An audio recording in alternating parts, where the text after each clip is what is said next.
Like I'm not the celebrity here clearly, but like they're going wild for him. You know, it's kind of crazy. It's kind of crazy. It's just a bunch of people come to see some people sitting in their pants playing video games. In my opinion, yeah. Well, if you would do me a favor, make sure this gets into Alfier's hands. No, I would take it personally if I were you. Alfier won MVP of the year at EMEA. Do you think it's well deserved? I think so too. Yeah, I think he's very good. He's got work to do for next year though. Back to the grind. Well, fellas, thank you so much for joining us. We're actually going to throw it to Bren and Sideshow, who are standing by with just a little bit more chaos. What's up, Brendan Sideshow here, seeing what the people are up to at the Fan Fest, specifically at the Red Bull Run the Racks. People are out here playing ball. It's a beautiful day. A lot of ball. Bren, I want to challenge you. I want to find you an opponent out here. I don't want to play ball, but I want to see you get humiliated by one of the fans, which is one of my greatest passions in life. I'd like you to pick an opponent out of the crowd, and then we're gonna see if you can beat them. Okay, well, I'm gonna cheat. I'm gonna slip behind the curtains as well of production and not pretend like I picked out a person already. But I'm going with you, Brian. I want to compete against you, bro. How you doing? How are you doing? I'm doing all right. I'm feeling good about this. Listen, you haven't warmed up, right? You haven't warmed up? Okay, neither am I. This is gonna be good. Okay, I don't know. Do you want me to take my mic? Give me your microphone. You need to be able to. You need to be able to go properly. All right, we got Bryn right now. Bryn. 3, 2, 1. Let's get it, Bryn. I mean, I'm hanging out. Oh, that is a terrible air ball. An unbelievable air ball.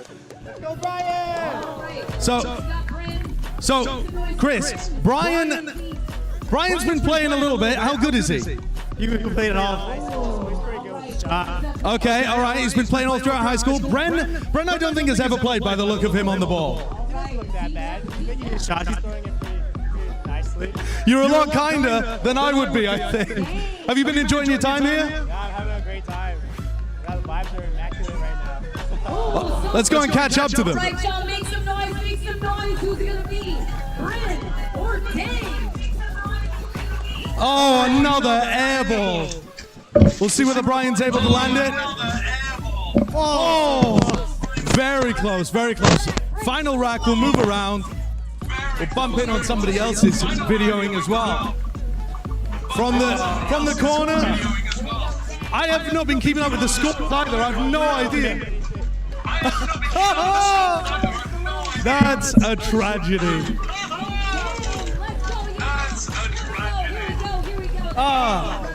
Well, an absolute pleasure. Was that whiffs all around? Was that whiffs all around? Whiffs all around. I didn't get a warm up. We both didn't get to warm up. That was a fat goose egg from both of us. The entirety of that. Everyone's had fun, and that's what the Fan Fest is about. We'll send things back over to Victoria. Hope you're having fun over there, Brent and Sideshow. But now I'm back with Tarek. Tarek, you've been to all the champions. Like, how are you feeling about being here in LA? Oh, the atmosphere is so energetic. The fans here are so just passionate about the game. I think this has got to be up for contention for one of the best crowds in Valorant. These guys are killing it. All right, there are very serious allegations out against you right now that I feel like we need to address. In fact, it's currently out on a sign right now that it says, I'll read verbatim, Tarek eats corn the long way. Discuss. Yeah, you know, I saw that sign and I was really hoping you wouldn't bring it up, but now that you did, sorry, bro. No comment. Last question, and then we'll let you go, bro. Predictions, who you got? You know, my heart is obviously with EG, but surprisingly enough, my brain is as well. I think I got EG winning it, but I love Paper Rex, and I'll be happy no matter what, because I think it's going to be a great turnout, and it's going to be a new winner, so it's a nice side to it all. I think we can all agree with that. Thank you so much, Tarek. We're going to go on a quick break. Don't go in. We've got a lot more people to talk to.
You may have seen our next guest on TikTok or maybe the Don't Watch Valorant Champions video. It's Yolinda. Hi. Okay, you worked with Baby No Money on that shoot. I'm sure there are probably some funny stories from this. He's so funny. Oh my gosh. He actually was dancing so hard, he actually pulled something. But yeah, and then, you know, but the shots look good and just happy that everything, he's fine now, I think, hopefully. Yep. I respect that so much. The fact that he just goes hard at everything he does is outrageously admirable. I want to get your thoughts on the vibes. I want to get your thoughts on the crowd, on the energy that's gone on. What have you thought, given that you're relatively new to the community and you've been welcomed with open arms? What has this been like for you? Oh my gosh, everyone's been really nice, which is really cool, because like, you know, when you go into something new, you're kind of like, oh, is everyone going to be okay with me? I'm just so new.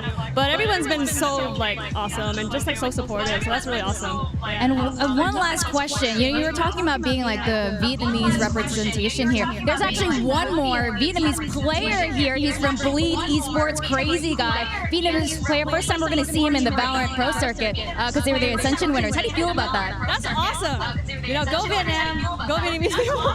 That's my people. I need support. Wherever he is, I will give him a high five. All right, crazy guy. She's going to be looking for you. All right, crazy guy. This person here.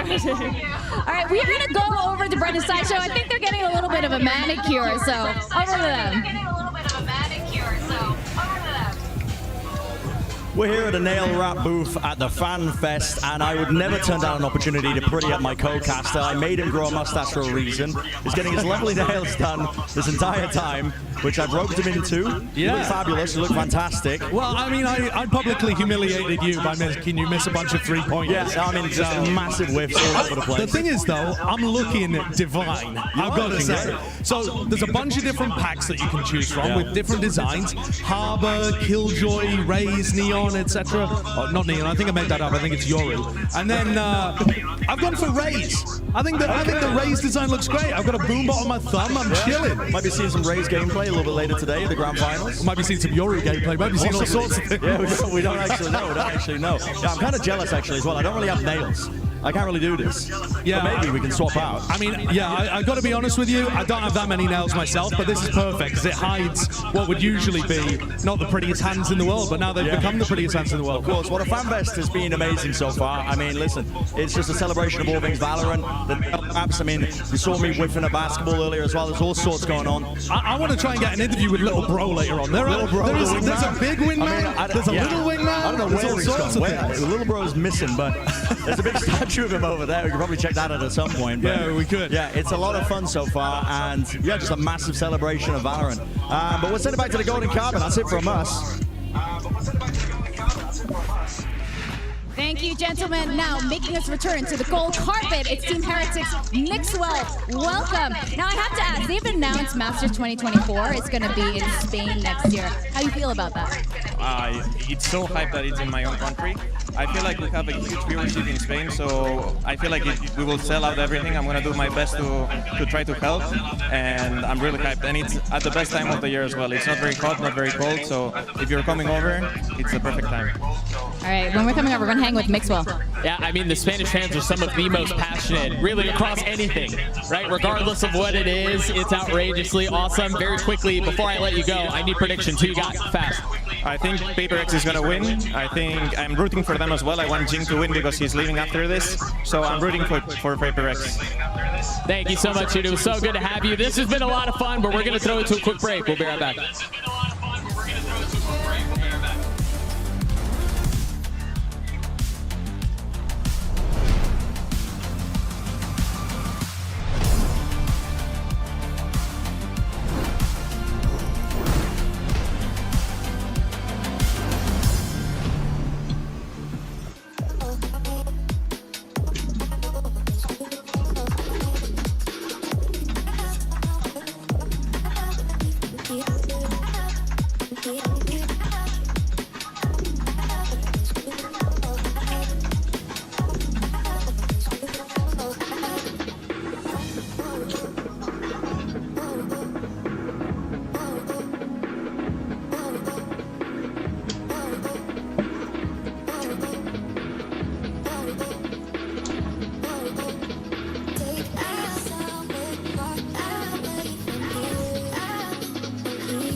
All right, welcome back. And now with me, we've got a Sova main, but he wants to be known as actually a guy who can sing really well. Average Jonas and Jen, welcome guys back to the golden carpet once more. How are you feeling? You know, this is not your first.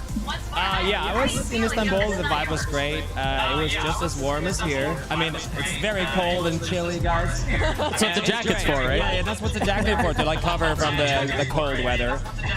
The vibe's amazing. The fan fest is so cool. There's so much stuff to do here. Yeah, it's great. I want to get you guys thoughts on this because you know we've been hanging out in LA for a little while. You've gone to all of the pop-up events, right? You may have missed one, or maybe you hit all of them. Which one was your favorite out of everything we've done all month? Oh, the first one. I loved like seeing him shoot the dart and the big wingman everywhere. I love that so much. Wait, were the lineups as good in person? Yeah, I would say so. I would say I'm quite a dodge connoisseur, so yeah, it was really good. Yeah, I did not miss all my shots. Not at all. No. Okay, I have to ask, with Paper Rex playing, I don't know if you've noticed, they never really play Sova. How do you feel about that? Is that the thing that's missing? I mean, it's really hard for me because Jason and Jing are like my sons, but I also really don't like that they don't play Sova that much. But it's okay. I love them very much, and they're gonna win today. So yeah, it's gonna be great. Jen, I know you've been here for a little while now. Specifically, the fan fest. There are people. It's just masses of bodies everywhere you look. What has been the coolest thing that you've seen here at Fan Fest so far? Sorry, we trolled you a little bit. Just the sheer amount of people that are out here like supporting Valorant, and everybody's been so kind and welcoming, and like the vibes here are so warm, exciting, electric. Yeah, warm. There we go. Very warm. In hundreds words. Electric. Everyone's so amazing. Do you have any favorite moments so far in the stadium? Because you were with us for a couple of the games over during the TikTok Live. I know, we're just gonna I think, let me see, favorite moments. Oh, it's so hard. There's been so many. I don't know. It's just, you know what? Actually, the staring contest was hilarious. Yeah. Dude, we saw them. Sean and I were doing a meet and greet earlier, and he was standing in line with his sign. He goes, "Can we get a picture?" And he goes, "Yeah." And he just, it was perfect. All right, thank you guys so much. We're gonna go back to Brend and Sideshow. We got so much more for you guys coming up next. Well, we're joined here at a mausoleum, a monument, whatever you want to call it. I don't know, but it's Wingman, his little bro. The man's like 20 feet tall. He's very tall. It's awesome. There's fans everywhere. You can go up, you can queue up, you can get a picture, get whatever else you want. And, there was a little bro, like a little bro as well, but he ran away while we were trying to take a picture with him. I think they were changing the person in the suit. Oh, because it's too hot. Don't spoil things. Sorry, it's not a person in a suit. Sorry. It's little bro. But it's awesome anyway. I mean, you can come out here, you can get a picture taken as well. You can queue up for it. It's kind of cool how they got him chained up though. Chained up. He's got chains and big pillars that he's attached to. Yeah. Okay. Well, but it's very sick. There's places at the back as well. Oh, what a big wing, man! Hair dyed. I'm seeing people with green gecko hair all over the place. Yeah. It's dope. Yeah, it's really, really awesome. Maybe we'll be checking out some more 7 and Fan Fest as well sometime soon, possibly. Don't know. There's lots of stuff to do here. But until then, we're going to go to a short break on the other side of things. Don't worry about it. There's plenty more stuff left to see.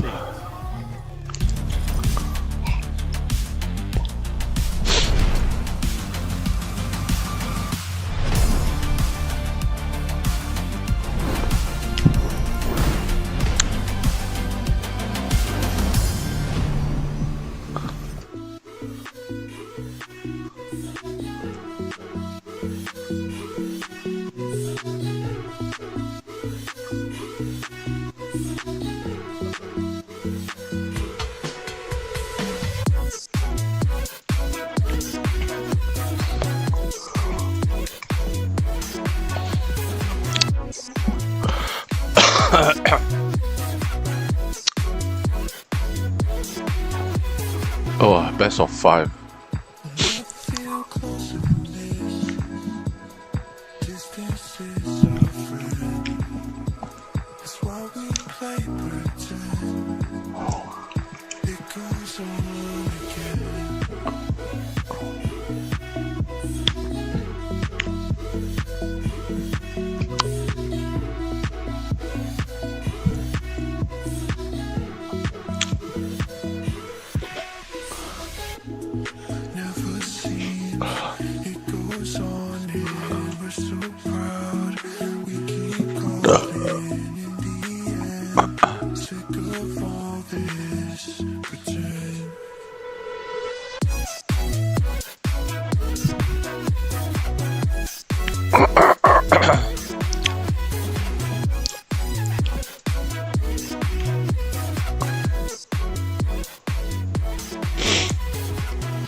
Wait, where's my OBS? Fuck.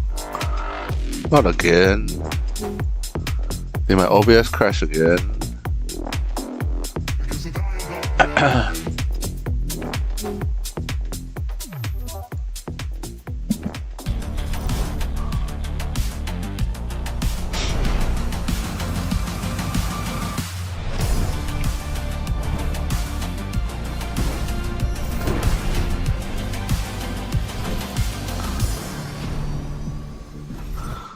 Okay, it did not crash.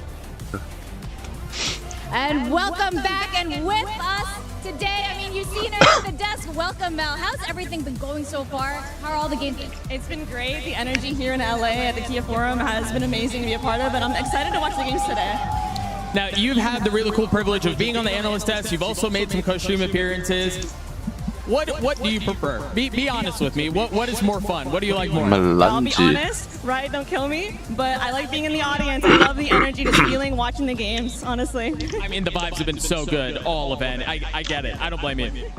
Now, I'm sure you mentioned a bit at the desk, but officially right now on the gold carpet, what are your predictions?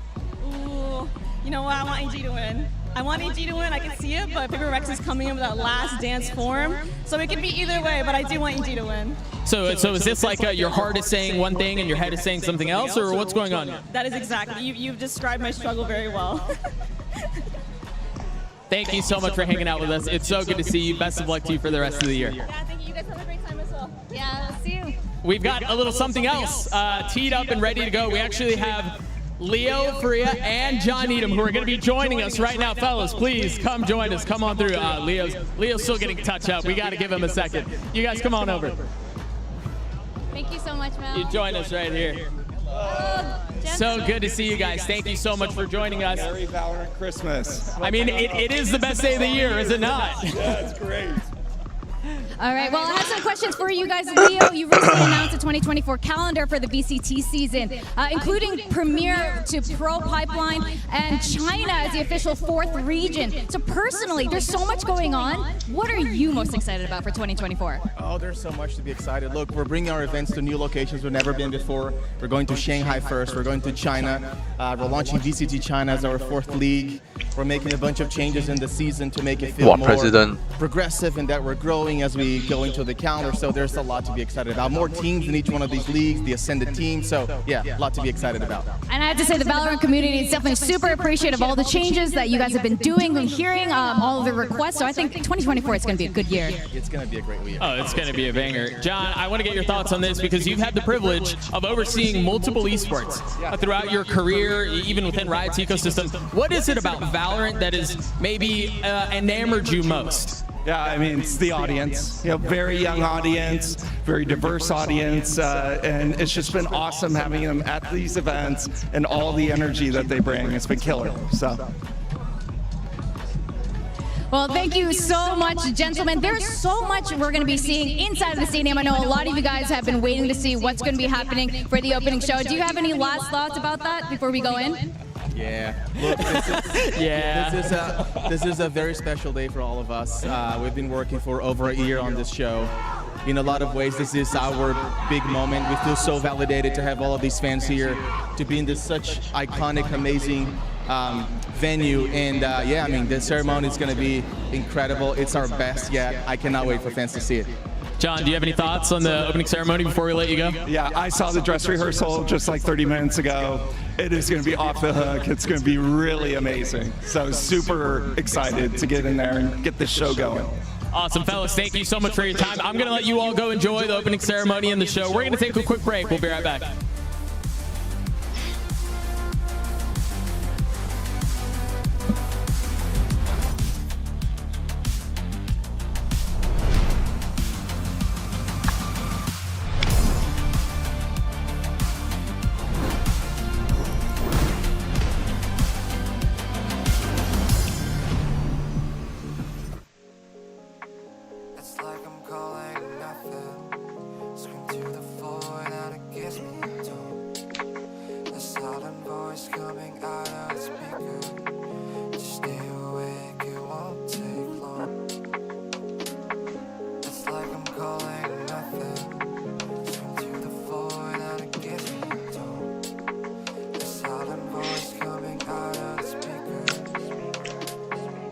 What time now, actually?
How many people?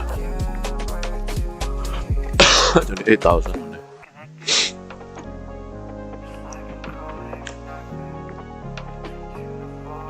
Wow, Game Pass can unlock all agents.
Hello everyone and welcome back to the grand finals of Valorant Champions. We are still in the pre-show. I'm your host Youngsu and I'm joined by Mimi, Seth and Sean. Guys, it's the final day. It has all come down to this. Mimi, I'm so excited. I can't wait to see who's going to be taking home the trophy. It's going to be so cool. We've already seen so many teams make their way through. We started with 16, and I don't think anyone would have expected it to come down to this. EG versus PaperX. No matter what happens today, we're going to have a team lifting their very first global trophy in the biggest event of the year. Yeah, I mean, even from the moment that we got into the top 8, then down to the top 4, it was just like every single moment we got through the tournament, it was like the storylines just get better and better and better. And as we got into that top 4, we're like, oh God, the stage is set. No matter what the result is, it's going to be absolutely incredible. This is, I think, probably one of the best things that we could have asked for. A rematch of that upper final, a best of 5 once again between PaperX and EG to see who is going to be the better team in the long run. Yeah, I couldn't agree more. I think we have the golden matchup of this tournament, right? The innovation coming out of PaperX, and then you have EG on this Cinderella run still from the middle of the VCT Americas season. And I couldn't think of a better matchup. The home crowd is here, definitely going to root on EG, just like what we saw yesterday. And PaperX, they got that 2-ban advantage, but I think this is going to be a really fire series. Yeah, let's take a look at the bracket real quick, because as you guys mentioned, we came here with 16 of the world's best teams, and we're down to just 2. But not only the bracket, because Sean, almost every single game here at playoffs has been so close. We're having 2-1s, we're pushing all the way to a map 5 as well. It's going to be a really, really fun time today. I can't remember a Valorant tournament quite like this. This playoff bracket was absurd, but look at all the 2-1s you're seeing, the 3-2 in the lower finals. 6 out of the last 7 series went the distance map-wise. The level of competition right now has absolutely peaked compared to what we've seen in the past. And that's why I'm so confident this one's going to go the distance too. Yeah, and we've already seen some of the world's best eliminated. Loud went out of the tournament, the reigning champions are gone. Fnatic, the team who already won 2 trophies this year, eliminated as well. All these games have been so close. They've all come down to the wire, but there's a reason that it's these 2 teams left. Yeah, it is indeed. But let's talk about these 2 teams. They both had a long year. And EG, they had to start from the bottom. Not many people thought they were going to make an international tournament, let alone 2 maybe grand finals in a row. We need to go all the way back to the beginning for this team. This was the squad that people were making fun of. Did they know they're in partnership? Are they going to make a roster move? No one believed in them. You see this tweet from Ethan. We've lost 100+ important games in his 7-year career. He always just had the tragedy of letting it slip away. That's when they thought they were out of playoffs. They thought they were going to get grouped in Americas. Then MIBR comes out. Chosen knifes 100 Thieves in a massive upset. They make it to the playoffs by a miracle. Go all the way to Tokyo and win every single upset to go to the finals. This team has now gone from nobodies that no one believed in to a squad that are one of the best in the world, that have made it to back-to-back global finals. And what you said is exactly what Boostio said in the post-game interview yesterday, right? They were nobodies coming into this year. They didn't even have the same roster. They made a roster change early on in the season. And then coming into Tokyo, they almost didn't even have Demon 1. He got his passport like 2 days before the event even started. This has been the most insane Cinderella story I've ever seen. Yeah, and on the other side, Seth, we're going to talk about Paper Rex. I think there was something in the air, something changed when something was brought into this roster, and the rest is history. I mean, a little bit of a soft start that first matchup that he didn't play because it was against DRX. He was still finding his footing, finding the groove of the rest of the team, but everything since there has just been just pure bliss for their squad. Obviously, that upsetting moment, finding out that he wasn't going to be able to get his visa, to be able to go over to Japan. He was the one who had to miss out while Demon 1 got to attend, got to get into that grand final. Paper X still were able to give them a run for their money, but it all kicked off with that big best of 5, that reverse sweep, the first one that we saw in the main VCT circuit against DRX in Pacific, getting that trophy under their belt, then having to play with CGRS over in Tokyo and still exceeding our expectations. Now it's something, obviously the eyes were coming back onto the squad. We knew what they were capable of with this guy. We said, with this guy, they are just a powerhouse squad. They have to be respected, and they have proven that every single step of the way, and that's why they find themselves here as the winning team moving into the grand finals. They have that draft advantage because of how powerful they are as a 5-man unit. Yeah, it's absurd. You mentioned the Tokyo run they went on without something even in the roster. I don't think people understand how dominant of a player this guy is. He was the #1 statistical player in his region, and they still got 3rd place at an international event without him, and could have very well made the finals, actually. They really gave EG a run for their money. And here today, having something in their roster, they have one of the most stacked rosters I have ever seen. We always joke about who's the in-game leader on this roster. It's because, honestly, they are all-star fraggers. They could all do it. They could all take over the game. And these teams have such a parallel story as well. Beyond just being the Cinderellas of Tokyo, coming out here, it's also these 2 squads that they started the season so poorly. Both of them were disappointing people to start off. They make a super controversial roster move. They both drop a popular player in Benkai or in BCJ. They make the choice that the community did not want, but they end up sticking to the roster, staying dedicated, and pushing all the way to this position in the last game of the year here at Champions. Yes, the consistency, right, that we're seeing in both of these almost super teams. I think it's pretty fair to call them this. And but the thing is, yes, I mean, they're here for a reason, but this is going to be a rematch. They've gone up against each other many times at this point in a best of 3. We saw it in a best of 5 as well. Where is this going to go for you guys? Which team, like you said, with a parallel story from the beginning of the year where they didn't look good, which team is going to finish this year with a trophy, with the biggest trophy? That's a very hard question, Insu. I'm not gonna, even with the double map ban advantage, I think EG has a real puncher's chance. This isn't like the Tokyo finals, right, where Fnatic was so strong across all the maps and heavy favorites. I think here today versus PRX, a lot of their strengths are on the same maps as EG. The one exception being Fracture, which they'll likely be able to get rid of. I think we're going the distance today. I honestly feel like this is a 5-map series because these 2 teams are so close. Yeah, I mean, both times they did go to the distance. It was that 5-map set over in Tokyo into the 2-1 victory here for Paper Rex to get themselves into that grand finals, auto-seeded forward. So I'm right there with you as far as thinking that this is going to be neck and neck. And, you know, I would love to come out and really confidently say, I think this is going to be PRX. They got this one in the bag. They learned so much. But when you have players like the ones here on EG, as you can see them on our screens, that can pull off the most ridiculous clutches just out of their rears from nowhere, time and time again, you never know if they're going to be able to get the edge there. Because EG, Calm especially, I mean, right now, I think he's got like a 33% clutch rate within the top 8. It's insane. Crazy. They have 26 clutches. Yeah, there's so many incredible clutch players in the server from both of these teams, honestly. But for me, my perception of how well EG can do in this match changed even since the last time they played in the upper final. There it was something like 11-4 up. EG let things slip a little bit, and Paper X ended up the first team into this final. But then EG go down to lower finals, stomp Loud on 2 maps, and it almost slips away from them, but then they show this mental resilience. They rally at the last second, and they make it here. So I think EG has proved that resiliency. Paper X has proved it too, and I totally agree. I think we should get 5 maps today. Absolutely. I think Paper X has really impressed me across all of the maps. Their innovation, the things they bring to the table are different than any other team I have ever seen in Valorant. But the resilience EG showed against Loud to win that map 5, Loud were ready to brawl on that map, and rarely do you see a North American team ready to take the fight in a map 5 like that and not shell up, not look scared. EG's players, they play with this level of fearlessness that Potter has instilled in them, And the similar thing about these teams is they both play for fun. So I don't think they'll get scared today. This is the thing, though. Who's more fun? Who's realistically going to have more fun up there? Because they both said it. They're like, we're just here. Probably whoever's winning. It was EG for a little bit, and then PaperX took the fun right out of their sails. I mean, you talk about that mental resiliency, but you also have to really factor that into PaperX because they are the first one to pull off the reverse sweep. They were down in the dirt versus DRX in that Pacific final.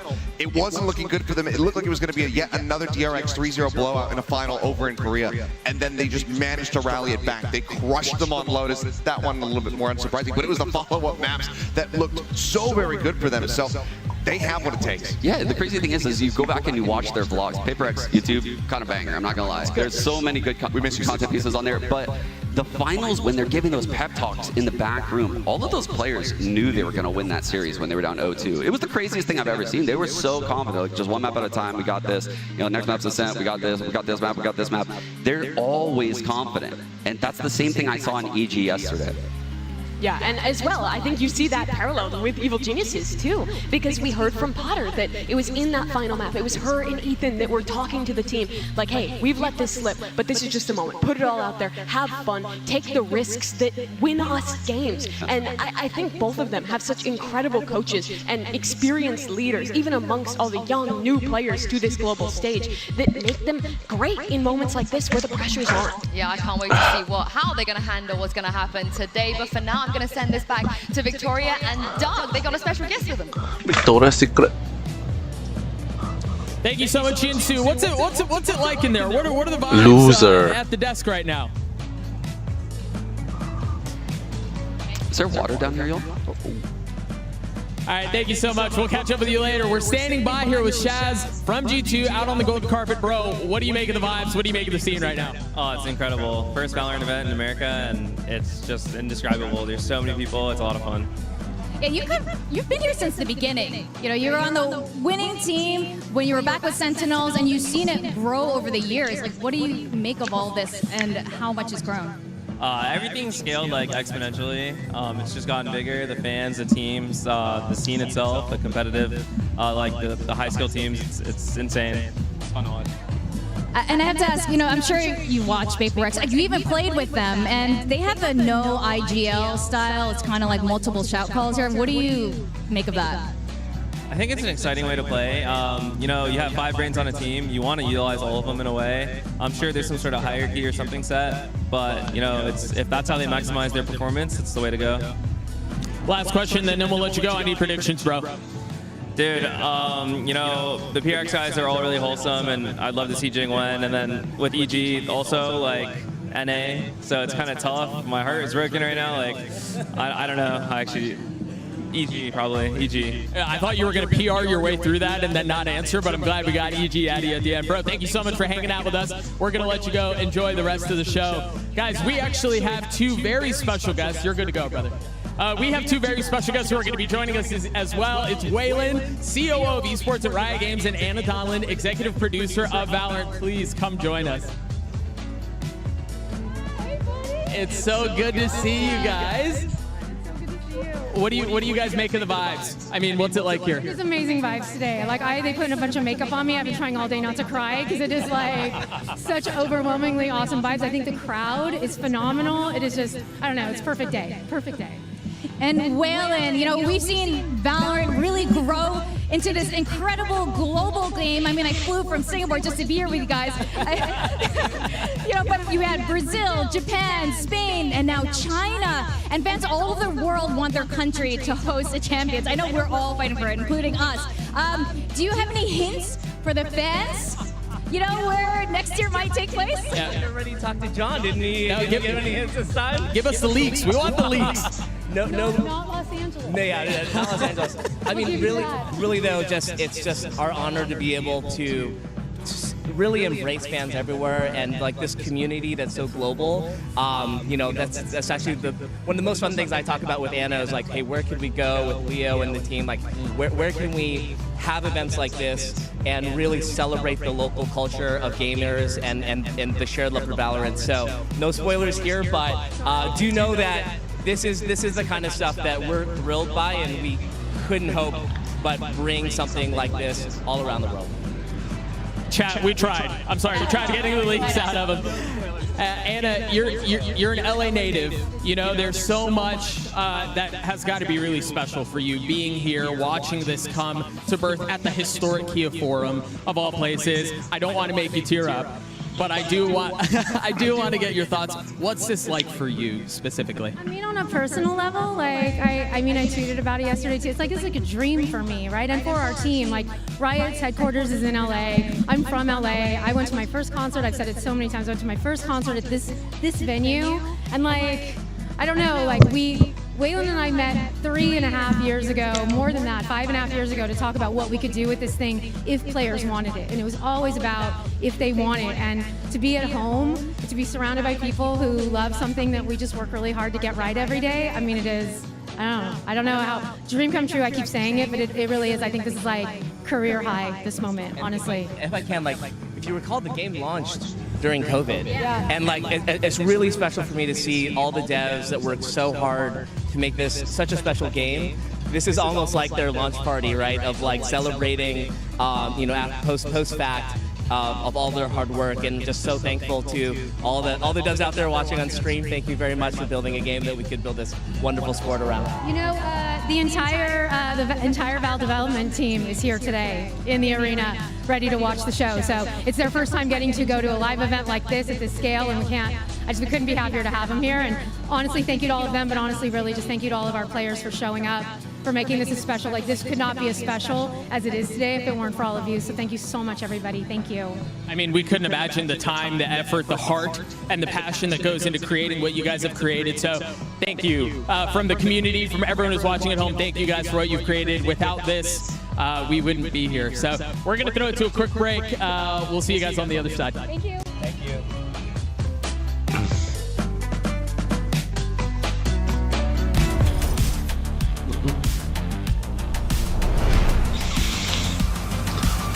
Dun, dun, dun, la, la, la, la, la,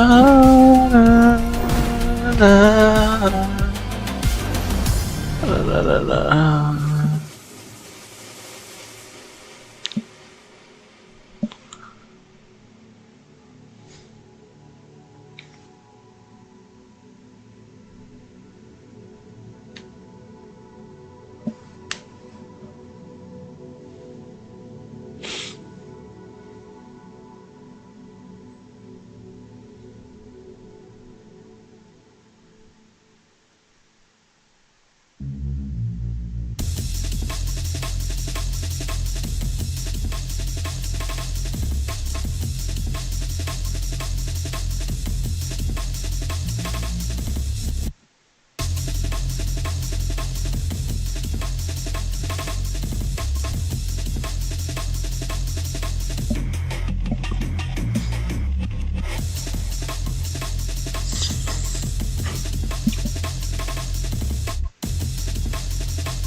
One more time, though.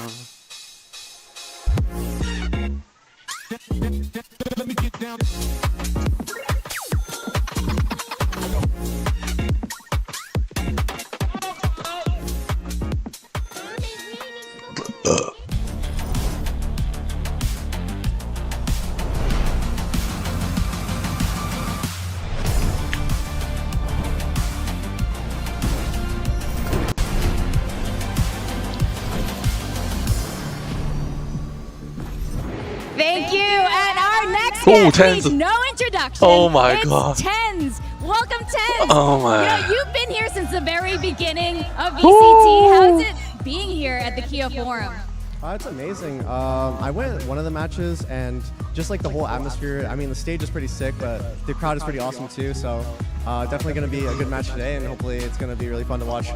I have to ask, I'm sure you've heard about the new agent patch updates, the nerfs. How you feeling about that? It's kind of like both ways. Like I definitely see some good in it because it's going to shake up the meta for sure, and what we're kind of like used to currently definitely will be changed up for the next year. So I'm hoping to see more Yoru. But yeah.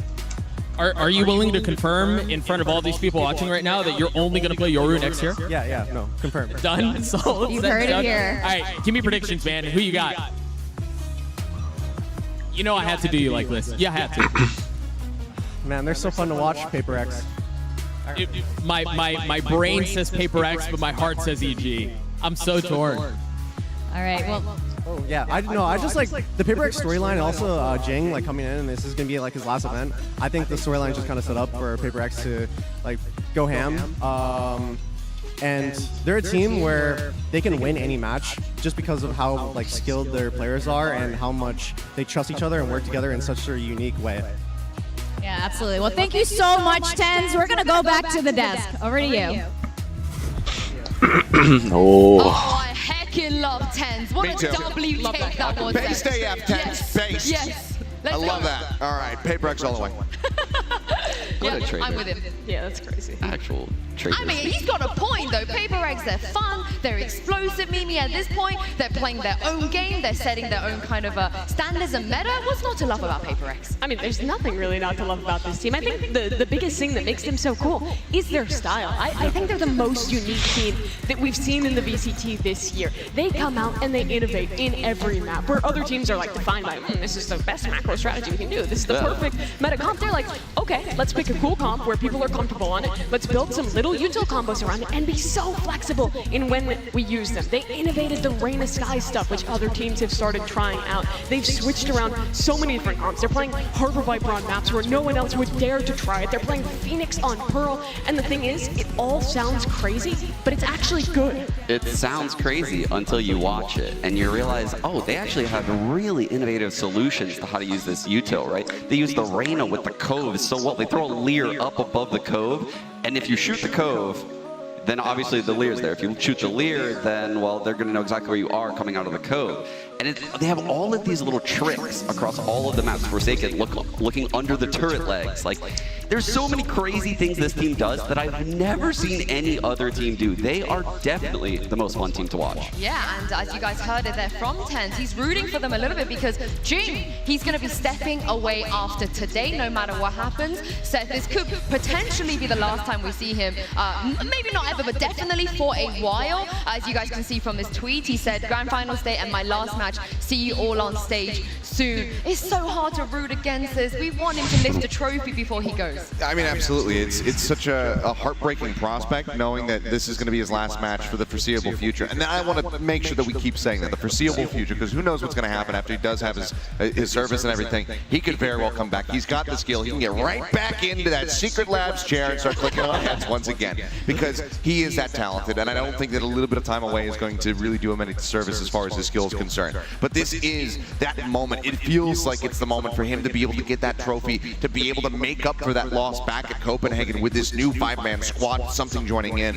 And I think it would be the perfect cherry on top for this season, for his career up until this point, if he can walk away with it. But the thing is, 2 years is really a lifetime in Valorant, and that's how long the service is in Singapore that he has to go to do after this event. So it will be really unknown on what his future is. This is likely the last time we'll ever see this iteration of Paper X play. So no matter what happens today, it's a chapter coming to a close. But if they could end this legacy that Paper X has created with a win here at Champions in Jing's last event, it would be amazing. Yeah, it would be a fairy tale almost. And speaking of Jing, this is what he had to say when asked about this particular topic at the press conference. I mean, I think we try not to think about that too much. We just focus on this tournament right now, and I mean, we're just enjoying the ride, I guess. I mean, if we win, we win. If we lose, we lose. As long as everyone is happy, I'm happy. He just wants to be happy, happy, happy. But Sean, what's going to make him more happy than a trophy here? Come on. I don't think anything would make him more happy than that, if I'm being honest, Yinsu. He's such a sweetheart, though. I'd never even used that word on an analyst test before, but this kid is so nice. He's such a good person. And when you watch him play, you're like, there's no way that's the same person. He's completely two-faced in that regard. It's just a different guy when he's in the lobby. This is the guy who's blast packing into my face and just shooting me. Exactly. Taking these awkward timings, pushing through smokes with no extra util backing him up, no flash.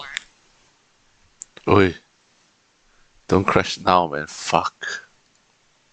Yeah, I mean, we can't speak about Jing without talking about the dynamic duo of Jing and Forsaken. They've been added from day one. Mimi, they're joined at the hits, but also Forsaken. What a development it has been for him as well this year. Forsaken is How crazy good. the story was for EG in their development, but let's remember that Paper X, the core of this team, has One also on, been man. together for a long time. Last time they were in a finals was at Masters Copenhagen, and you see back then he was playing mostly duelist roles. He's locking in things like the Yoru, things like the Neon, things like the Jet. That was the last time they were in a finals. That was more than a year ago at this point. But now he's developed into the guy who's really coming up with a lot of these util combos you were talking about, Sean. The guy who's flexing between so many different agents. He's played 17 across his career, and this year it's been a completely stylistic shift to helping with the IGLing, being a more supportive player. And he's still putting up insane numbers even on these new rules. Yeah, I think he's been the most impactful player on this Paper X team throughout this run at this tournament. You saw the 4 agents that he played.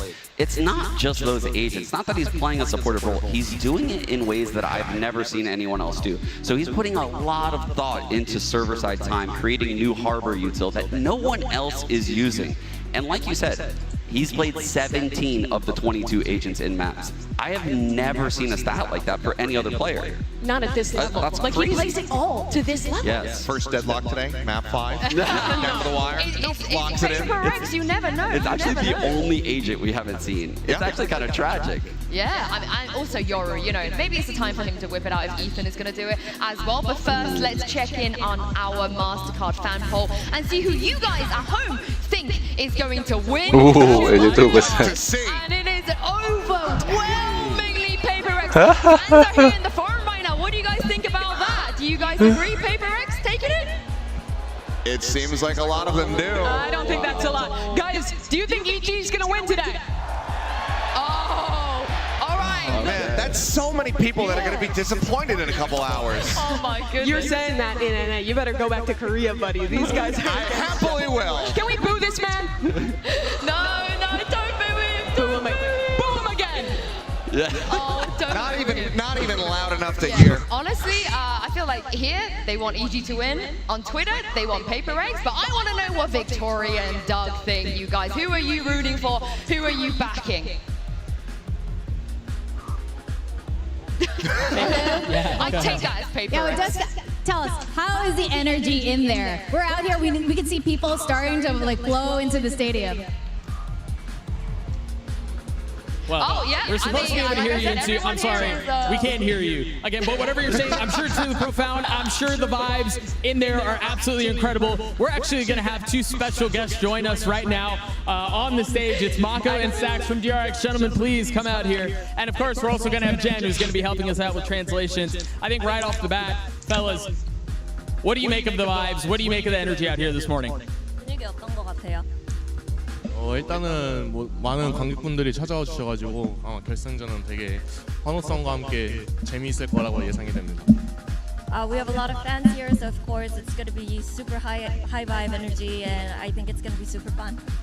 Yeah, I mean, you won Controller of the Year for Pacific, and Stacks got IGL of the Year for Pacific.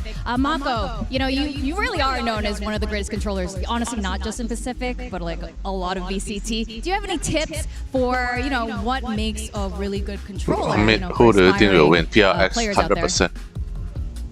Obviously.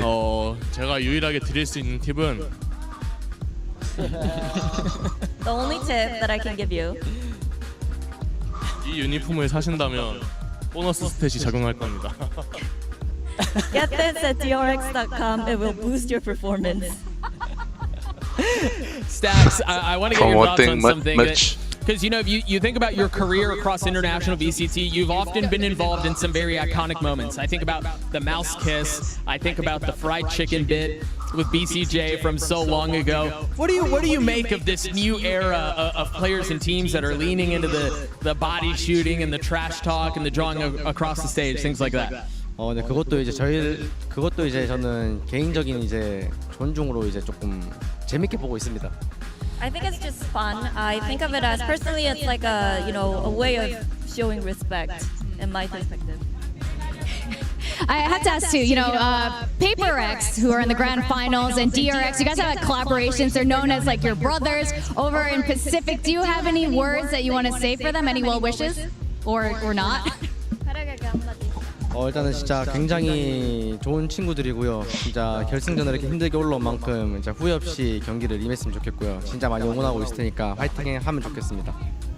Of course, they're just like our real brothers, the real brethren, I guess. And I'm rooting for them, you know, supporting them all the way. So I hope they leave nothing behind, no regrets, and have a great game. That was so wholesome. That was so wholesome. Gentlemen, thank you so much for joining us. We're going to let you guys go and get into the show because I'm sure we're starting very soon. And we actually have another guest who's going to be joining us. Thank you, guys. Come on out here, Josh. Well, hey, dude, thank you. Great controller, but hello, Josh. Thank you so much for joining us again. The head coach of the Guard, they just won Ascension, bro. I want to start with the vibes of the venue, how everything has felt to you. You've been here for a little bit. You've been hanging out in the Fan Fest. What has been your impression of the morning so far? Crowded, hot, but it's been amazing. The venue looks amazing right now, and I've been enjoying my time here for sure. And I have to ask, you know, going into the main leagues next year, what are your thoughts, you know, watching all of this? You must be so excited to be part of this. Yeah, the level of play is like enormously high. I'm taking a lot of inspiration from both the teams right now in the grand finals. I just can't wait to show my players off to the biggest stage, you know. Now, this has been a bit of a controversial topic. I think there have been mixed opinions on it. I'd love to get your thoughts. The new patch, there have been a lot of changes. Some people feel very strongly about them. What are your thoughts on the new patch? It's hard to tell without actually playing. I think Jet definitely will have a lower playing time. I think Raze will go up a little bit. But beyond that, it's really hard to see like all the interactions and like the second or third order effects of what's going to happen. So many changes. It's hard to know.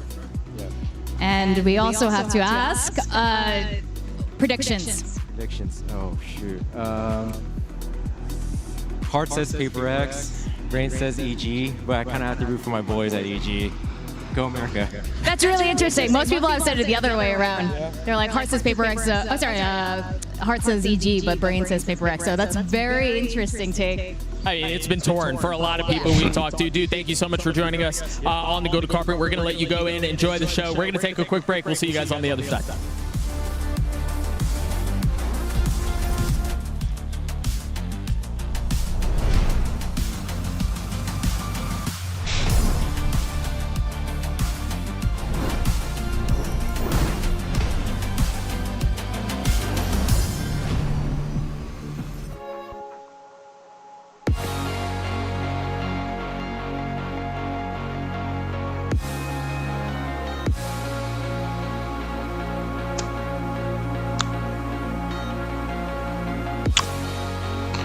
Surprisingly, even US people support PRX.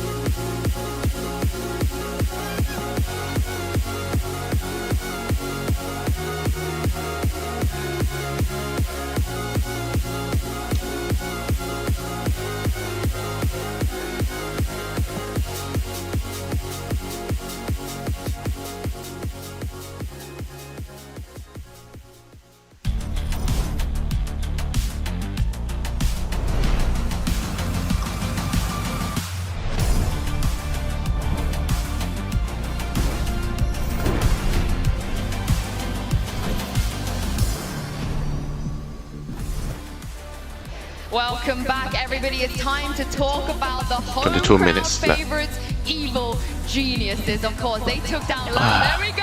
Give it up, guys.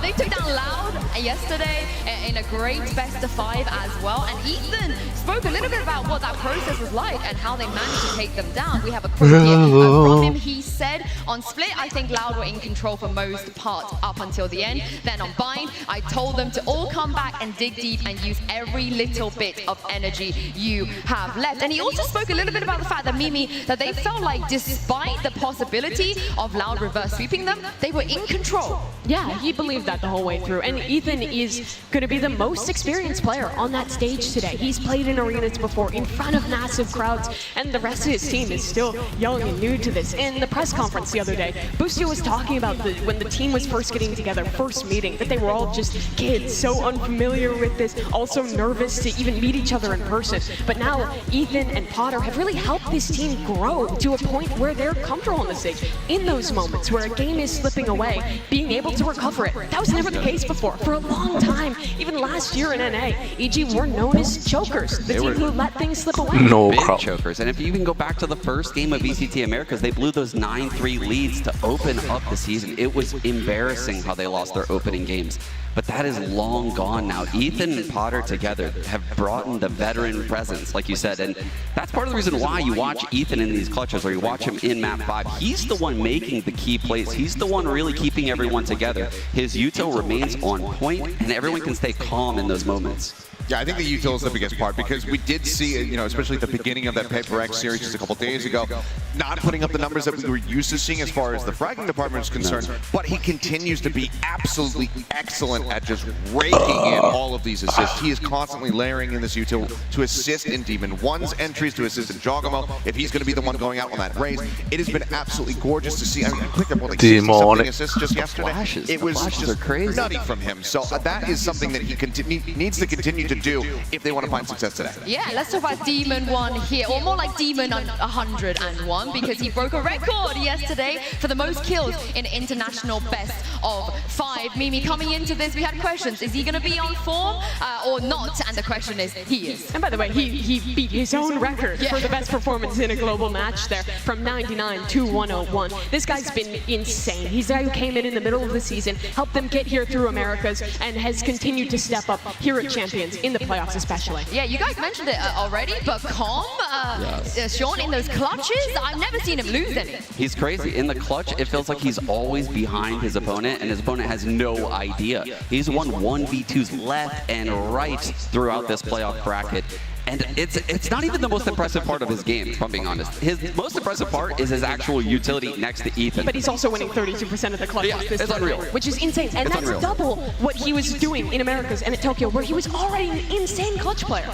Yeah, I mean, his util is on point. The way that he loves to just herd people into position for him to just take advantage, you know, the Odin spray from this very position, the constant success that he gets when he's pulling out these Hunter's Furies, it's just fantastic to see. But his moment-to-moment, that millisecond decision-making that we see from him as well is just fantastic. The swap over to the Classic when he's trying to hold down in boats, gets that kill. That knife that he got onto, what was it, Buzz on Fracture. Those very minute little decisions that he has to make moment after moment. He is so good in that. And that's why he's able to get himself into perfect position to come up with those clutches, to lurk around into that ascent heaven, to be able to just backstab 2 players on Paper X. Yeah. Every decision that he makes is just spot on. Especially the Hunter's Fury. The Hunter's Fury, he's missed 0. I'm pretty sure that's why he has a 0 in his name. Like, he literally has missed 0 Hunter's Furies so far this event. It's insane. Yeah, we'll see if he can keep it up today. We will see. But this event is all about our community, and the Riot Games Social Impact Fund wants to help it grow. We're teaming up with the non-profit. Donors choose to support the middle and high school teachers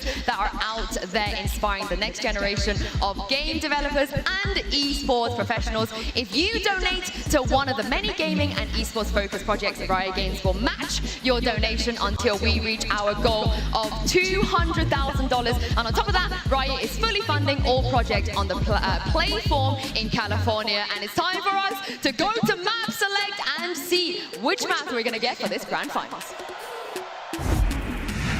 Welcome back to the Valorant Champions here at the Golden Carpet. We've got Britney something Spears. a little special for you guys. Yes, the main course is yet to come, but we're going to give you guys a little appetizer via Map Select right here, right now, live. Victoria, take it away.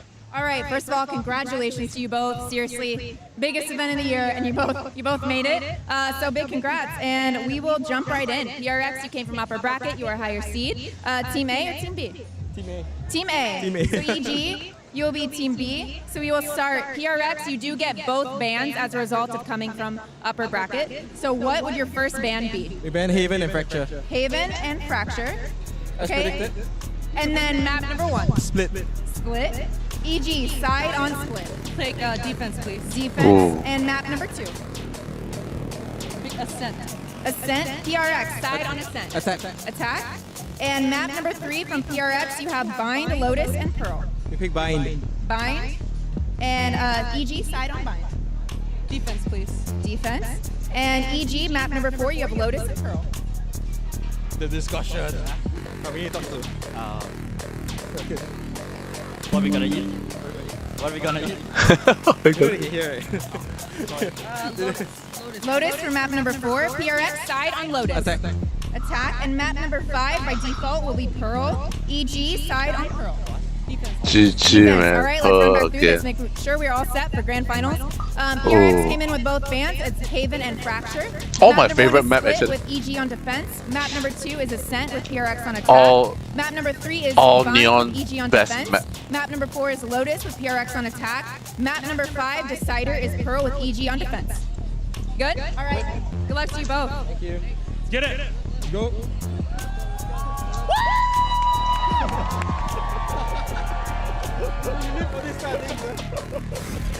Oh, that is a juicy, juicy map pool, but also good to see CGRS as well. Yeah, good to see you in the mix there for a moment. I don't think this should be surprising. Potter was talking yesterday in the press conference about how she thought it was going to be those two maps, Haven and Fracture ban. It's the same exact pool that EG played in the lower finals against Loud, but I think that double ban advantage could be huge because Fracture is the best map for EG, and Haven, PaperX never likes to play that. I love how PaperX approached this veto. They went straight for the hurt knee, like a fighter almost, right? Going after split.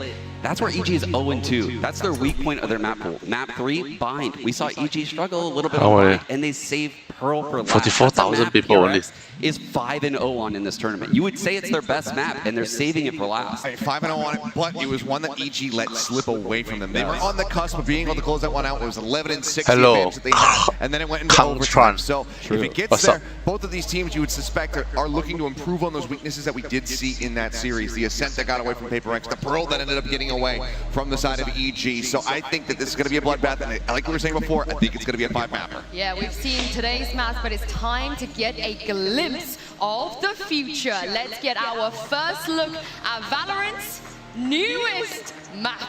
Ooh. Ooh. New map. Shit. Oh, let's go.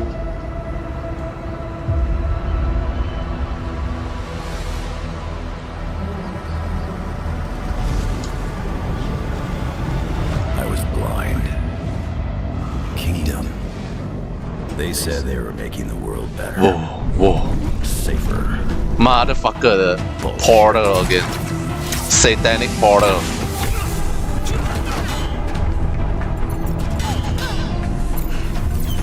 Kingdom. This is what they've been after. Ooh. Ulti. You three, shut it down. Reyna, on me. Shit, that's so cool, man. Where is Neon? Yo, wait. Gecko. It kind of looks like you. It's encrypted. Identification needed. Cypher. Wait. Can I borrow this?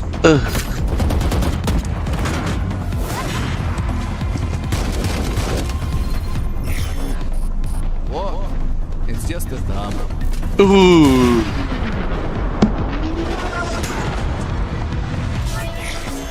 Oh, det kommer till att kasta oss utan system.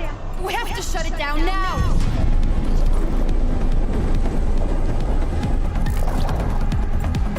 Damn it! Oh. Wait. Ooh.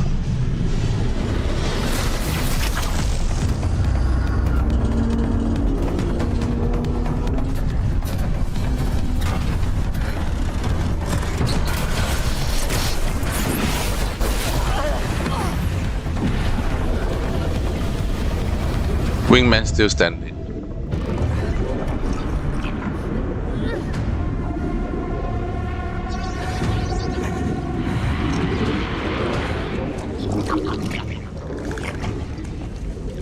This can't be the only way. Are you sure?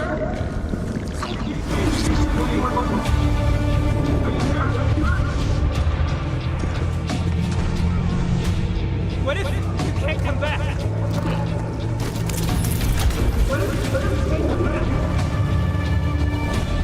Oh, the bad thing.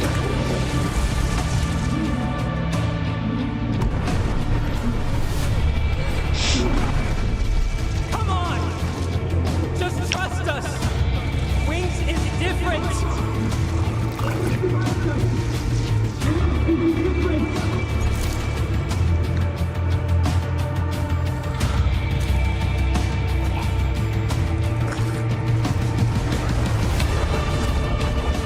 What the fuck? You got this! I love you, little man!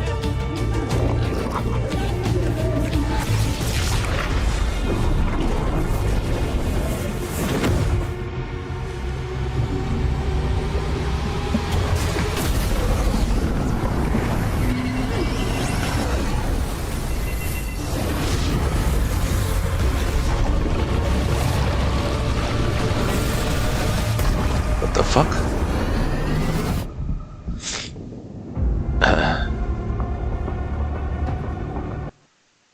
Wait, don't crash now, man. What the fuck?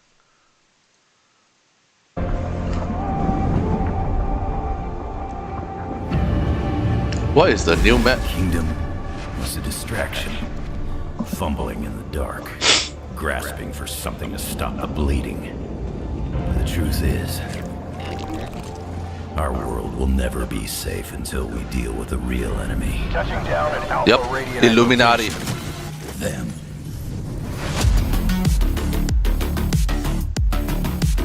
Whoa. Hey, it's a bit like fractured sunset of war. This free game, I'm breaking it down. If you want it, Wow, nice, man. If not, it's easy to find your way out. Been running around with a chip on deck, making it happen, not what they expect. Shit. Explore beautiful history. Wow.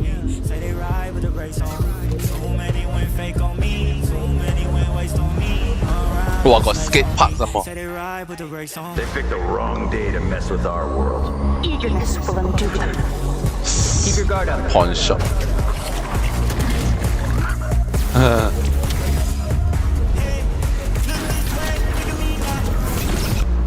Sunset. Fuck. California. Nice.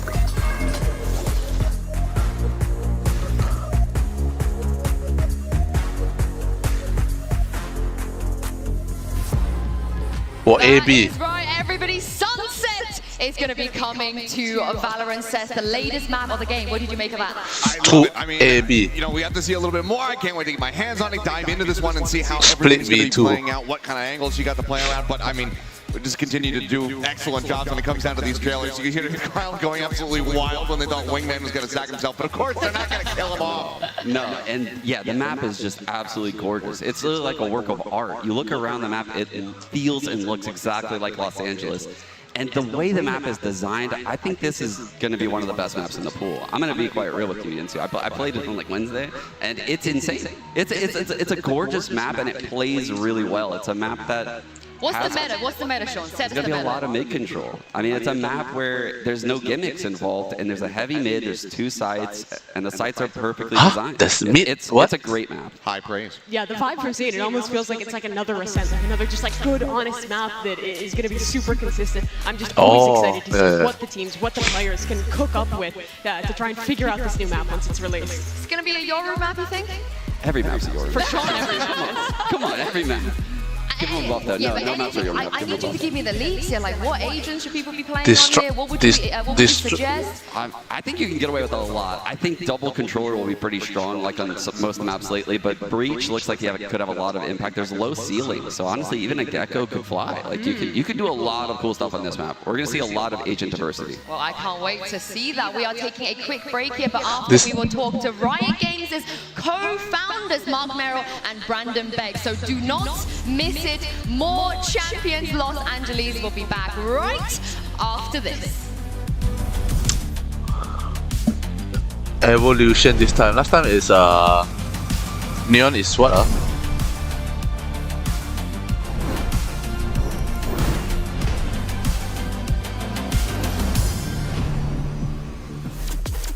Disruption.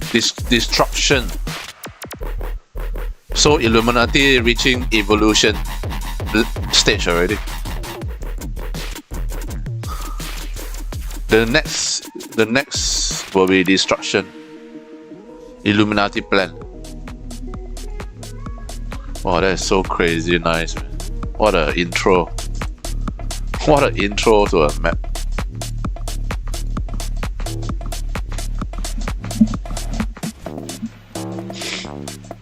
New map looks good. Wow.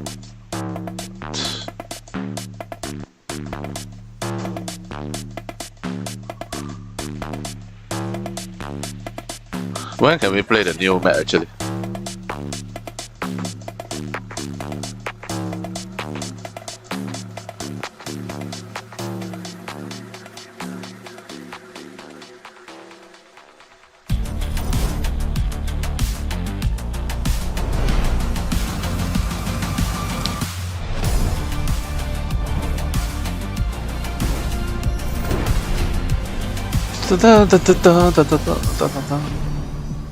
And welcome back. These two gentlemen met in college. You guys, this would not be here today if it wasn't for these two gentlemen, the co-chairmen and co-founders of Riot Games, Mark and Brandon. Welcome. So in the opening days of Valorant, when it was first in development, did you ever imagine this? Like, all of this today here in Los Angeles? I mean, you kind of dream about it as a possibility, but you know, it feels so remote and distant. So yeah, we're kind of pitching ourselves. Do you have any additional thoughts on that? You know, we always hope that the game will earn the respect and appreciation of an audience, and you know, it's just incredible to see, and it's incredible to have it here in LA in our backyard. I'd love to get both of your thoughts on this. I think you guys have seen how the game has grown and the sport has grown to such tremendous heights in such a concentrated period of time. What's it like to watch this game create such a welcoming space and such like a big community for anybody and everybody that could possibly want to be involved? You know, I think it's a great testament to what Riot's all about. You know, our goal as a company and as devs is we're trying to make it better to be a player. And there's so many different ways that can manifest. And, you know, but it's, you never know, right? It's always great to see, you know, players attached to something that you pour so much heart and soul into.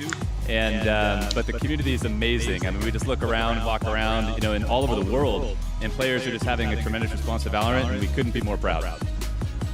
Now, before before this gold carpet, long ago, it was just an idea.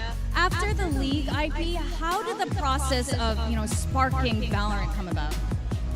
Yeah, look, I think when we start a game, there's always a passionate group of people that are deep fans of the genre and the experience. And you know, when we started the project, League was the only game we ever made, so we'd never made a shooter before.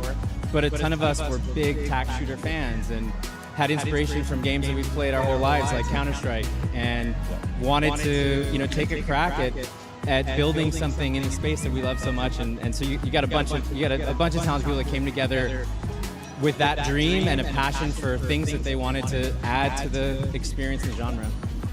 Now I do have to ask you any final thoughts before we go into, you know, the greatest show of this year.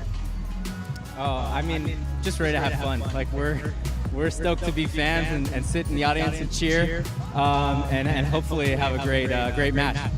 I want to put you guys on the spot, right? I'm gonna ask you to give me a glance into the future, right? How do you see the future 5 years down the road, maybe? What do you see as the future for Valorant and for Riot as a company in particular? So, we really believe Valorant's just getting started. And, there's a ton of cool ideas that the team has, a lot of features we're working on, a lot of content, different ways to expand and evolve, not only the game, but the franchise. And there's a lot of cool things that we have cooking at Riot. So, Arcane Season 2. New agent, really please. Exciting. We got other great games in the pipe. League has a bunch of momentum with Arena Mode and the cool Soul Fighter event we just did. And TFT is, something that millions of people around the world are loving. And there's awesome events that are coming up to sort of keep growing the TFT scene. And we just announced Project L, which is our fighting game, over at EVO, and we're really excited about that. So, and there's a ton of stuff in the pipe we can't talk about either, but there's just always cool things that are cooking. Project L. L for loser. Wow, keep crashing the first time. Cooking at Riot. So, always just trying to figure out ways to add value to players out there, and hope that we can do justice to their incredibly high expectations.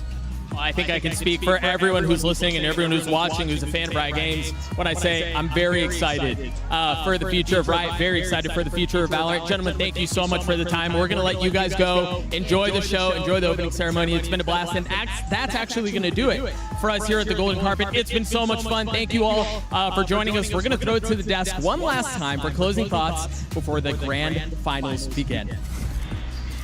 Thank you very much, Doug and Victoria. We have come such a long way. You guys heard them talk about the beginning of Valorant, but this is going to be the third Grand Finals of Champions. Sean, we are going to have a win to Ascend before, a win to Loud, but who's going to take it today?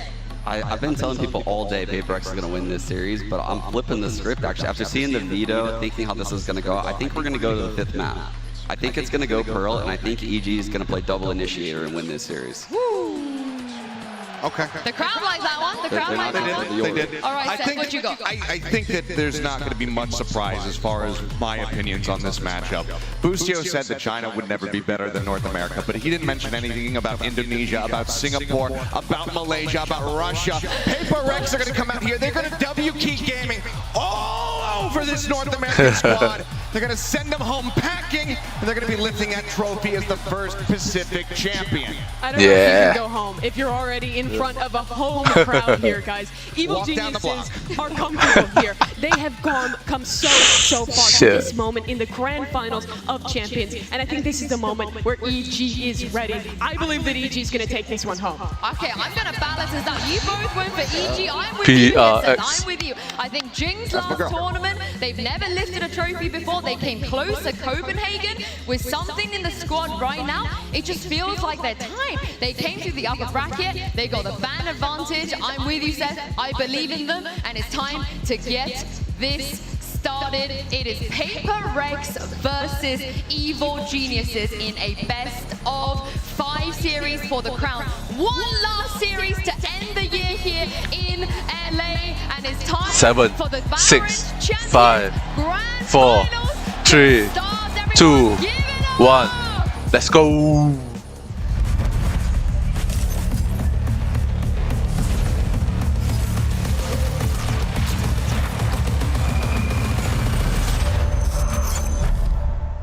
I mean, PRX win EG before, so they can do the same thing again. Opening ceremony. I didn't even watch the opening ceremony. What? Now is the opening ceremony.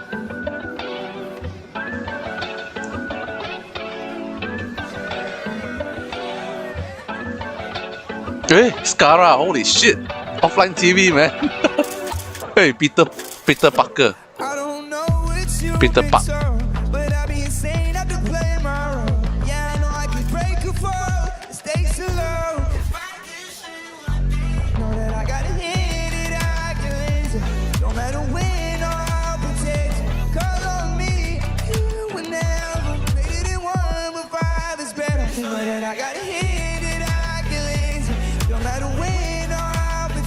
Mascara, what the fuck? Even the fucking offline TV cameraman.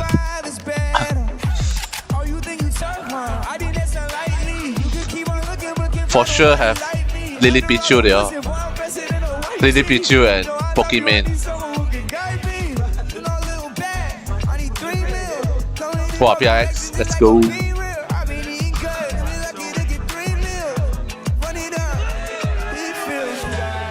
Wow, Neon. Woo! Neon.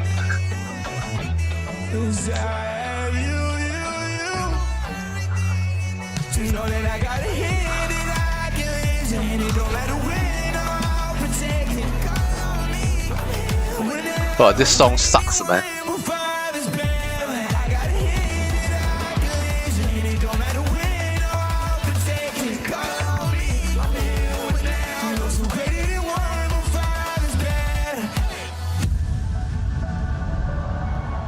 Why they don't put the champion song? That song is so much nicer. Live champion song.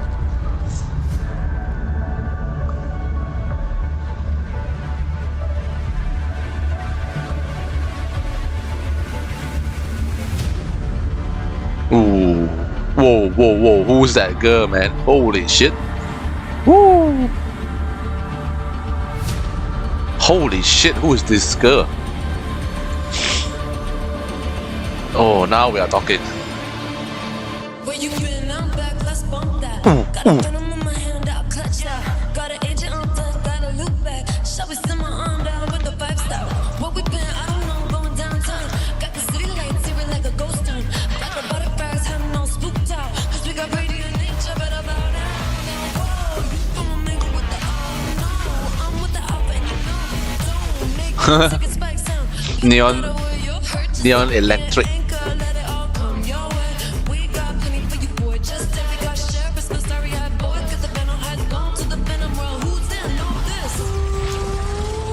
Yoru. Ooh, hot, man.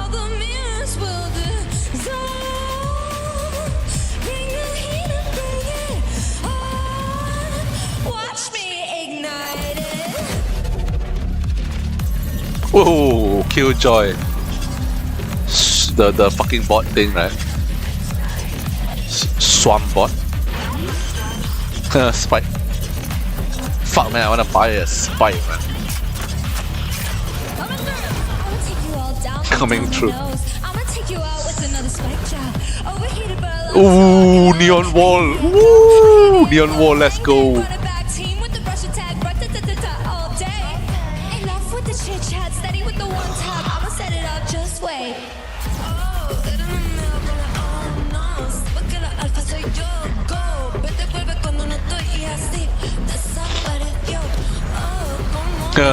Harbor.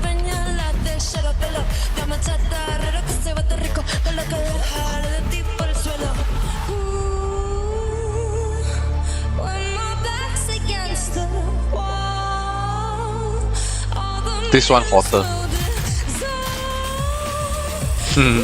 Race Boombot.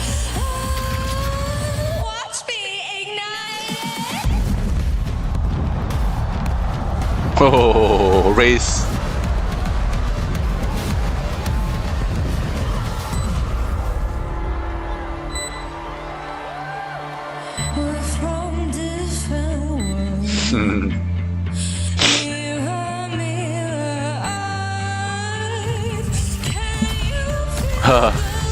Reyna's fucking eye. One eye symbolism. Viper's pit. Oh, actually damn cool.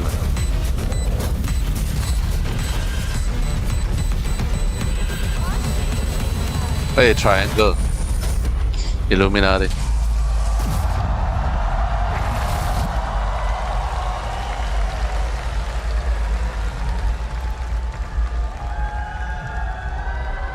Everyone is dead. Actually, that's their soul, you know. You see? All the op. They are sucking their soul. Because yeah, they are dead.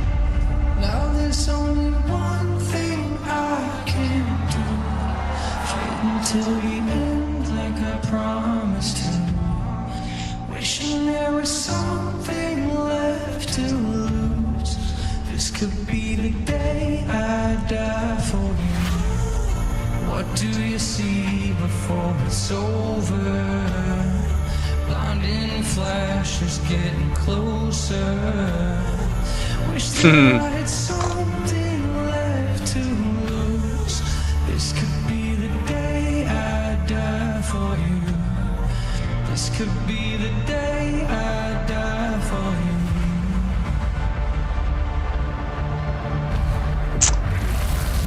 Oh.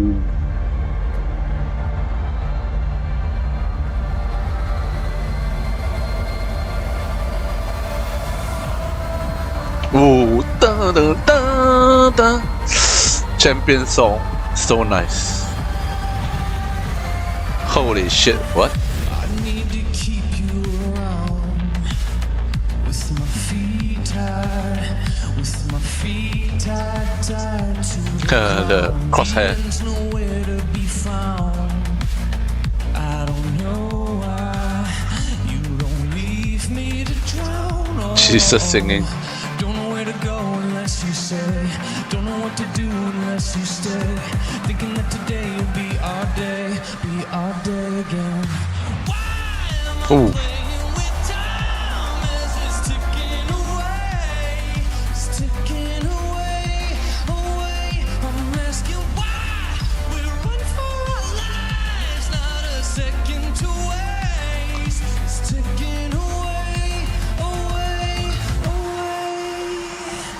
Let's get it, win it, lose it, either way and there. Got an attitude, I'm out the roof up in the air. This round I make it count, yeah, I'm talking right now. Feel, let it come back, kid, got no time to spare. Whoa, double up the score, turn a 2 to a 4. You know I win it like, gotta win one more. On a hot street, never gets old. Solo with the ace, so my team went gold. Why am I playing with time as it's ticking away? It's ticking away.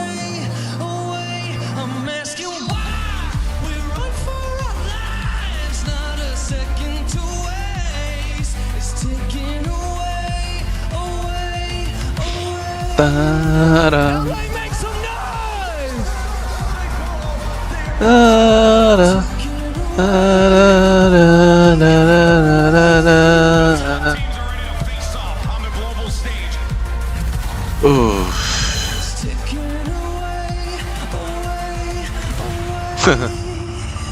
Kang. This is devastating. I'll give it one more try. I don't know why, but I keep coming back every time. I want it more than my life. I don't know why, but it feels so right.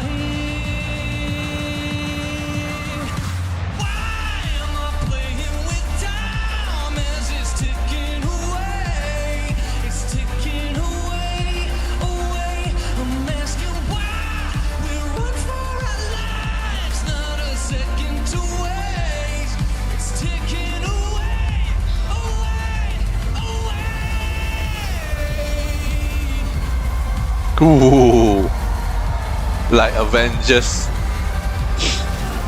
the freaking brimstone plane. Whoa, shit.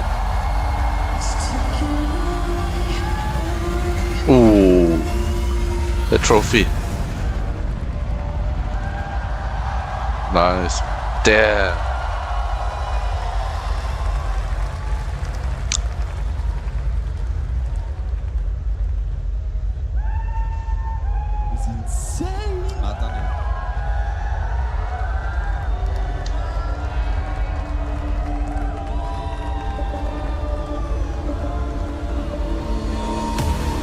Ladies and gentlemen, it's time for the Valorant Champions Grand Finals! Now I have one question for you. Are you ready? No, I think we can do it better. I want to hear you loud and proud. Are you ready? Let's welcome your two finalists, Evil Geniuses Yeah. and Paper X. Woo, Jinx! Woo! Woo! Singapore proud.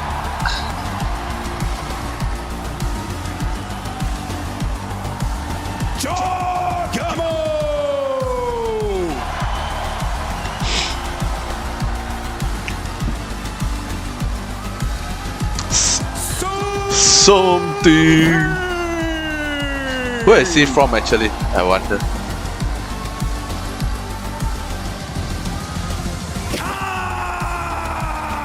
Com actually not bad.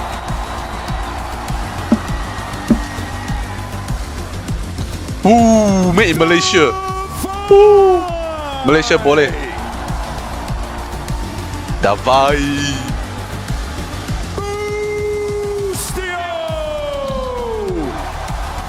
Nobody like him. Mind free.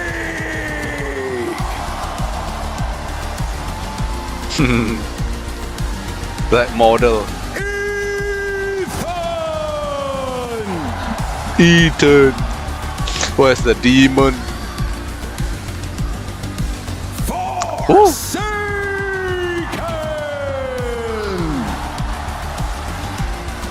So cute, man. And Demon One.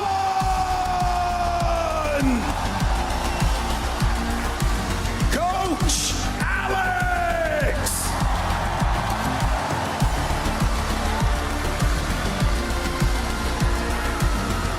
And Potter. Harry Potter.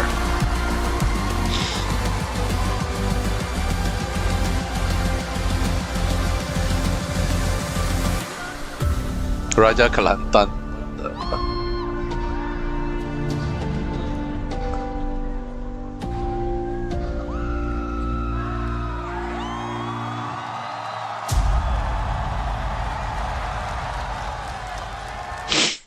Oh shit, crash again.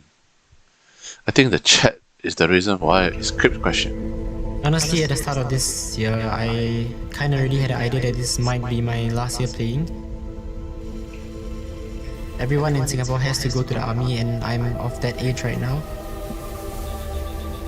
Of course I'm scared and like anxious. I don't know what's like waiting in front of my life, but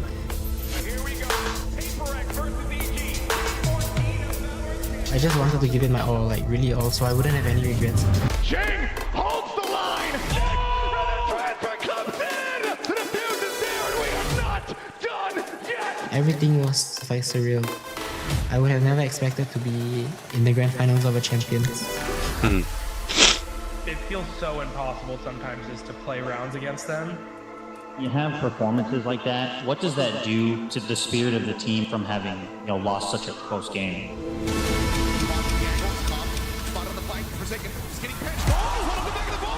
It's just always like a humbling experience. But this year has been about second chances. No one expected us to be here. It really shapes your mental. Going through all those ruts. Don't think about what these people online have to say. Just enjoy it while you're here. As long as you do that, you can have no regrets. Evil geniuses pulling up once more. Repeat of history.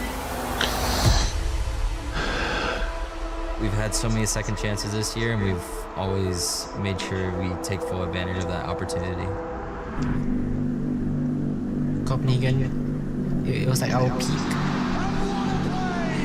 There was a world where we actually won the grand finals. Champions, we bombed out, we didn't even get into playoffs. Lock-in, we lost first round. It was like rock bottom.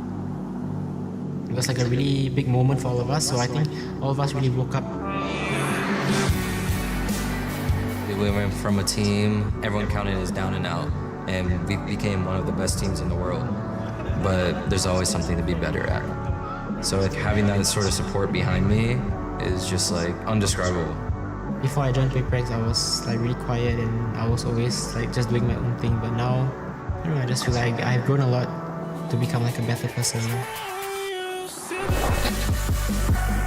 This core has been together for so long, but that big global trophy has always eluded them. But you gotta think this time around, this is their chance. It's more than just trophies. Like we need to grow up as good people and we need to just have as much fun as we can. It took a lot to get to where we are, so I want to be known as a hard-working team. But be free and have fun. That's what we're going to need to win the grand finals.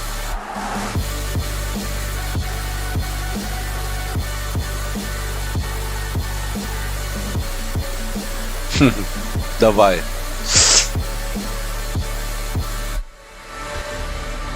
I give my heart and soul. I wear my heart on my sleeve no matter what, and I'm gonna give it my everything to beat Paper X. If this is my real last tournament and I never come back, I'm just proud of everyone in my team for going through this journey with me. I hope the fans just remember like this era of Paper X. Cool. But if I win, I think it will be a really great ending for me. The rest is history.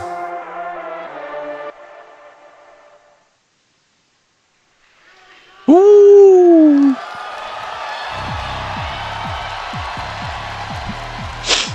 What Just goal? one more series to close out the year. History is going to be made no matter what happens. EG One more. Paper X will lift their first ever global trophy right here in the Kia Forum. And Mimi, you saw it in the trailer. You see what it means to the both of them. It is going to be a crazy and emotional series. Both these teams have had a core Let's that go. have been together for years, that have been grinding it out regionally, waiting for an opportunity. They've both been Oh, in a I'm so final tired. before, had an Didn't sleep. opportunity to win a global trophy, but it eluded both these teams. Yesterday It's did not one more sleep. chance this year. It's the last game for Jing with this iteration of Paper X, and it's EG's last chance to complete their Cinderella run, to go from that team that no one expected to do anything to a team who could be the world champions. That's the thing, it's the largest stage to try to get it done. That much more pressure, that much larger of an audience, that much more pomp and circumstance to get themselves up here onto this stage, into this moment. I can't imagine the pressure that these players have to be feeling coming into this one right now. We know that these are both teams that love to say it's all about having fun. We want to go up there, we want to have those good vibes. We want to just have fun and not let the pressure seep in. But you all people know, Sean, that that is not impossible to lock out. You can't block everything. No, and that's why they took that team huddle. Both of these teams, so much similarities, right? The coach having so much control over the team, the innovation we're seeing out of both of them. They both brought in star duelists in the middle of their seasons. The similarities are honestly, you can't stop. These teams are so alike. Yeah, let's talk about those two coaches, because you guys heard that when Alex and Potter walked out to this crowd, the cheers, the love that they received. I mean, for Potter especially, both of them used to play on the teams they currently coach, but a lot of people doubted her, Mimi. A lot of people criticized her, but she's answered back and she's proved why she's one of the best. EG is now the team leading the meta in a lot of ways in this game. They are one of the best in the world, and Potter has been there since the beginning. She was playing on this team, like you mentioned, when EG was first signed, and she's been there, has made the hard choices, dedicated to cutting BCJ, to picking up Demon 1, to taking all these risks to get this team to the position they're in now. But it's the same case for the other side. Alex has had to make those tough decisions too. Exactly. Alex has had to make all those same exact decisions, right? Getting rid of Bankai. That's the in-game leader of your team. You're replacing with a star duelist. Fan favorite too, Yeah, and you let this star player take a duelist role over someone like Forsaken. I mean, that is a crazy decision that he made at that time, but look where he is now. He was so confident. And in addition to all that, they bring a stand-in Gecko in Tokyo and then still plays third. I can't praise these two coaches enough, if I'm being honest. Yeah, I mean, I think that they both have very similar styles, or at least very similar Let's results go. when it comes down to trying to calm down their players and get them refocused on the game. Obviously, Alex a bit more emotive compared to Potter, who's widely just sitting there going, nice, and everything like that. Alex is slamming the desk, he's getting frustrated when they're not doing everything perfectly, but he knows how to slow things down. He knows how to pull them aside. I mean, there's a famous clip of him just taking something and saying, I want you to turn your brain off. And then he went into the very next round, and they just swept the rest of that series. That is just that is that connection that you have as a coach to your players that every single team would love to have. Yes, and that's a strategic coach telling his player, go out there swinging, right? I want you playing a grindy style that the other team is not ready for. You have the skill. And I see that same stuff when I watch Potter.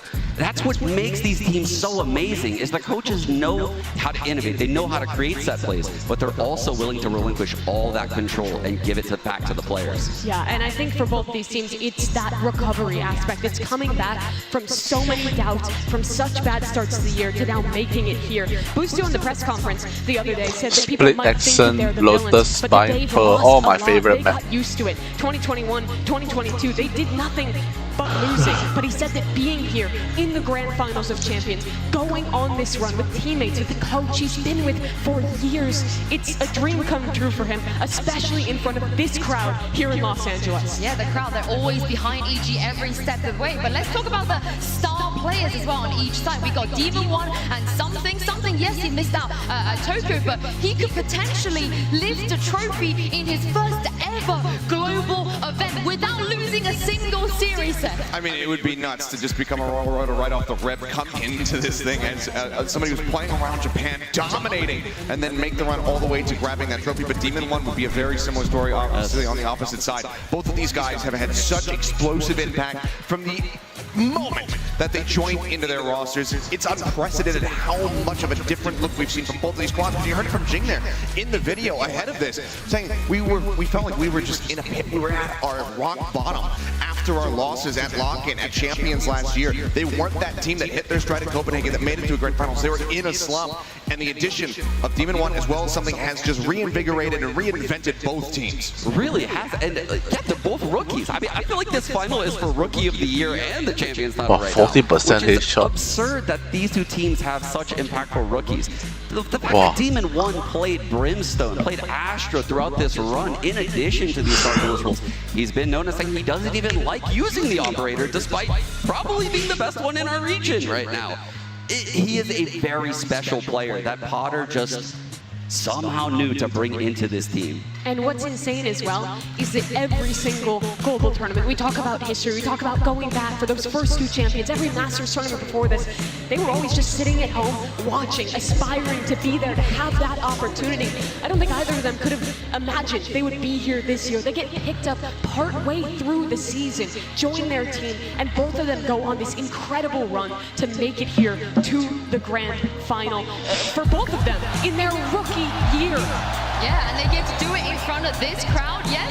KJO. For EG, but throughout this tournament, every single time Paper X have played, sets, we've seen the fans turn up, we've seen them here with their jerseys, with their signs. They love this Paper X team. I feel like just as much as Oh, they maybe love the EG side too. It's a team that is very difficult to dislike. I think that even though if you have people who are out here holding up signs for EG, they'll probably admit, like, yeah, I'm a Paper X fan as well. Like, this is a squad that you just cannot hate. And a lot of that did start with Ben Kai, the former IGL, the guy who had the goofy walkouts that was always in the content videos and whatnot, just kind of leading the charge for the squad. He's gone, but that love has remained because the rest of this team, even with the addition of something, is still just as lovable. I mean, they really are the most lovable team in the scene, right? It's impossible to dislike Paper X. How they play the game, it's so refreshing. And if you talk to the players, they create everything on their own. They copy zero tactics from other teams. That's very atypical in the pro scene. Most people are trying to reinvent the wheel. They just kind of copy it and move things around. That's what EG does. Yeah, Paper X is not that team at all. That's why we see the Harb Arena. That's why we see these crazy comps come out of them. And it's so refreshing to see a team like that succeed. And that's why this match is so difficult for EG. We've seen these two teams play up against each other before, but I think Paper X is the hardest team to prepare for, period. Because they are the squad that it's not always the same thing. It's not always a meta comp. It's built on their flexibility, their ability to come up with incredible plays on the fly. So this is where the pressure is on for Boostio, for Potter, the leadership of Evil Geniuses, to find the right read, to be able to counter this Paper X team that no one has been able to shut down at Champions thus far. Yeah, Boostio himself, he spoke about this as well. He was not super happy about facing off against Paper X again. Here's what he had to say after their last match. It feels impossible sometimes just to play around against them. And honestly, it's not fun to play against them. But the thing is, if there was any team that could maybe take them down, any team with a prep, any team with a mental resilience, right now, Sean, in this moment, is probably Boostio and EG. Yeah, it's Boostio and Potter. That tandem right there has put together some incredible anti-strat gameplays over the course of this year. Not even looking at this tournament, the whole year. That's just how they operate. But playing Paper X, and he says it there, it's a different beast. You can prep all you want until you're in that server and you get punched in the face. There is no team. I know EG has that B team. They scrim against B teams. They're one of the only teams in the entire scene that has a 10-person roster that they can scrim against the secondary team and play the comp. But that's not playing against Jing, Forsaken. Sure. It's not the same thing. A very different beast, but I mean, this does go both ways because Paper X, how do you prepare for an EG squad that is so good at mid-round pivoting and making decisions on the fly, that have just fantastic decision-making moment over moment, and we saw it time and time again from Calm. Just being able to just lurk into this back line. They have to keep it ingrained in their brains. If you have not seen Calm, he's behind you. If they can memorize that, then they have a very good shot of shutting him down. But he's so good at slipping the net and striking when it's least expected. The clutches are what have defined so many of these series for EG. They said they were a team of second chances, of capitalizing upon those opportunities when they are given them. They lost last time. The screen is so close to their face. What the It was in their control. This is their chance for redemption. And for both these teams, it really is going to be a battle of the mental. Something is talked about how in some of the earlier matches of this tournament, he was shaking in the first few rounds. He needed a timeout from Alex to calm him down, to get him focused. There is so much pressure on these guys, and they can see in the middle of the stage that trophy, and only one of them can lift it. Yeah, I mean, they've both been in this position before in front of that trophy, and they both lost out. But let's talk about the actual maps here, the 5 maps that we can potentially see starting with Split. Do you guys feel like this is a case of whoever starts off fast and get on the board is just going to take this in a sweep, or are we looking at a marathon? I think choose we're all in Neon, agreement man. that this is going to be a marathon. Yes. Both teams have proven that they have the mental resilience to not get swept, to be able to fight back. Paper X is we're the first ones to pull off that reverse sweep to begin with. Split on the horizon. I do expect that this is going to be very Paper X favor, just given that EG haven't quite really figured things out in this map. But we'll see if they've made any changes. Well, we are going to see right here, right now, in the Prime Gaming Agent Select, and here it is. Yes, they have. Oh my god, Davai play Viper, GG. Why? I love it. They went back to their double duelist they were running before in VCT Americas. This is a comp they're great at. Demon 1 had been playing Astra throughout this tournament. They had a 28% win rate on the defensive half. They're looking to turn that around. And versus Loud, we saw that chamber composition get exploited. This is the comp that helped EG go on their run in Americas. They're excellent at it. You get Jajimo, one of the best Raze players in the world, versus Jing. I think they're the 2 best in the world. And what a matchup to start us on. I mean, we just have mirrored composition across the board between these 2 squads. It's going to come down to who pilots this the best. Obviously, EG with a little pivot. How warmed up are they going to be on this? I think there's still going to be some comfort there, so still some concerns for Paper X, but this is what they have been running for quite some time. For Jing, though, this is the final ride. This is the last dance. One more chance to try to lift the trophy. Can they start with the right foot forward and get this win here on Split? The moment you've been waiting for is finally here. The agents are locked in. 100,000 people watching. Holy shit. Finals between EG And the game haven't even started yet. and we got 2 of the very best to take you guys through this Kia Forum. Give a warm welcome to Pansy and Hypok. What a beautiful day for what could be some of the best fucking Valorant we have ever seen. This final is nuts. Paper X, last chance to dance form, right? Jing about to have to step away, but he could leave his mark in the scene. And EG, the ultimate Cinderellas. Absolutely, and actually an opportunity to really capture the villain arc. Deny Jing the final exit in Valorant with a trophy in hand. I mean, what an absolute spectacle we have here today. I can't wait to get things started here, Lauren. And it all starts on Split. The thorn in the side for EG. It's not looked good this event. But they've changed, they've adjusted, they've come in with a different comp, and we are right into things. Go. No messing around, it'll be Paper X on the attack, EG on the defense. And this is going to be a marathon of a game. Initial tag comes through, actually Boostio going to do a little bit of damage here, but gets heals up, actually sits inside the club, but going to take that one before Forsaken trades out. Yeah, so far so good, they've still kept their composure here, EG. Racking up the bodies though, Device still standing, still controlling space. The rest of EG need to temper themselves a little bit here. PaperX have divided this map up. They've got the site. Look at the HP bars, though. Everybody from PaperX tagged up here. Jorgamo, no utility. Look at Demon 1. This Frenzy could do real work here, Lauren. Oh, Jorgamo finding Jing, now down to 2, and the HP is low. Paint Shell back up, and Mindfreak feels that! He's down! And now it's on to 5, spotted and deleted! EG, round 1! Expecting things to be told pretty you. explosive here. The thing Once Dava use Viper, it's a GG.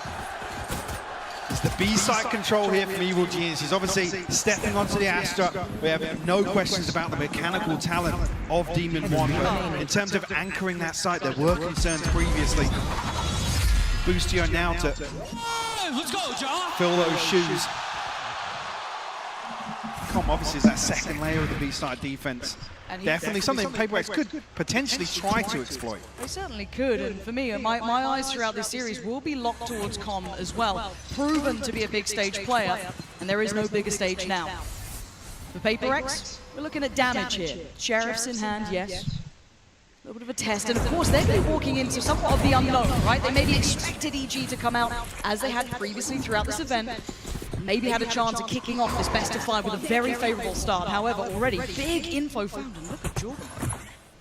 I'm close and personal here with the judge. Plenty of PaperX bodies on the other side. Boombot will reveal that. Forced away. Connects fully with Demon 1. Finds one ahead of the Viper wall. This guy with the Guardian is something else still. Oh, that's dangerous something. Bests him. It started well here, warming himself up into this matchup. Jorgamo going to deny any comfort towards ramp, and that's the spike dropped. Goes a little further ahead, they need to calm themselves here, kind of feeding into the beast. PaperX will be happy to take any of those bodies.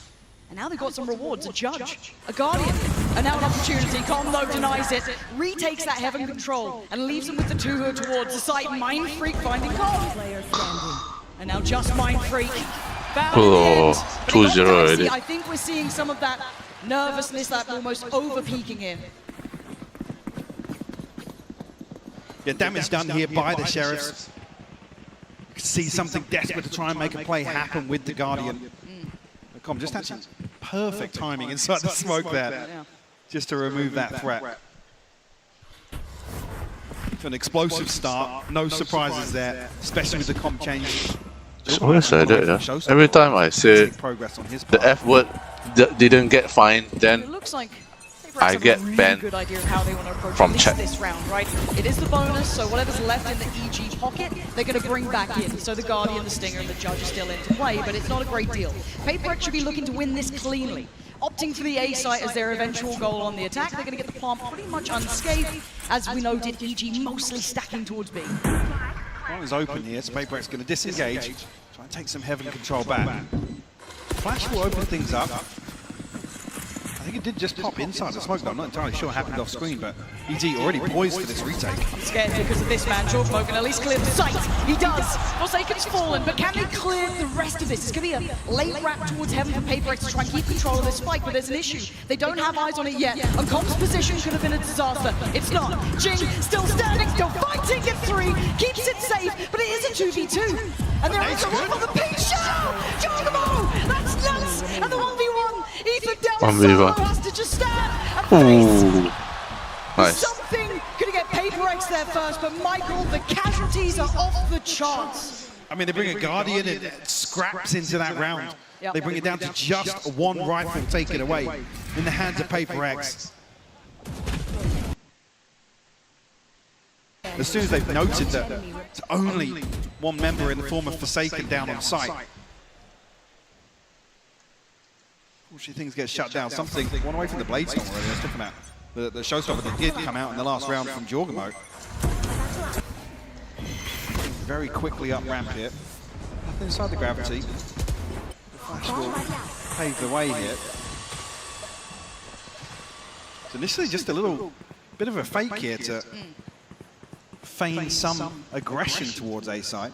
3 members of EG in position, but Trailblazer will, finally noting. Well, adds a little comfort to the dish. What the hell?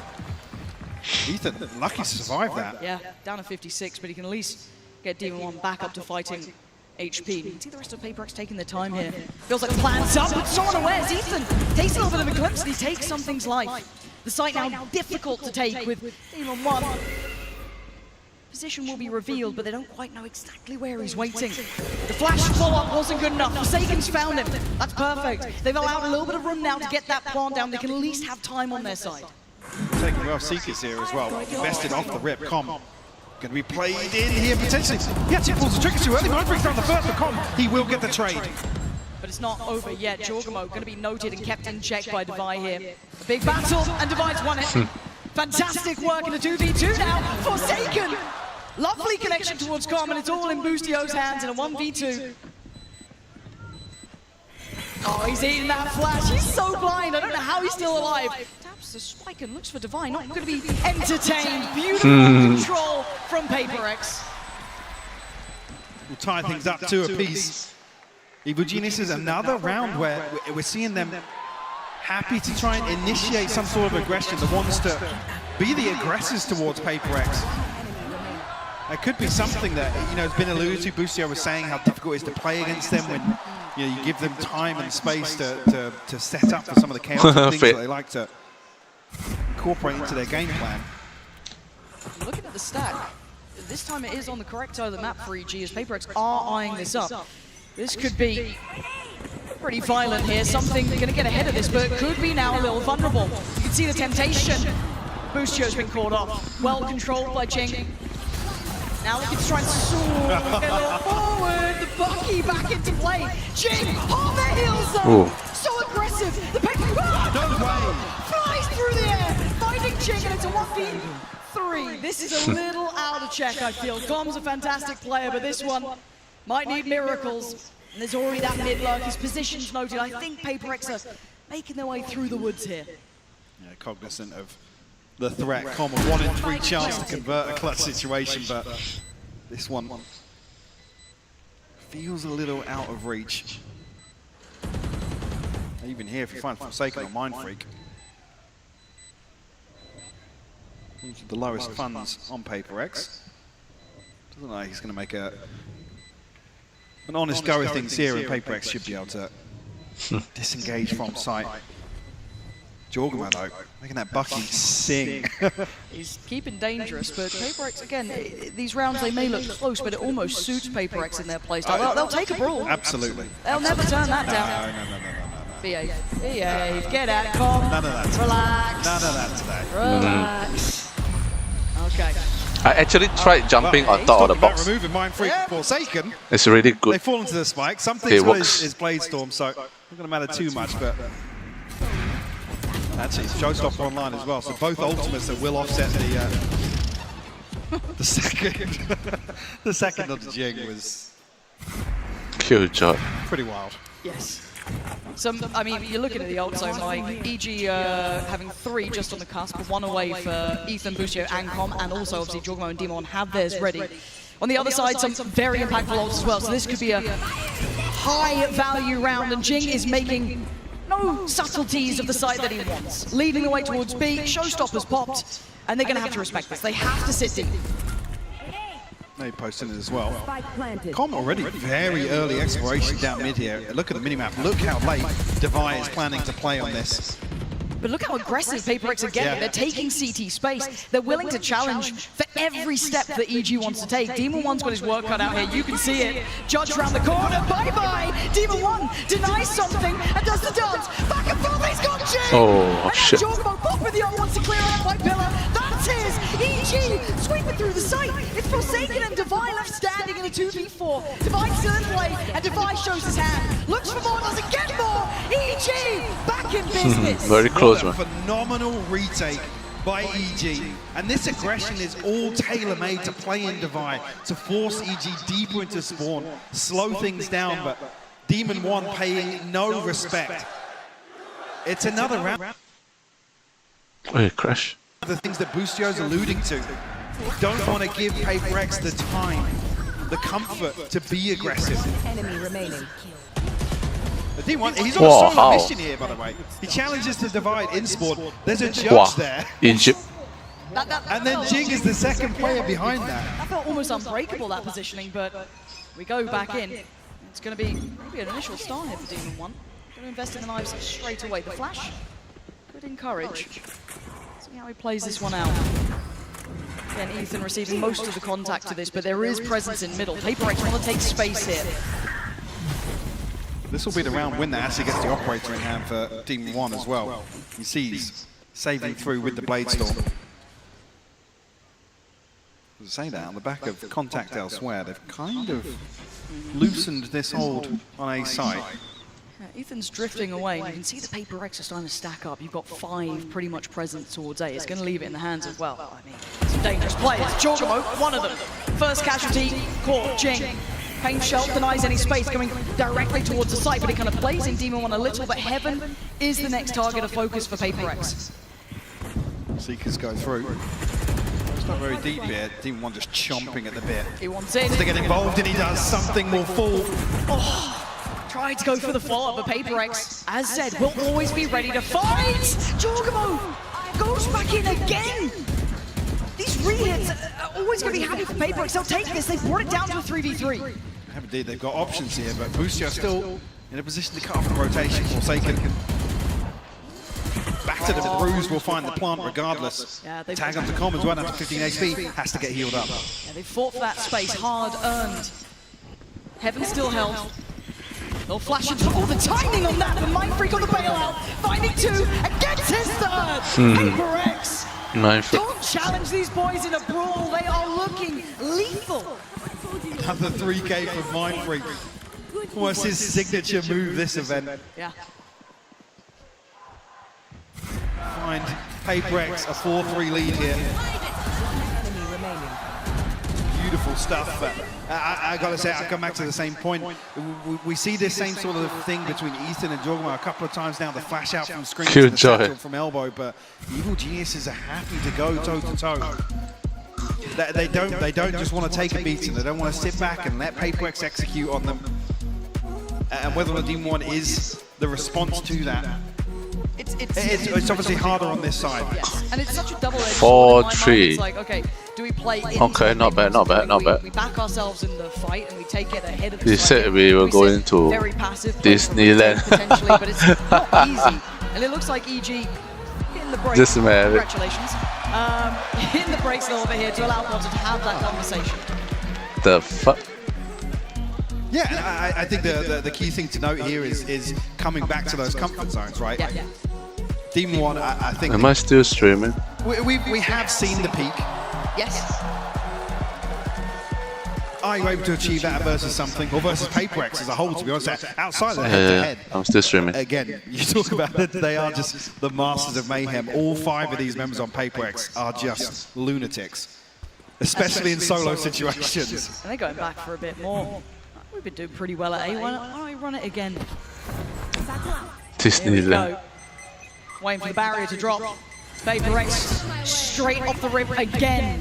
Pacey taking straight towards the ramp, but something's the one to find Jorgamo. Over the top of the pit as well. Instantaneous. Look at where that death marker is, up on rafters. Comm definitely going to be feeling the pressure here. They've got past it, but he's missed. Comm given a second chance at life here. Actually, Paper X are scrambling. They're looking for another option. Now, if they do directly go towards B, you know, they just run that down, they will have 1 player there. Tucked at the back of the site will be Boostio. Problem is, he's in a fairly risky spot, vulnerable to Heaven. Yeah. Where Mind Freak is, Ethan has to close this gap. No flash to help him yet either. No. But the stalls worked well enough. Flash just coming on for Ethan.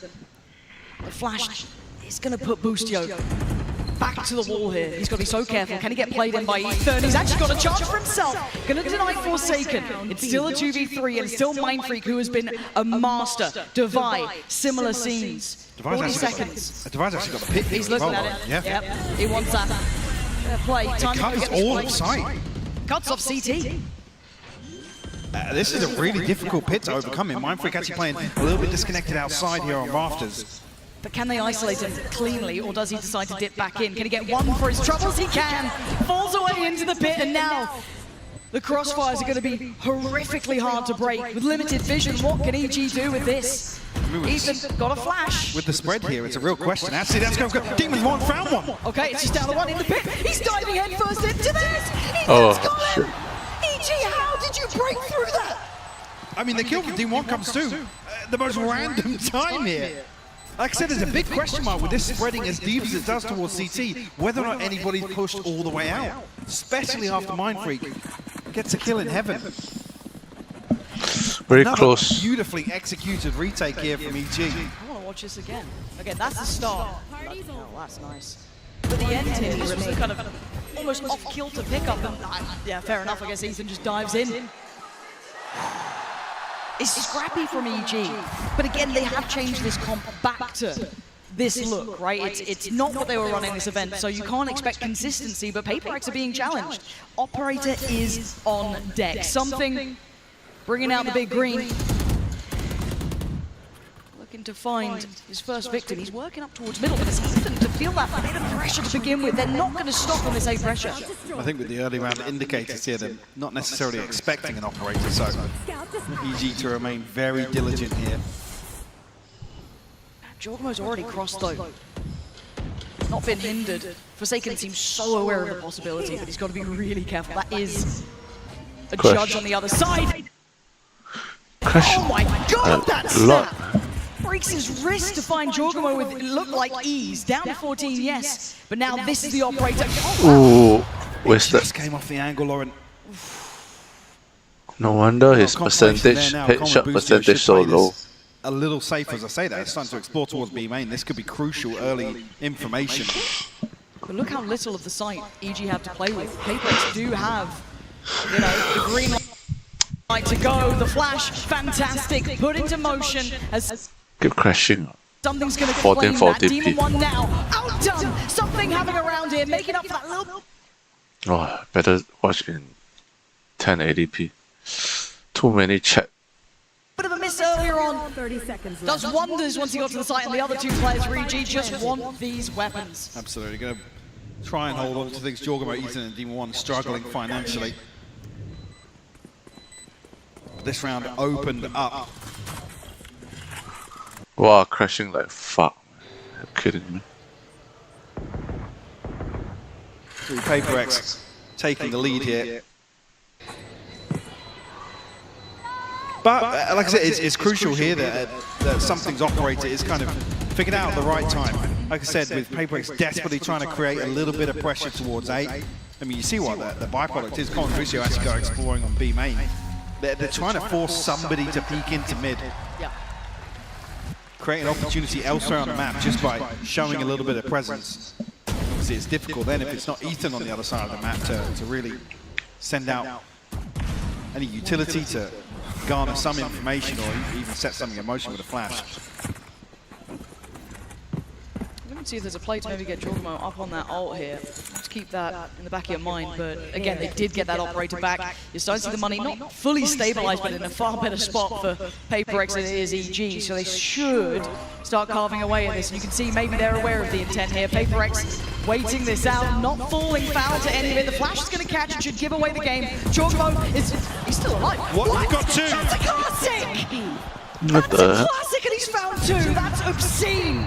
But now it's down to Ethan and Demon 1. Sheriff and a classic and a flash to play in, and that's about it. Demon 1 going to be jumped off. Out of this world from Demon 1. This is finally put to bed. But that was far too dangerous. I kind of want to see every single kill that just happened there from EG. How did Jorgmo get two? Jorgmo 2 with a classic. Demon 1 shoots a Sheriff out of his backside, apparently, to catch something in midair. Mine don't do that. What is this, though? Whoa! What? But it's still around for PaperX. All of these I feel are going to be like this, right? Such violent delights when we watch, but PaperX now chipping away and creating a little bit of space on the board here. 6 rounds to their favor to the 4 of EG. They're starting to stabilize into the game, but I feel it's going to be this high octane form all the way through. You better be careful. Well, just on that point, though, you're saying you're expecting this, but for PaperX, this is sustainable, right? For EG, is it? That's the question. Can they really commit to this sort of play style? Because this is playing into a Paper X style series. Yes, it certainly is. So Divide going to go through, a little bit of a scrap over towards A, but he's kept 4 players here. You've got Forsaken commanding the attention of 4, and this now heard the steps. Boostio, he's calling for support, he's calling for help. Can he slow down the roll? He's trying to. All that utility is investing is just trying to buy seconds. Rotations in, they're backing away. No way. I mean, how much space does Forsaken get here? 36 HP. Easton, does he slip back with the elbow? He's spotted! But the flash, he's turned it, but he's still giving away. What a shot from Forsaken! Creating all of this room, and they are running 30 seconds. Jorgamo is here with a showstopper. Forsaken, yes, has the sight, but look at the space that Jorgamo's taking. This is going to be so deadly. He's ready to satchel here.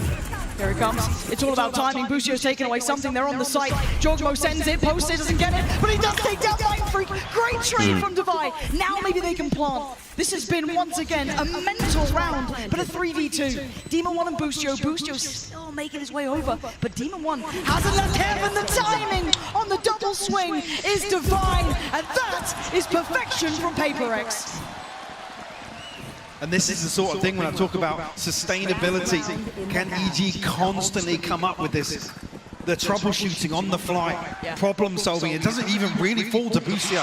It falls to these individuals on EG to make the right decisions. Perfect example, Jorgamo there with a showstopper. Again, what do you choose? There is no clear choice, a bit of a Sophie's choice if anything, but now we're looking at the Seekers being there for Forsaken. That could be right off the rip, but it looks like they want to go head first into this. EG, are you going to try and stand and fight this Leon one?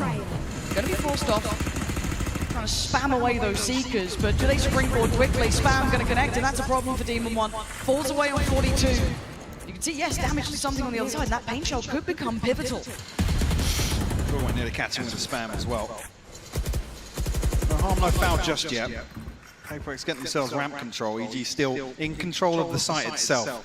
Again, Device set up to try and catch an overpeak elsewhere, something alongside him in mid. Paper X have been given access to vents actually, so a very easy opportunity here to regroup. Paper X waiting for someone to play into this. The pivot's happening. Straight through middle, going back towards B. Jorgamo yet to adjust, the flash might send him towards it. It's going to connect for comp. Tries to slow it down himself. Falls away towards the site, allows Boostio to get the play, but it's Forsaken. Breaks in like a thief in the night. Paper X, so clean on these site takes.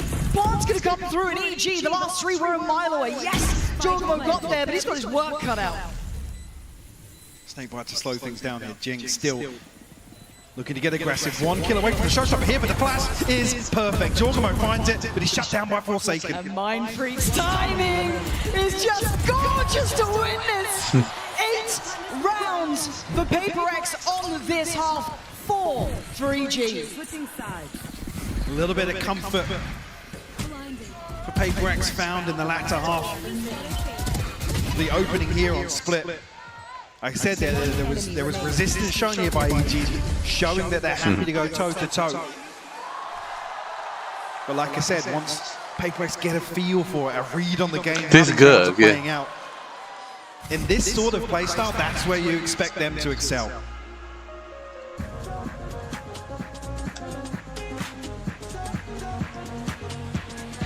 Thank you very much, guys. What a start it is already to this grand finals. Paper X, they're leading at the half. But let's take a look at the Verizon high-speed moment here from Demon 1. Mimi, we knew this matchup is going to be high-speed, and we got a treat to kick us off. Yeah, we did. I think that EG switching over to the double duelist comp was a good idea. It's a lot more comfortable for them. And they showed this early on with some of these flood retakes. This round was entirely Jorgamo and Demon 1 working together to win things out on the retake. We saw throughout the half how... Keep crashing, man. What the fuck? Rounds, Mimi, out of their 4, it was 3-3. The only other round they got was that Viper's Pit round where I think they got a little bit fortunate to win that 2-on-2, Seth. Yeah, Mind Freak trying to get around the pillar, but the timing comes in. Demon 1 manages to nail the shots and takes him out. I mean, this is a fantastic display here. I think the real high-speed moment is just the build time on Jorgamo's showstoppers, because the guy had these so rapidly within the first 6 rounds. This was an incredible one for them, but it started getting away from them. That's why last time they played against each other, they did play Fracture. Last last time they played against each other on Split, it was an 8-4 half for the side of EG on the defending half. They started off really strongly.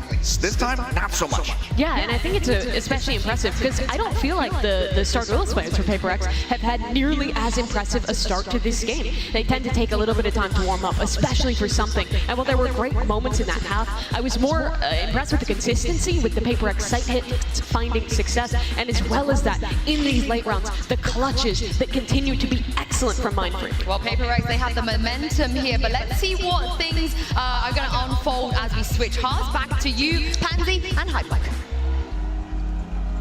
Thank you, and yeah, at 4-8, this is a fantastic start for Paper X. They've done what is required. They've got that first real half under the belt. You can see the succession of rounds is near on a streak. There was a couple that offset it for EG, but EG were in the fight, but I think you said it right. Do they have the ability to continue at this pace? Because Paper X aren't going to slow down. Definitely not. You know how proactive they like to get on the defense as well. EG though, stacked up. As 4 into B main. It's just calm disconnected here, no surprises. But this is just a post-demon one up here. They're actually going to regroup as 4 into mid. Okay, let's put something on the chopping block, and that wide step out has got him dead. Big start for EG there, no chance of a trade and still above a minute. Did spot multiple. 8-4 winning already, man. Paper X still holding on to utility here for a contact play in B main. Jeez.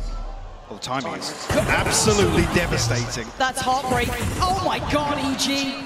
You couldn't ask for a better beginning. Forsaken could maybe do some damage though. Good flash, and he tries to look his next step towards the other side of Pillar. Catch someone on the push-up, and he's trying to do damage, but it's just not landing. EG swarm the site. They should have enough for a plant here. Divine looking to maybe get a little ahead of that. No. Does he walk the smoke? Yes, he does, and it doesn't matter. EG with a pistol under the belt here. Gonna get themselves a chance to close that scoreline up. There's a couple of heartbreaking moments, split seconds, deciding this. The overstep here from something, dash popped, obviously no chance to retreat from that, but then Mindfreak just slipping into Astral form at the worst possible time. EG pounce on the opportunity, a pistol round on the board here. And I've got to say as well, just a side note, almost sidebar, Jorgano is having He's nearly on 20 kills. He's having a game. Looking like Jing wants to get himself working towards that showstopper nice and early. And a pace change for EG after a very slow, meticulous start to the pistol. They've shifted gear a little, looking to try and test, or at least posture towards middle at the very beginning, taking over towards the top side of things. Oh, come on! This guy is literally inhuman. I don't know what this man is made of. It's just ridiculous to watch him in certain situations. Sure, anti-eco, I don't care. It's so clean. This was the map that gave him the title of the new King of Hell, and you might be seeing it again. The guy's aim is off the charts. Come, gonna find something. A Mindfreak. He's in spawn, so that's quite a ways away. Looking to potentially get the plant. Yeah, going to be building up the showstopper again with the plant coming through here. Just still being careful in case there was someone waiting behind those screens. But Com, all too aware, you don't get to flank the flanker. Com's going to find him. Prime Gaming flawless. Moving forward, and Demon 1 warming up. Just filthy. Oh. Kid's a real talent. Yeah, same. Brings the scoreline within 2 now. Paper X still leading. Evil Geniuses with a good opportunity here in the bonus as well. It's well fleshed out. Well, compared to the first. Look him open, right off the rip. Up towards Ramp, he does have Ethan not too far away, but look at the spike and look at the player on the other side. There's going to be something. Jordan can split mid here. They aren't actively playing towards Vents. It's on something's shoulders, and he shoulders it so well. Perfection. Couldn't quite outdo Demon 1 in the upgrade. I don't know if it is in his hand. There's the control from him, right back at you. But the problem is they are still a player down. It's a 2v3. This is not easy. And Ethan couldn't really find any space on the other side of things either. Still kept in check by Forsaken on A side. Team 1 has to come across this way for the heal regardless, to try and make something work. Charge on Demon 1. 1 kill. We'll have the Blade Storm here, but perfect timing on the flash. And look at this angle. Oh yeah, that's wait. Don't keep peeking him. Demon 1's got knives. And 3 kills. And 3 kills. The chance for the ace here around 15, Lauren. 35 seconds, are you kidding me on this one? He's been heating up to this last 60 seconds or so. Feels like fate, but again, it's Devi, it's Jing, come on. Surely not. 25 seconds, he's not being entertained. He's not being given these fights. He's going to have to fight for them. Jing, looking like the timing's right. Yes, it is. Safe pair of hands. VaporX weather the storm here. And leave Demon 1 out to sea. 6-9. VaporX picking back up now. Forsaken's going to struggle in terms of the purchase here. See how things... Actually, yeah, Jing forfeiting shield or something else along the way to get Forsaken a rifle in hand. We noted it, Demon 1 up to 15 kills now. Blade Storm online for him. EG maybe looking to pop once again towards ramps. Well, be careful, you can see a little bit of a trap sent there. Demon 1 caught a pixel out of place, but no. VaporX keep themselves safe. Play a little bit deeper towards heaven. They allow the access to the site. When do they fight back? That spike is going to make it across before they're able to swing towards ramp, so it's going to be common, maybe Boostio, to deal with the pressure unless they get ahead of this. No one's checking. No one has checked. Does Forsaken just go? Does he take the green light? They might know Jing, but maybe not. Oh my god. They both slipped through. They've slipped through the net, and it's going to be devastating. Already taken away Ethan. Oh, but Boostio! The timing on the crest of the corner gets him up to 8 with 2 in this round. And now 3, something Divine, Mind Freak, where are they? 2 towards heaven, 1 towards CT, and a messy engagement gives Boostio the 3rd. Now it's Mind Freak, now it's something, and Boosty wanted the ace, he ain't gonna get it, but there's the denial of Mind Freak as something, 6-9. It might be time to back away. It's another round that's just decided by a split second. The timing on that one. Yeah, Forsaken's holding backside towards spawn. I think initially because nobody's shouldering the angle from either side. The kill comes through onto the side and they think that they've got a little bit of room to play with. Yeah. Problem being, there's no second layer coming from screens or from heaven at the same time to follow through on that initial kill onto site. And I'm a little bit nervous to say it, but I'll start nonetheless. Okay. I'm a little worried at how many of these rounds are a little bit individual from EG. We just had that round, yes, it's timing, but Boostio's there. I come back to the same thing. This isn't where we think about Evil Geniuses in terms of sustainability, in terms of consistency. It's not. This is playing to the strength of VaporX, even though here we're looking at a 9-7 scoreline. Respectable. This is what they love to do. Oh, they'll do this all day long. There's no stopping them on it. But can they get chaotic in a round like this when the buy's far from perfect? Ethan already going to take away Forsaken from the equation and open up the map. Now it looks like the extremities are going to be VaporX's focus, right? Start trying to take a little look towards A. Didn't find anything initially, but B main, they're getting a little bit more invested. Something wants to work towards the ult. 1 off now. And heaven with the exchange. What won't catch. Jing actually trying to get ahead of the curve here. Might even catch her. Yes, he does. Jorgamo gets off a little bit of damage. Massive. And they're going to read into this. Yeah. This seems very indicative of that A hit coming through. So your call's going to be made. Devi has to try and do something. This Guardian, I mean, they're trying to make it work on very little in this regard. Jing going to back away. But it's stalled out EG. 1 kill from the showstopper though, if Jing finds another. Already set up here, but there it is. That's a showstopper in the back pocket here. Reset on the paint shell. EG is scrambling to try and find a rotation. Mind Freak is positioned towards heaven. Down to 10 HP, has something in close proximity here already. VaporX, they're rotating ahead of this, Lauren. Yeah, they're matching them step by step. You're not going to get an easy fight. Mind Freak, how does he play this? 10 HP. He's got to be.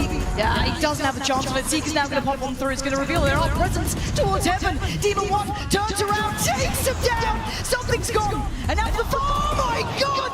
Above and beyond! The spike! They need to get towards the site, and it's on Demon 1 to do it. He's going to get the plant down and now Devi. It's only a stinger. This is so much to ask of one man. Is there an upgrade around? I'll be able to find it on the corpse of a fallen foe. Waiting towards that drop, there's already a player. So 5 bullets in it, has to reload. Demon 1's now called to attention. Yeah, comms definitely relayed this information. You can see the pings coming through. Devi now at a crossroads, a dilemma how to approach. He's got to give it a go, and it's Com. Gonna find Divide, and EG scrapping their way through that round. Mike, again, that was a little on the back of Demon 1. Those How did they back-and-forth come back? rotations, they were getting ground down. But Demon won. But just the presence of mind here as well when the clock's running this low, he dips into this cloudburst to find the first, something falls. Hits the updraft to avoid the showstopper from Jing. I mean, these rounds are just ridiculous. I have to imagine Potter is absolutely tearing her hair out. Because all the structure, all the discipline that you brought to this team now, you have to throw the rulebook out the window. I feel like they almost started on that though. This map may not be a gimme, but it's going to be one of those where you've got to know this was going to come out, right? You knew the Vita was going to look like this. That last composition, the chamber wasn't looking good, it wasn't working. The Astro with Demon 1 didn't look as comfortable, so they've gone for a risk, right? High risk and potentially a high reward. Rolling it back, I don't know how much time they've had playing this comp as of late. So again, you look to it and you think, okay, you roll the dice. And for now, your big hitters, well, they're hitting. Jorgamo and Demon 1. Now on the other side of things, this hasn't been the perfect start to the second half here. The scoreline nearly closed up at 8-9. Only one round so far for Paper X, but they're back on the bye. They have some big ults to play with. One off the Divide. They're very close here to a, well, it could be a very deadly round.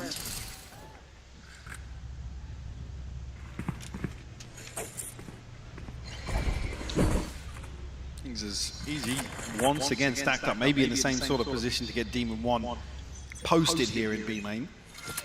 See a very quick adjustment on the back of it. Mindfreak will take a tag. Kept honest here in the opener. But Paper X on red alert towards mid here because, like I said, previously EG did this to post up Demon 1, then re-aggress elsewhere. Oh my god. I say he was kept honest with the first jump peak. He's put in his grave on the second. This creature has escaped hell to wreak havoc on this server. This is mental. I ain't seen that mid-round. End around, sure, this guy is ensuring death wherever he goes, but still it's only the first pick. Mindfreak gone, and that has to cause a reaction from Paper X. They have to be dealing with the fact that B is pretty much open. But for now, they prioritize middle. They're looking for Ethan, who walks away barely breathing on 6 HP, but the pace changed towards B. They want in, and Jorgamo gonna lead the way. Comms claimed Forsaken on the other side of the map. They're winning out everywhere. The big swing factor may be Divide here, but look who's waiting. Demon goes down, Ethan on the trade. But now timing is everything. Denied the initial plant, can they find any more ways to cause problems? Something wants to. The spray, the shot in the dark, but it's Busio to find Jing, and it's all on something. In a 1v4, this is brutal. Ethan to the left, 3 to the right, he's got the first. Looks towards heaven, tries to snap back around. 7 HP ain't enough. EG tying this up at 9 apiece. Just wild. Some of these rounds to watch back. So clean to find this headshot. I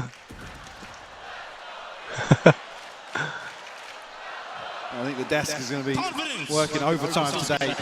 We're taking a beating some of these rounds because some of them are they're very frustrating for somebody to sit back and watch in terms of the intention.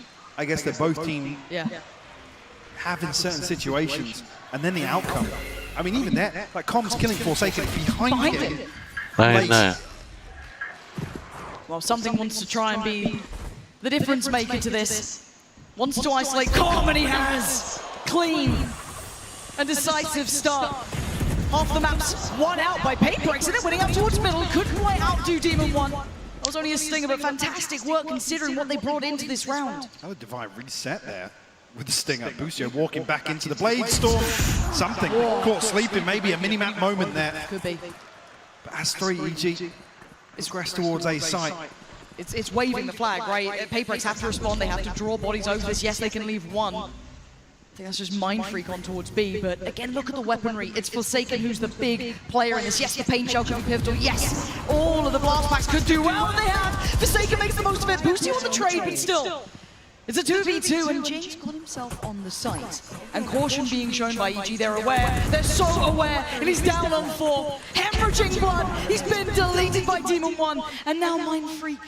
Possibility, yes, in the HP, but the timing's everything. Just got to find this first kill. Can Boostio. do it.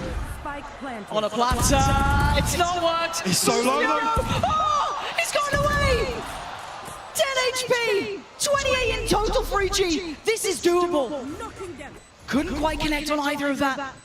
How does he close the gap now? Boostio's gone down. He was expecting the swing. Demon 1. Oh, the temptation. 5 HP on one side, 18 on the other. 4 bullets. Ah, Demon 1. How? Breaks their hearts again. Double digits lead taken. He'll take the fight. He doesn't care. Take the warnings. Are putting on an absolute show in the second half. Just one round for Paper X. And it's round 3 when they come in at such a huge disadvantage.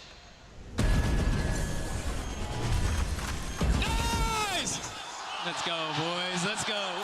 And I'll change up a little bit. I was talking about it being concerning in terms of sustainability. EG are going to be brimming with confidence at winning some of these rounds, Lauren. This was never meant to be the map they started out. Oh, Christ! Demon 1! Absolutely devastating impact off the rip. That takes away Forsaken. It opens up all those possibilities on the side here. Just going to put the showstopper in towards heaven, secure. A second for the plant. And it's on the floor from Paper X to try and bring this in. That operator not having a chance to rattle off even a shot. Paper X have to get a move on though. Time already passing by. Look how disconnected Boostio is here as well. Yeah, plenty of utility. Oh my god. I was expecting it to be calm. Yeah. It is Boosty. But you're right, time is of the essence and Paper X need to get a move on here. Try and face their demons. They take away Jorgamo. That's fantastic. Quick flash can't follow up, and now there's a chance. An opportunity. Cracked open here for Paper X. Maybe this is the time they can break through. Maybe not. Whoa. Demon 1 is out of this world. As Divide, the time is gone. He knows it. He can't change the outcome anymore. EG up to 11. Oh, 9-11, cuz told you. What a stark contrast as well to how this map started. Jorgamo, we talked about him being on the brink of 20 kills. I think at that time, Demon 1 was on 6. Something like that. He's on 25 now. I mean, he just doesn't miss. This was such a good opportunity for Paper X. I felt like once they crested Pillar, once they got close, once the knives were used up, that was a huge chance for them. Timeout is hit. Paper X need to come up with a plan. Alex is worried. This was never meant to be the start of this. In a best of 5, the team coming in from the lowest rarely wins like this. 2 out of the 5 times we've seen this scenario, that's all that you can imagine could be done, right? 2 times out of the 5 we've seen lower bracket teams be able to convert those wins because the veto is so heavily favored normally towards a team from the upper side. Paper X targeted first map, and it might be slipping through their fingers. I mean, it's a real concern, actually, because I know Sean was saying what he'd love to see in terms of the best of 5, but I feel like this is a little front-loaded for EG. The win conditions for me lie with Paper X at the start of this veto. I agree. Pearl, for me, is a bit of a 50-50, depending on the comp change, sure, but Paper X have looked flawless with the Phoenix there, so for this to, I guess, trend the way you'd expect it to, this starts with a Paper X win on split. EG already defying that. 11-9. A desperate time out there for Paper X. Hopefully a plan Wow, has EG been made to winning. handle Come on, man. EG and specifically this one, Demon 1. And a chance, and he's been dealt with. Perfect beginnings for something. Isolate and conquer. Giving them the man advantage for the first time in what feels like a while. What doesn't catch, but Boostio already way ahead of this. And hard clears something. The headshot on the fadeaway. Bringing to a 4v4 now. even though the Seekers, yes, went towards B, you can see how quickly those rotations are coming in. Jing is already towards CT side. Forsaken is on the side, but it's a Bulldog, and it's a Judge. Far from perfect. Oh, and Busio just slides right between them. Oh, no! Jing trying to hold on. A 2v3 in the site is EG's. One should be coming in, and I don't think they can close the gap. My paint shells are really high, but Jing he's off! He's got off! In a blink of an eye, he's dead and gone, and EG are on 12. Map point EG. I didn't think we'd see it, Mike. Not in this map. I mean, this just reeks of the loud performance on Split as well from Paper X. Really struggling to find a solid grasp. And just getting overwhelmed time and time again. Now, unfortunately, have the second line of pressure, which is a deficit here. A financial disadvantage. Demon 1 and Jorgamo heating up. Truly a deadly duo between the both of them. Looking at Viper's Pick going through a middle. I'm going to try and isolate some of these fights on the extremities. 3 players put to task towards A. It's Com on the other side. And the rest of EG focusing towards B, at least on the start. Oh, again. Combo going to be tested. Something. So the crosshair plate's going to look way off there. Lucky to only get away with a tag down to 89, but re-walking this? That's bold, to say the least. Here. I'm slipping away from this, but this will be noted relatively quickly. That's a big indicator, actually, that Com's given up this control. Oh yeah, you can see Jing already. Exactly, yeah, because something's in such Wow, a good EG position. winning. Shit. He can get very early information. First map, told you. Every time Davai use Viper instead of Sky, they lose. Divide. They're going to try and get ahead of this to try and help him out. Because look at the pressure coming his way. Paint shot going to go down. Demon 1 closing in. And now the chaos begins. Divide's fallen. Jing! Out of nowhere fights to a third would be everything for them. How much can he do? Not quite enough. The trades are coming down. And it's all on Com. A 1v2. Spike is not in hand. Something is trailing in 13 seconds, Mike. I don't know if he has time for this. Mind Freak perfectly positioned. He's got him. A chance here for Paper X. Making double digits. Opens up the slightest of opportunities. Chance here, but it definitely doesn't help the finances with it being as scrappy as it was. Comes down to just one. I mean, that's heroic. Yeah, I mean, I wanted to see that back, just how Jing caught the timing there through the divide. Beautiful stuff. EG. Slight pump of the brakes for Potter. Grinning right now with this performance. In the second half here on attack, it has looked nothing short of phenomenal here from Evil Geniuses. Yeah. Time to check in. That was a 6-round streak from EG. I mean, timeouts to take a breather, really. Why not? Yeah. Tune up, get him in. At worst, you go OT. Now that could change things. Paper Yeah, X sure made is. a miracle. I mean, Jing was right there.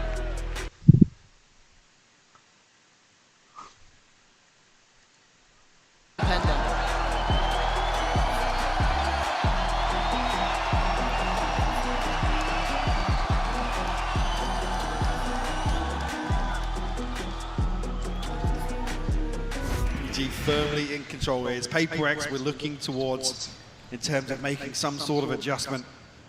Going to be tough here with Divide down on the Judge, Forsaken on a Bulldog. Ultimates, yes, 2 away from the Blade Storm. But a must win to keep their hopes of opening up this best of 5 with a map win. It looks like middle is once again a priority position for EG. Yeah. Looking at who's patrolling it. Divide, Judge is there. Jing, very nearby as well. Com, once again spotted, he's to be challenged by not just one, there's 2 to this. Double check there's no one further behind. So Come back, PRX, come back. Something to go walkabouts if he wants to. But all of this test happens in middle, look at something. Look at, wait, there's no way that Boostio just had a little look back. He's looking, he's watching.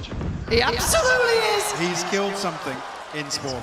He's read them like a book. That deep flash, maybe just a little read on what they wanted. And this is, I don't feel like addressing Com is the issue here for Paper X. Wait, Team Jing's 1 gone found down. another one, Jing's fallen. It's a 5v3, Lauren. This feels like it's just slipping between their fingertips on map 1 here. 2 men up to the good. The 3 standing. A bulldog for one, a judge for the other, and yes, rifle on Mind Freak. 4v5. EG are congregating over towards A. This plays in Forsaken and hopefully Divide. Seeker's invested, it doesn't really tell them anything. 30 seconds. They're running low on time though, Mike. Have to make a move. Flash will catch you. You've got to be calling for Mind Freak to hit that rotation, hit the panic button, get over here. There's 5 players coming our way, and Divide has fallen. Forsaken now. It's all on him to try and stop the rock, stop EG. He's desperately trying, but it may not be enough. As Mind Freak now in a 1v4. Map 1 on the line. And EG turning up on a map that none of us expected to see this level of performance on.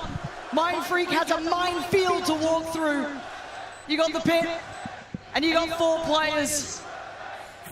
Divide or not, he's got to go. He takes down Com, but the trade for Jorgamo Come on, man. there. EG, I told you. map 1. And a statement made by Evil Geniuses, Lauren. A confident opener to this series. They look absolutely lethal, Mike. I'm looking towards Demon 1, I'm looking at Jorgamo. I mean, they've had a belting series. You do not want to miss the rest of this.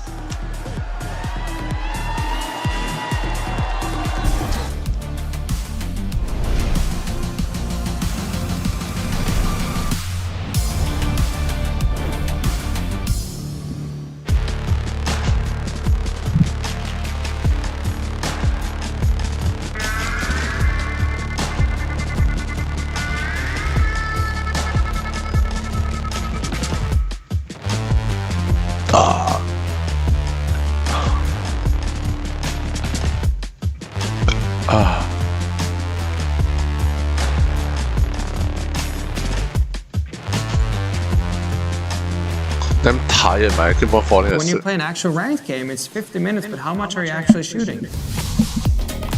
With AimLabs, you can compete in over 1,000 tasks that will prepare you for any scenario in any game. So the new ranked season, you play, you get points, you can compare yourself to your friends. With AimLabs' new one-to-one Valorant maps, you get instant feedback on how to get better crosshair placement, better peak efficiency. You can also instantly modify existing tasks with Discovery. Get started today by downloading the AimLabs for free and join millions of other satisfied players.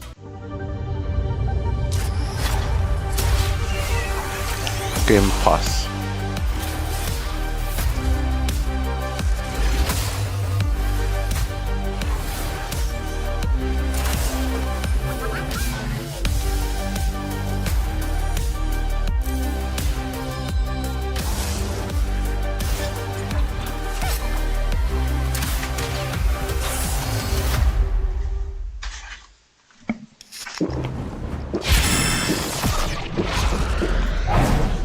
Red Bull gives you wings.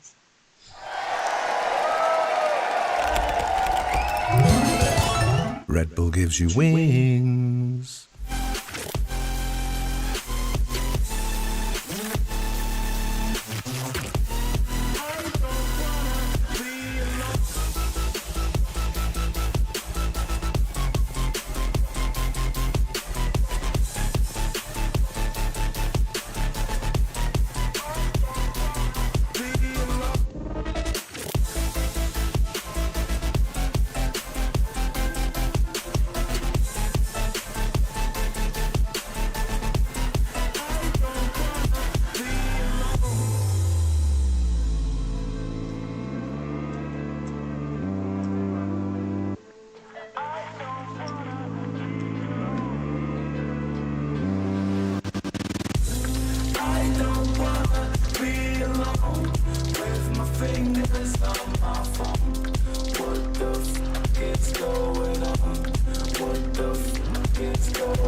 drink water.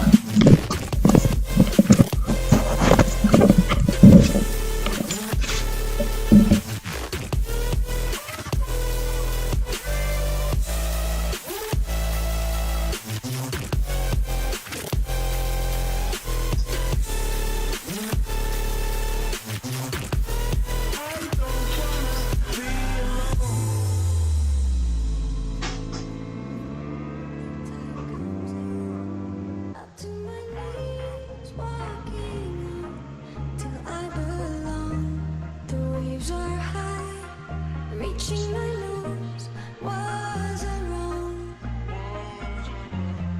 to try and find whatever was left of me when I don't mind leaving the rest of me? I need to eat something to make myself awake, man. I'm falling asleep already.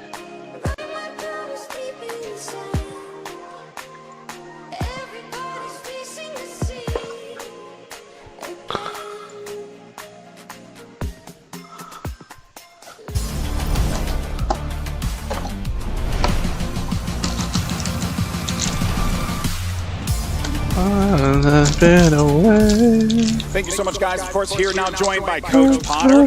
Big win on Split. It was obviously Paper X's pick, but you guys came out all guns swinging there. How are you keeping the team's energy levels up, especially considering that you guys have been through the mud? You've gone through the trenches with so many of these squads. How are you keeping the team motivated into this? Because it feels like they're coming in with a different fire in them. Yeah, for sure. It's pretty simple, GP. For map 1, Karen on a stick, I changed the comp this morning. Everyone was very excited to go back to the double dive. I think it's just a comfort agents for us, and yeah, it's just perfect that map 1 was it. I think it perfectly set the pace for us moving on into this all 5 maps. We won't get an opportunity to talk to you again. I just want to know real fast, you feeling comfortable about the map pick as they're laid out right now? Yeah, absolutely. Ascent's coming up number 2. That's our bread and butter, baby. Right, baby. 2-0. Hey, and I love bread and butter. All right, back to you guys. What a fantastic start from EG, and what a great answer there from Potter. I'm Yingsu, I'm joined here by Mimi, Seth, and Sean. Who would have thought that decision she made this morning to change the comp would turn out like this, Mimi? I mean, her, probably. Yeah. It's such a good choice to make. I was never really huge on the chamber comp they were running. It really struggled yesterday versus Loud. And again, as we've talked about before, there's no way they didn't know exactly what the map pool was going to be today. It was a great change to make, and I think the comfortability that this team has on the double dive is what got them the map today. So much of their victory was about insane individual performances from guys like Demon One. Yeah, maybe this guy too, getting off Asher, you know, going on Jet, 6-1 in First Bloods. Look, his damage run was like over 280. He was insane, plus 13 on the attack half. This guy was on fire. He's a rookie this year. That was the opening map of the grand finals. Look at this. I mean, it's just a disgusting performance from both he and Jogmo, because Jogmo was kind of the one who got that ball rolling initially in those first couple rounds, and then Demon One just came in and just took the spotlight. Jogmo just right there behind him steadily the entire way through. That was basically how I looked watching the games. Just looking disgusted with the things that they were able to do in this one. And I mean, I really do like this pivot for the side of EG. Clearly, they want more firepower on this map, and the chamber just doesn't deliver enough. Having that Jet raise as a 1-2 punch here on Split, that gets it done. In the upper final, I came into it with the mentality that, like, okay, EG needs to out-game Paper X. They need to come up with some crazy idea how to counter them. They're not going to be able to win in the department of firepower. But in this matchup, they really proved me wrong. These guys have such insane individual abilities. They're out there and they're diffing Paper X, who I think it's pretty uncontested, but they're probably the team with the highest concentration of just insane mechanical players that we have in VCT. Yeah, and we saw those individual mechanics come through for Paper X. They won several rounds with outstanding openings and just entrances into the site. That's why this resilience from EG was so impressive. The fact that they came back from that 8-4 half to put together an attack half like that, close out the map, beautiful. I think they only dropped 2 rounds. Yeah, it was wow, so one-sided there. They dropped only just the 2 rounds to get the 10. It's a 13-10 scoreline, but this time inverted from the last time they played Split back at Tokyo in that 5-map set. EG clearly doing their research, knowing how Paper X likes to play, but Paper X also slipping up a bit in certain moments here. We saw them making some micro mistakes that they normally don't do. Yeah, you guys mentioned him already, but let's take a look at Demon 1 here in the AIM Lab shoot-around. Not that he needs to warm up, I feel like this man is just hot as soon as he gets on stage, but the fact that he's able to pull off a performance like this at the Grand Finals with no pressure is very impressive. At this point, he doesn't need to warm up, he just needs to vibe on the stage, so he doesn't even care about the warm-up, just picking the silliest crosshair he can. But like you were saying, Sean, this guy, rookie year, he's out there putting up numbers. I don't feel like ever since he came into Champions here, I've seen a game where it looked like the pressure was getting to him. He's just so comfortable. He said the other day that while he was grinding out in Tier 2, Tier 3, he always knew he had the mechanics good enough to make it to this point. He just needed an opportunity. I'm more impressed beyond the mechanics, just his individual decisions throughout these rounds. He can pick the jump spotter on B and there's no overheat in sight. He knows to play the round correctly. He can get the kill in B, goes back, the showstopper's popped by Jing, he immediately updrafts to dodge it. All of his little micro choices are spot on. Yeah, and also we got to talk about the fact that EG, they won both pistols on split set, which, as you know in this game, if you're winning both pistols, the chances of you winning that map is pretty high. I'm tilting out of my mind when it comes down to these pistol rounds because Paper X, their pistol win rate at this tournament has been absolutely abysmal. 42%, only 11 out of the 26 they've played. And this is costing them so dearly, not only in this map loss and the ones that they had in the past, but sometimes in their wins as well, because they get themselves into such rough positions than they need to be in if they could just manage to clinch these. Yeah, and it did look like EG had a really good solution for a lot of the pistol round structure and waiting for pushes, absorbing those pushes from Paper X.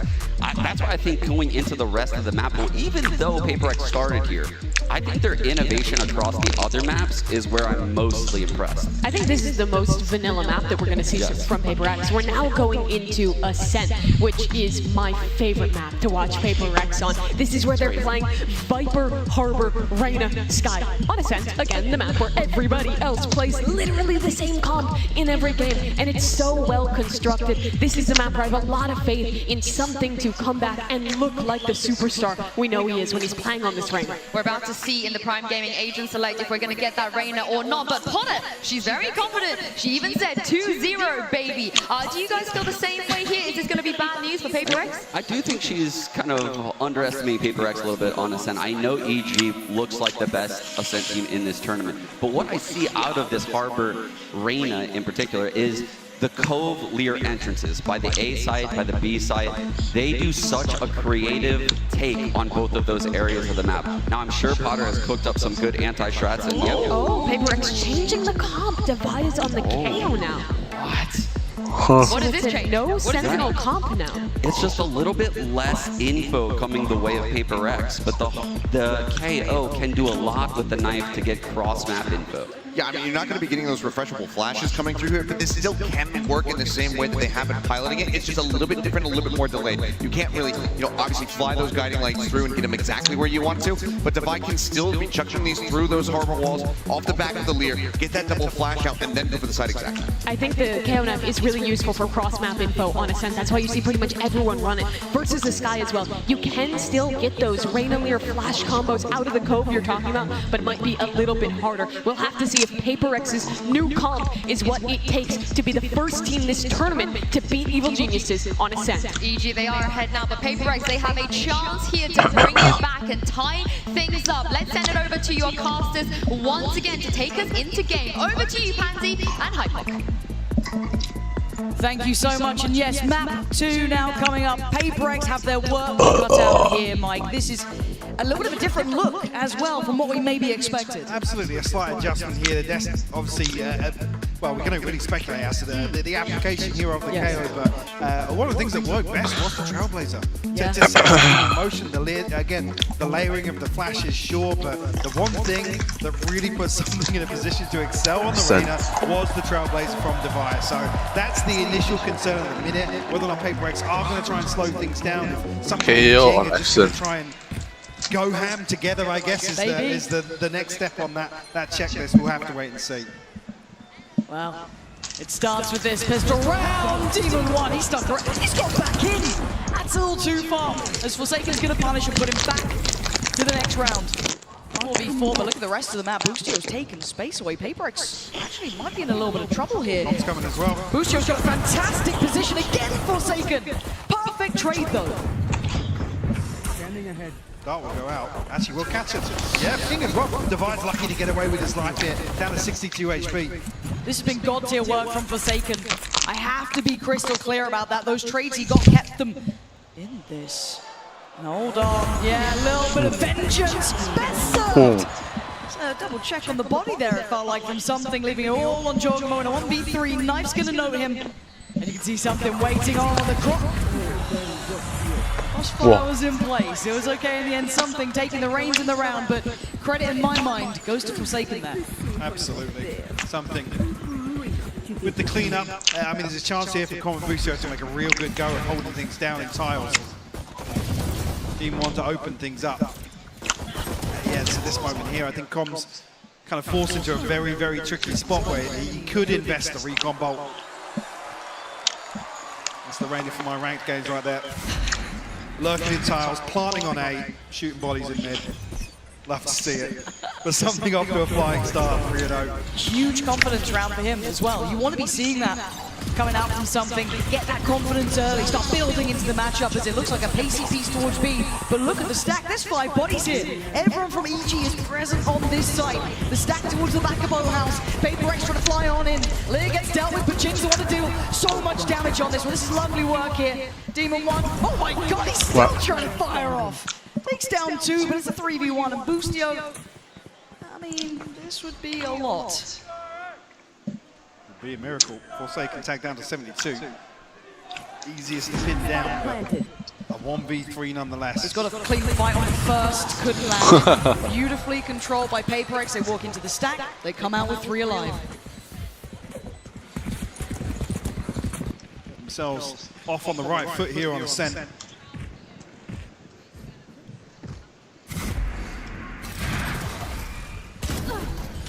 And having a look back on this, it could have gone dangerous. You saw it there for a couple of seconds. In the end, Divide doing well, keeping control. And for Paper X going at that sort of pace, you may walk into a stack, but they come out as highlighted with 3. So this bonus round not going to be lacking in too many areas. They do have 2 full-on rifles, 1 Bulldog to boot. That's with Mind Freak. It looks like rinse and repeat.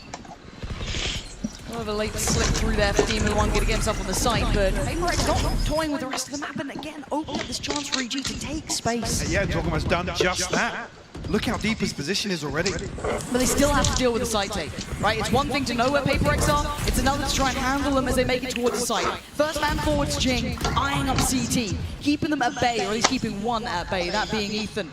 Wait, do they not know where the paranoia came from? Apparently not, but they're trying to break through on the site. They don't turn in time, and Jorgamo does get down 2, but still the trades are effective, and Paper X keeping 3 alive. The HP is dreary for 2 of the players.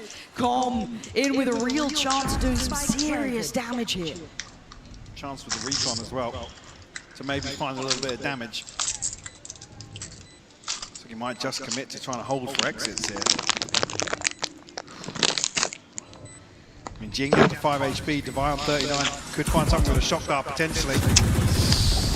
How to find not taking it in there. Jing, lovely from Paper X. Again, it's one thing to know where Paper X are, it's another to handle them all together. So what's bizarre though is Jorgamo sends the paranoia from tiles into B main. Not sure if it's just not relayed quickly enough, but nobody reacted to the flank until Jorgamo comes through and finds 2. Just so happens, Paper X won everything they needed to towards the site. Sorry.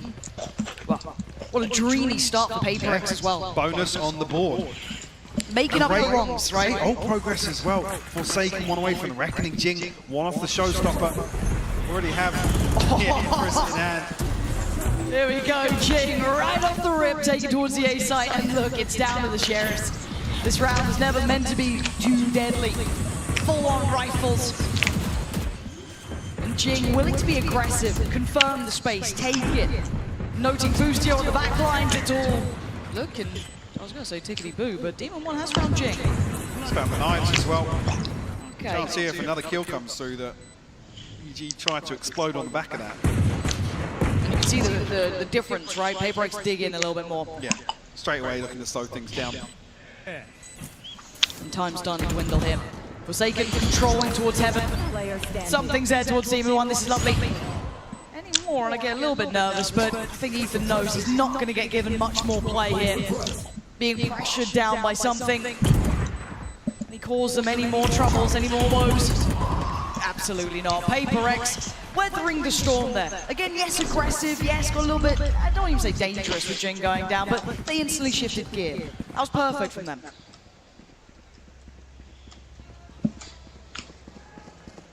Back into full purchase here.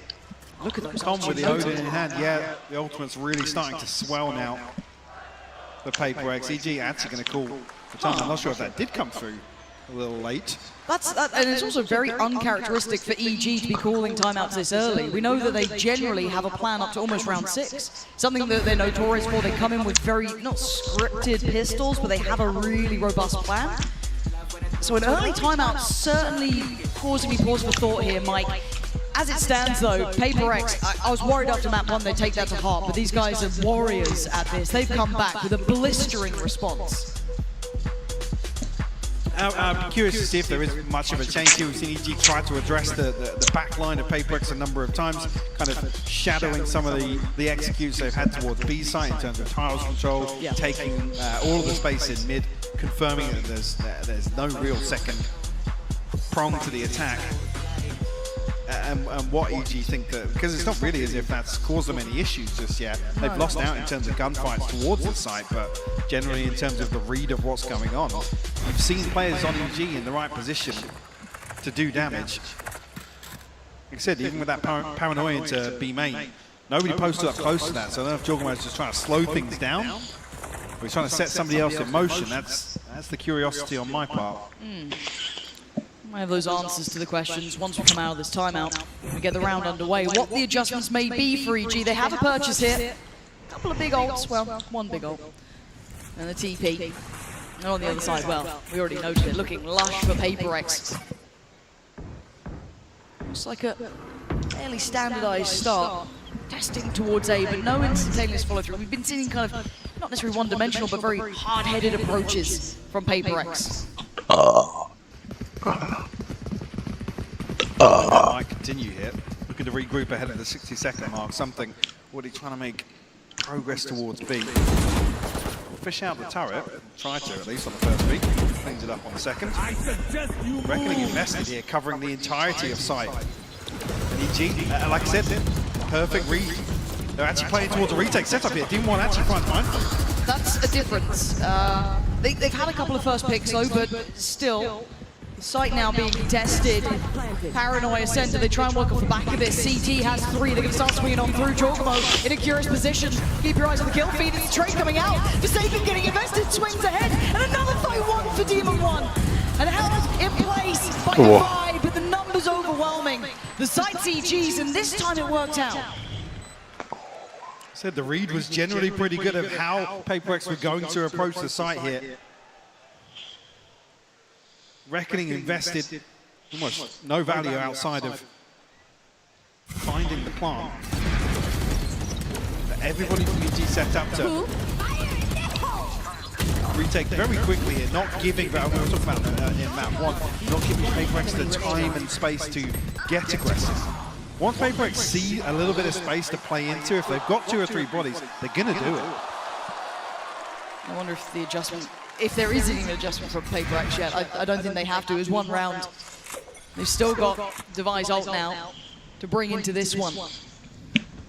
5 towards A, and actually EG have 4 players here now, sitting a little bit deeper, maybe cognizant of Device ult, but Com clearing towards middle, noting nothing towards tiles. As we can see, the Paper X, all 5 players here.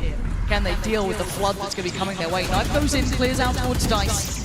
See the code going up, the Lear going to come out, a little offset on the timing, but it's fine. No one's there to challenge this. They're respecting it. The core on the cross, a lot of chip damage being done here. Calm, laying down the covering fire, takes out Forsaken. The lockdown is in effect. They have to retreat here. And this is a good read from Com.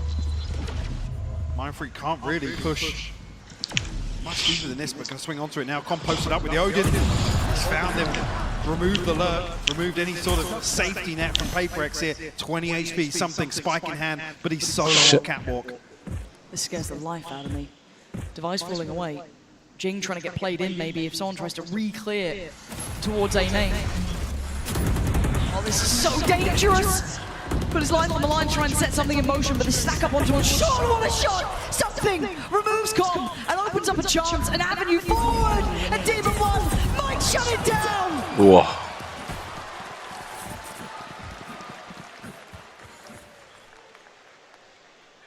Two knives to the head. Will find EG their second. And straight away in response. See the timeout come through from Paper X. So feeling as if EG are actually the comparison to split. It was fast, it was pacey. I don't know if the timeout actually was something that Potter's kind of related to the guys. Slow things down a little, let them play into you. Because again, we're seeing a lot of reactive utility as opposed to the start of this. It's, you know, taking space in mid and trying to address the back line. I'm curious now of what Paper X's adjustment will be. We definitely haven't seen the same sort of approach in terms of the Reina just yet. We have seen Paper X leaning towards death balling. Shocker. Who'd have thought it? I mean, it got them 4, but it does feel like a bit of a battle of the minds here. You got Potter on one side, obviously, who has a ridiculous conversion rate when you look at timeouts and next round success, incredibly high. Now, I asked the same thing of Alex here. Does Paper X have that ability now to shift gear that EG have found that step, right, as you were alluding to? I don't know what the adjustment will be for Paper X going into it. Do they start toying with expectations? They have been deathballing. Do they start trying to punish rotations, catch one of these players off guard? You're going to need something. There's already the money starting to get worked down at here. They still have the ult from Divine. I think, what, 2 away from the Viper's Pit as well, but the others pretty far off. The concern being EG are in a position to almost get an operator in hand for the next round. Behind a purchase also. Hunter's Fury, we know Com's always good for one with the ultimate. And it looks like a similar look, right? They're trying to sell the same sort of picture, but the pace change is on short, and it's Jing to open up the account and pretty much take the entirety of the site. No one is on A. They've got complete free reign here to get that plant down and get the site on their side. I don't know if you've heard it, yeah. Or whether or not Com got caught by the no command here, because he was backing up towards Fountain to try and use the Hunter's Fury. Jing, 45 HP. Demon 1. Trying to sniff him out here on short. He's down a little lower. Jing, 45. Not enough for the first time. Oh dear, Com from across the map. Takes out Jing and unlocks the next. Good for 1, good for 2. Forsaken stops the rot. Denies Demon 1. Nice follow from Mindfreak. Better from Forsaken. And it's all on Com in a 1v3. Let's go. Not going to be happening. Paper X holding on to the A site. Reactionary Hunter's Fury here from Com. Just ridiculous how good he is on the Sova. As soon as Demon 1 gets contact here, there's even a flash coming through. I didn't even know that the flash from Ethan. And that's the thing, you have to watch 3 or 4 different camera angles to really appreciate the little things that evil geniuses do. Regardless, Paper X around on the board, beautiful cleanup from them. I want to see these guys fully activated now. Paper X looking a little pissed off after map 1, coming back in, fully ready to go. And feeling very little intention behind that early utility. EG might adjust off the back of this. 2 players trying to hold goal. Oh my god, the grand reveal! Mindfreak has been removed, and this is stalled out Paper X. I mean, there's 5 people in B main here, and nobody's actually holding for a dart. Com rewarded with a freebie. Boostio played in here with the judge as well, up close and personal. Be careful. Wow, everyone here. The line here.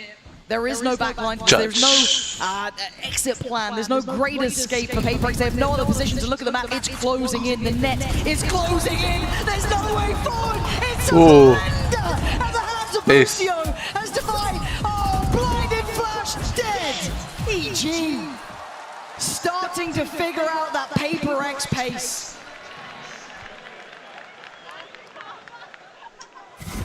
Beautifully done. Com just understands the timing so well on the Sova. The back of the turret, taking contact, being dealt with. Waits a second or 2. Like I said, nobody able to react quick enough to the dart. And this is the thing, versus EG, you have to expect Con to be in that position time and time again. Wait, Ethan, has he been seen? I'm getting nervous here. I think Paper X found something. They heard me, because now Forsaken's trying to find Con. They have switched up though. It's on Boostio now, Odin and Judge. The dynamic duo elsewhere on the map. Paper X looking to maybe set up towards a B split here though. I like that. Again, we knew that Death Ball would eventually hit a point it can't carry on at, but Ethan is still ahead of this. Demon 1 taking all the attention, almost enamoring Paper X to focus towards him, but it plays in Ethan. Do they still stay diligent? Do they still check as well? First fight, it's his. Boostio succeeds. Ethan on the double down. Takes away Divine Jing, leaving something in Forsaken with a little bit of space and not a lot to do with it. And already feels red. Look at the attention towards CT. The crossfire perfectly held. They're going to need a lot to break back in here, Mike. Something. It's paranoid, spinning back and forth, and Jorgamo will find the headshot just leaving Forsaken. There's a headshot from Demon 1 to find the Prime Gaming flawless. And it's so well thought out. You never expect anyone to be ahead of Demon 1. When he's playing like this, when he's hyper-aggressive, and Ethan, the one to tuck in close here. Got a little nervous on the first couple of shots. A little bit. But this has broken the bar of Paper X. And that was the first time I think we started to see them kind of explore that slightly less single-minded approach. And it's not a bad approach when it is Paper X. I can't even doubt it that much, but look at the string of rounds now. Nearly 5 in a row here. After that timeout from Potter, whatever it was the cure. It's completely changed the mentality and the read into this game, and it puts the pressure back on Paper X. 5 is respectable. But you want to be seeing a little bit more out of them here. See if they can post up a couple more rounds, give them some safety on that side switch. See what they're trying to set up towards here. Paper X 4 towards short. We're a ton of damage. They're walking into Boostio sets up here. How is Jing alive? How's he still standing? He's still fighting! Jing! I can't believe it! Walks across the map, somehow breathing. Jorgamo dives in head first.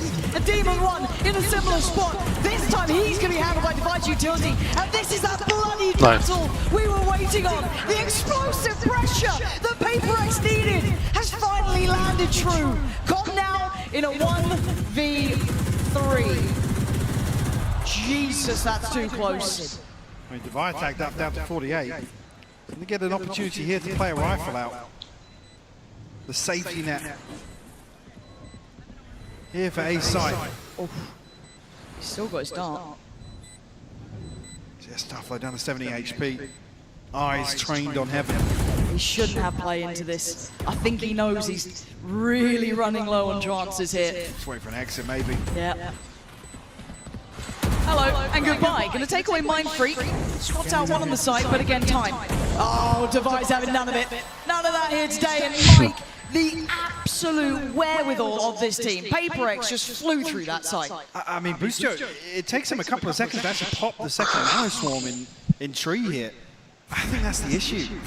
Jing has a little bit of room to work with, and he's able to get. I mean, that is just beautiful. Filthy. Yeah. I was going to say a disgusting spray with the stinger, but it gets the job done. In one of the most Paper X rounds I think we've seen so far today. They could have done with one. It was starting to get a little nervy, right, when you looked at the run-arounds coming in, but back in we go. Even one played in a little off the spam of com. And wait, Jorgamo just got the first? Ooh. Taking away Jing almost instantaneously is a problem. Clean from Demon 1, and no opportunity for a trade. Of course, something denied. Well, thought about it. Something given. A second shot here. Some time and space in middle. Spike not committed just yet. Something's been noted as well. Yeah, he has. Now Paper X looking to regroup. Well, something actually started. I'm still curious towards team 8. Just keep in mind how deep EG is sitting on all of this map as well. They're entertaining no early frags here. No one's playing up by tree. No one's playing close towards the B side. No one's even on the A side. They're sitting CT. They're sitting super deep here. Gonna make PaperX work for their dinner. They've got plenty of ults though. Ethan spotted. Closing in a little. They're looking for chances here, PaperX. And there's just being nothing offered. 30 seconds left. Via the jumping point now. Utility still there, that's not ideal. Actually, a bit of an issue, Neron catching up to him, but towards the site we go. Again, EG not taking the bait, showing discipline.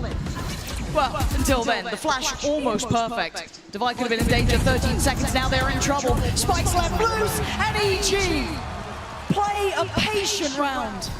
Oh shit. And the protocol list is so robust from EG. Combat. Constantly Ethan jump spotting here.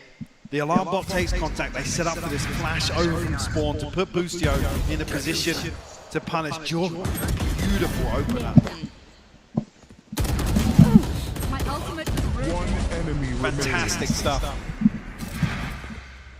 Unfortunately, mid-round not really suited PaperX there, conceding 2 kills, don't really get an opportunity to pin down any sort of engagement across the map. EG mitigating risk really effectively there. And look at the pressure. Knife catching Boostio, gonna make this very difficult to hold. They have to respect what's coming their way. And Jing disrespecting all the utility, all the presence. Something on the follow-up from the site, maybe theirs. One stands in their way. Oh my god! Inhuman reaction from something. And this guy is fired up. Back up to 4. PaperX hold the numbers. Com hot on their heels though. He ain't a million miles away from this. This becomes difficult now. Jorgmo and Com facing down Neron and Army. Trying to toy with them, see if they can spot them. He got attacked. He's been forced away. Jorgmo dives in. Oh my god, the trade. Look at the HP. Mind Freak is on 29. This is scary. But Com is not being given many more chances. He's got the slip. And no shot. He's got the swap out. The pin's gonna drop. Oh, Defy! Gorgeous timing from him. That got down to the wire. What a ridiculous exchange. 7-5 on the half though, Lauren.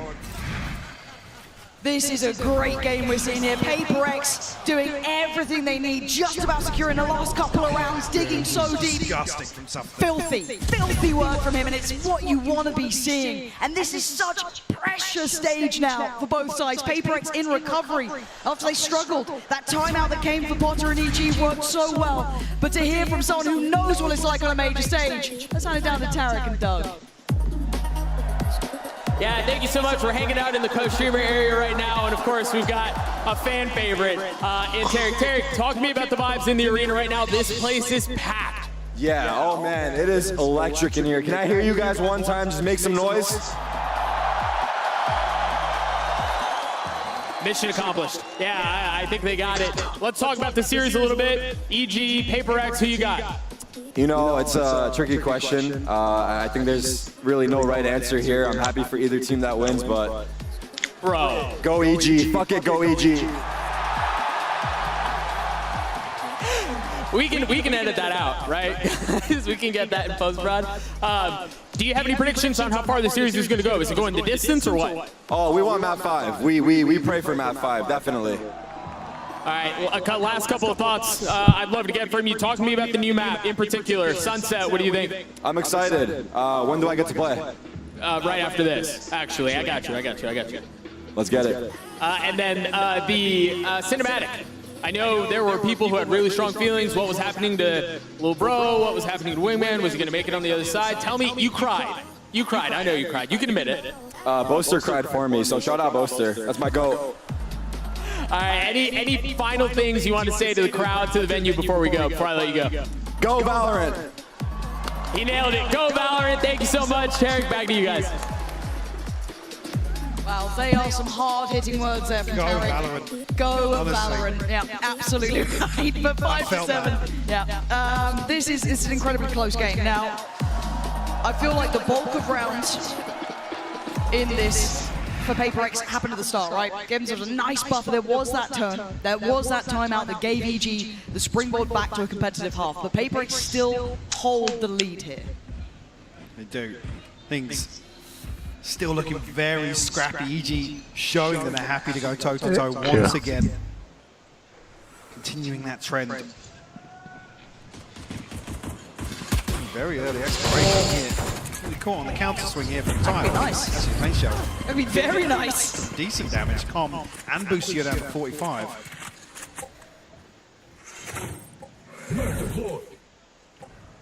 Jing will be happy with that, but I mean, damage back on the other side too, almost walking away in very similar spots, but a totally different change of pace here for EG.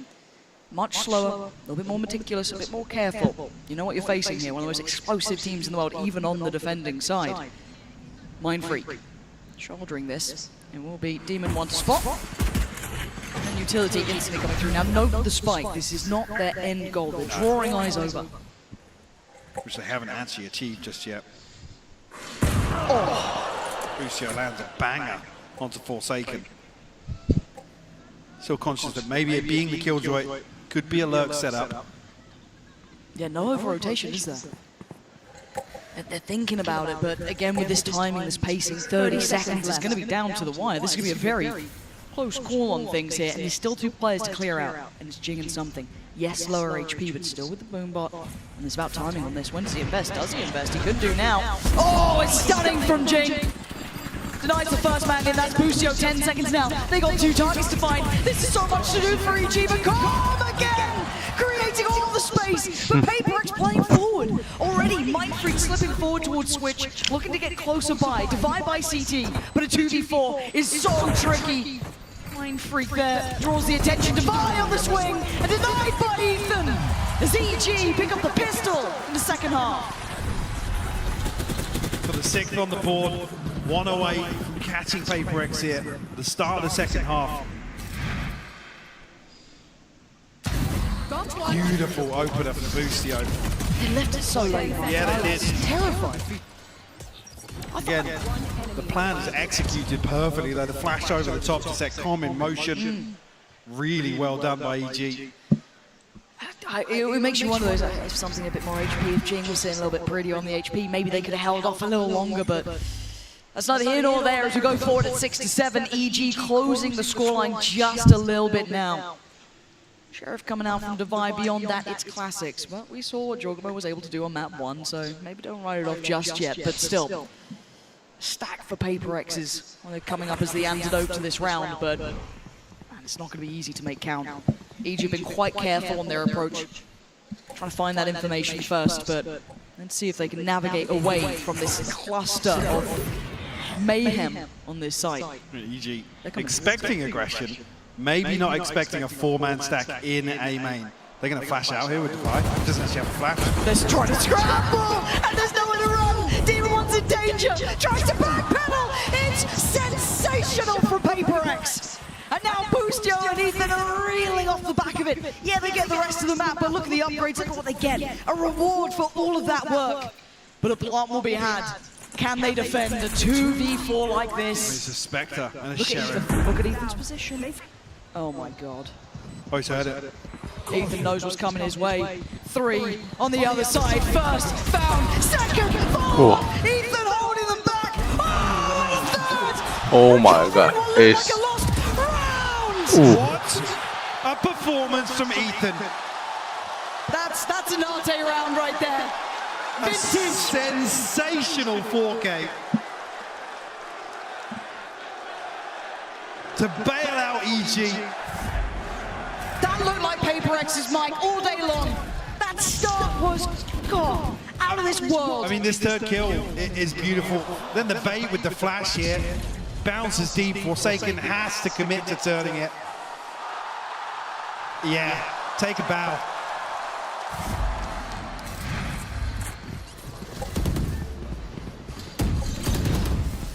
Oh man, PaperX, need you to stabilize here now. Rifles coming up. Gotta keep their heads held high in this one. EG willing to get down and dirty, scrappy into this.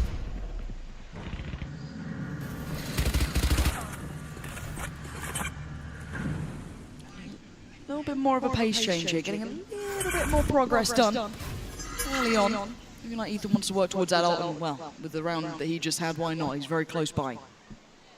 Team 1's got some space to work with here. Look at the respect given by something. Playing all the way towards Fountain. Door is closed, so there's no real need to jump spot anything, but to say that, Jinx, you'd actually just sat you up. Spotted a ton of players inside B main. We see this exchange of utility here. It's almost TP'd in. He's in, and Demon One's caught. Someone in, what? What? Demon One! How's he doing this much damage? Jing and something trying to hold the line. They're doing so well. Something is serious about this one. Trying to dig his heels in here, but Demon One's still standing and still breathing. There are problems. Divide by something's side. And Jorgamo on the other, they're getting aggressive, they're going fast, something wants in, and he's got in, he's taken the round away from them. EG left in tatters as Paper X, depending on something there, and he finds it. What a brutal battle in some of these rounds. A furious exchange. Mechanical monsters. Look at, I said, given some space, something respecting the setup here initially. Oh, crash. The fuck? Beautiful cleanup though between Divide and something. Might Paper X their first round here in the second half. They come away with that though, 2 Bulldogs. So that was just EG's bonus. Jing's getting a little interested. He's got something walking middle as well. EG aren't really taking that walk. Slowly but surely. Trying to get a bit more curious about what's happening in middle here. It's been enough that's put some question marks around the map. Oh my god. I don't think he knows just how close Boostio was there. Oh, jeez! Yeah, Ethan trying to set it up with a flash. Boostio punished. Yeah, fell for that one, almost hook, line and sinker, wanting to try and punish contact that they had. Jing's not relenting. He's not falling back, and maybe he should have. Ethan's got an opportunity, even the scoreboard. Just look at this setup here. Between something and Forsaken. Yeah, Demon One's like, what the hell's going on in there? Didn't like what he found. But this map is not looking comfy. 30 seconds, they have no way in here. Ethan going for the ult. They push forward. Profound aggression from... He just spotted him. Oh my god. Oh my good god. He's played ahead of it. And Ethan's still doing damage. Spike is running towards A with 18 seconds. When do they realize? When do they turn already? You can see one of them on the case. Mind Freak trying to come on over with 12 seconds. So this plant could be in. Let's see if that cross is made. Jorgamo's made it over. That should be a plant. But up towards heaven, there's 2 coming on forward. Not denied on the plant, but the fob's everything. Something now starting to get closer. Combs found something. Mind Freak couldn't quite get the trade. They've slipped away. And Divide gets a bit closer himself. Jogo's got him. And now it's Divide in a 1v3. 2 and low, and it's very possible for this man. But look at these angles. Brutal to clear. 2 flashes to play with. Can he isolate a fight? What can he do in this? Takes another step, looks for the fight, he's got it! And now the 1v1, but time is against him, and there's a demon on the other side! Stupid, man. Beautiful stuff here. Divide catching a crucial kill onto Ethan, or knocking him in the null command here. And that's the time, but it comes so late that, I mean, you even noticed it, when was somebody going to start rotating, but Divide finds the kill. And it's pretty much knife out the entire time. They still don't beat EG to A site.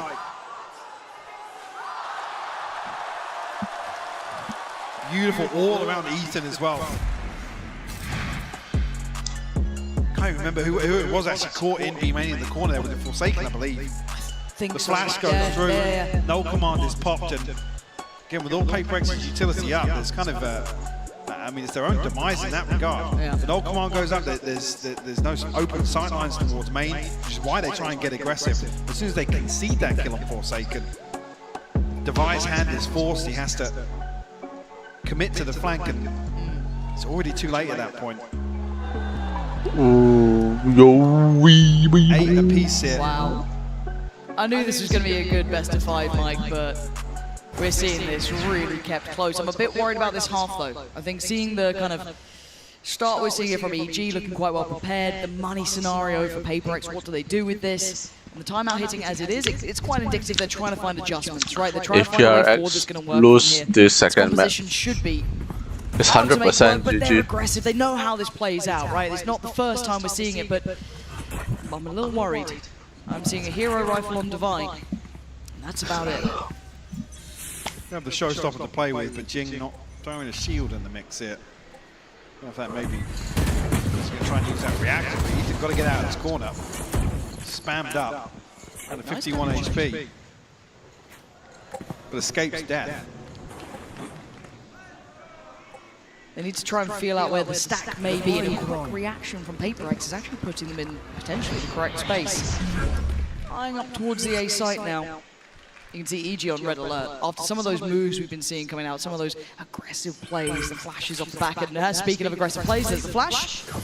He knows he's drawn attention here. What do EG do now with the information they've received? Very cautious approach here. Saw an earlier example of anticipating aggression. PaperX already looking like they're going to lean towards a stack on A. Incorrect read here with what we can see.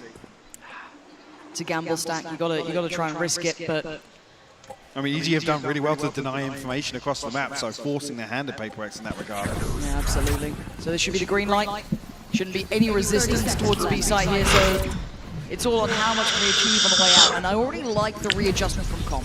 I love seeing this. I think we just saw a teaser for a future execution there with the cloud burst up onto the top, the flash out from Ethan. We do get that employed once again, Com. The timing, get it out of here! Okay, good trade. That's a rifle, but they don't have time really to maybe run and grab that. No. Maybe Forsaken can try and give it a go, but they can get a bit dangerous. Hold on, that flash is a bit of an issue, but it plays in Boostio, but still very diligent on the clear. Boostio cleaning him up here. Forsaken, the last one alive. You can hear the timer ticking away. Demon 1 willing, ready and able to remove the final threat. This round was a gamble stack, and it didn't work out. G will take the lead. PaperX now in a position that feels a little uncomfortable. You look at what's behind this purchase, you look at what's coming out in this purchase, to be honest with you. One enemy Seeing Vi down on a Bulldog. We will see the operator coming out for something. A chance for him to maybe get something done here. Become a little more aggressive. Well, just saw him, yeah. He's behind Peter, actually. Wow. So hold a very, very passive angle here. This isn't typical, really, of PaperX's approach here. Well, not typical of EG's approach either, but... Com, normally good for it. He's cleared out common angles. He's basically facilitated this whole site hit. So something has to try and hold. And the first shot not landing opens up so many opportunities for EG. Not feeling secure on the side just yet. PaperX looking maybe to pounce on this. Waterfall in, and they do. Jing takes away Ethan. This is looking much better here. Holding with 5 alive. Can they make it more? Yes! Mind Freak. Damage done. Good trade. Boostio still bounding away. But the plant's not in. It's held in the hands. Jorgamo not quite there just yet. 24 HP that all the Boostio has to boast. And now looking for the plant. Jorgamo's got Jing. A late lockdown as well. This causes real issues for PaperX. They've got to run. They've got to get out of it. This is the plant that they wanted. And now a true 3v3, but that no. Something. Maybe. Oh my, wait. Forsaken? Did Boostio try and reflank through mid? It looked like it, but Forsaken was so ready. And now the counter roll. They're going off this one. Jorgamo's in danger. He's screwed. Trying to stick around on the site. He's been noted. He's been seen. How long can he survive? He's going to be hounded down. Dead. Buried. It's all on Com in a 1v3. Tap on the spike. First challenge found. Seconds there. PaperX. Perfect to tie it back up to 9 apiece. I love the idea here from EG. Again, the execution, and maybe this is relying on a kill or two towards short. PaperX in that regard, I guess, doing the right thing and not giving anything away.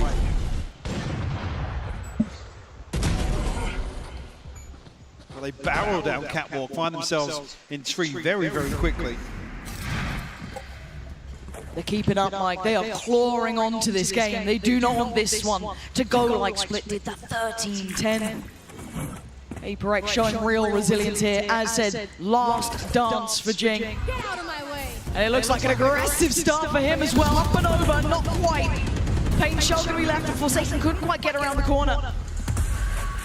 Chalkmo tries to capitalize on the aggression, TPing elsewhere on the map, but Paperx disengaged very quickly. Something. We'll find Boostio as well. Finds a little bit of value with that operator in hand now. Where does EG look? Looking at Jorgamo, already clear through Wine. But there's 3 players here. Again, with Paperx keeping the numbers up. They get the beauty of just having that additional body they can post towards the site. Mindfreak drifting around towards top middle, noting maybe the vulnerability there, but it looks like maybe Devi's the one who could receive the attention if they further the pathing up towards Tree. As it stands, it's only Demon 1. Yes, Jorgamo A main, but indecision. It feels like for EG waiting to see if there is a re-aggress here. Oh, something. That was another kill here onto Com. Mindfreak tucked into his pocket though. This could be deadly. Oh, wait. No. They have no idea. There's no idea. There's no way. Devi even. Not his call on the way up. Regardless, beautiful from Devi. Yes. Mindfreak's position would have been the back line if required. But Devi doesn't even let it get that far. Finds all 3 to clean things up, finding Paperx double digits here. Huge for them. And a big bailout in terms of the finances. They've been struggling for the last few rounds to find a response. Like I said, the operator finally finding some value here. It's Boostio and Com. Paperx one away from the pit. EG, nothing really on the brink here for them. Yeah, rifle in the hands of Demon 1 to try and get something done here. An early paranoia though. Mitigated or negated by the paint shell.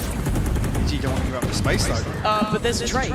Forsaken's got to be careful. He's the last standing bastion of this site. Support's on the way and like gets there, but Boostio hands out a haircut to Forsaken.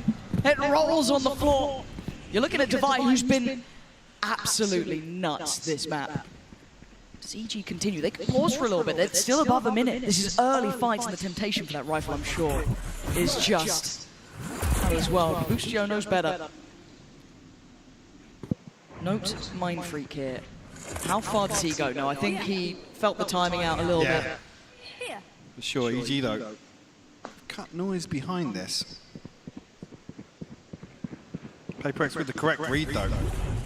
Got him out of the sky! How did he just land that? Something is activating here. This guy's coming online. The last couple of rounds have been essential to this player. And a fantastic catch on the adjustment from Gom. There's no escaping your fate. You've got to stand and fight. And Devi, the final boss of B. Not going to give it up. Not going to let him back in.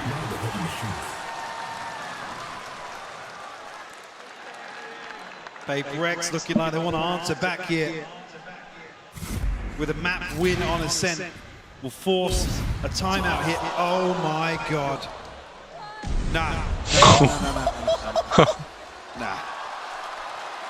I'll take it back. He does not look like they're ready for my ranked game. And it's the timeout for EG now. 3 consecutive rounds from Paperx at such a pivotal time. This could be outcome defining here. No key ults to depend upon for EG. This has to be just in the server traditional approach. On the other side, I mean, you've got the Viper's Pit there, 1 away from Devi's, operators in play. I mean, I was talking about Paperx having real concerns in terms of the inventory the last few rounds. Now they've strung 3 together. It gives access to some real game changers. In terms of opportunities, I mean, another round potentially for Jing will have him a little closer to the showstopper as well. Pit notoriously difficult to overcome in terms of Ascent as well, because it's just it's not really in the wheelhouse just yet. Teams obviously playing around with it, but plenty of options here. Get one.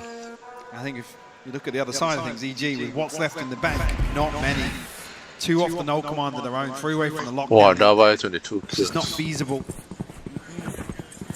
So what's the answer?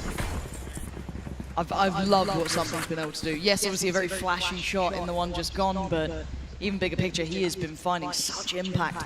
Getting that operator in, but I'm looking at the shot might be in place here. Forsaken taking over the role. Okay. Don't do that to me. I mean, he's just hit that shot, and then you take the operator off him. What is he up to? What is the game plan here? It looks like he's getting into it. They're getting aggressive again. Look at the crunch towards tiles. This puts him on the chopping block. Forsaken not going to land the shot he wanted. EG running away. They don't want any of what's being sold over there. They've already lost Demon 1. Yes, Jing fell as well. Does the pick come out from Mindfreak now? He has He's every swinging ahead of the option. wall. Mindfreak, are you mad? Get out of there. EG are on the way. It could be pop flash and a swing. That's audacious. And it might be a mistake. They've just given them a 3v2 and an open sight. I think they underestimated who was here and when. Forsaken still has the operator. Something on the Vandal. This seems just bizarre. And with the chance, something slipped forward. The Cove actually helping, but Chocobo gets denied. A 2v2 now on the side. Busio and Com trying to keep control. Swing, a miss, Com on the trade, but he finds Forsaken. That's a shutdown. It's huge. Something is bleeding, but he's still standing and still fighting. Ice cold from Something. He stared them down. Yeah. He stared them down. That's the brute force you get from a player like him. Look at this, man. Oh my God.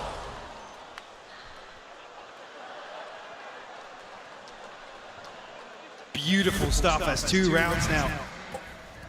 He's had ridiculous impact for PaperX.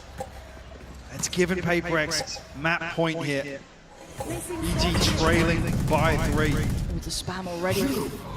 Not great for Demon 1. He's gone. He's fallen. Jing getting a little closer too. They're scrambling. They can't go along this route any further. Oh my God, Jing. It's PaperX. They don't shot. You didn't see him, Busio. How have you done that? He's got a lockdown. He forces out here. Device walking into it. Device walked into it. This is just unbridled aggression. Again and again, they keep retaking the fights. Who's next? Mindfreak down to 70 HP. Something. Position towards mid. Has an operator. No chance to actually swap this weapon out ahead of the retake. He's actually popped his Empress as well.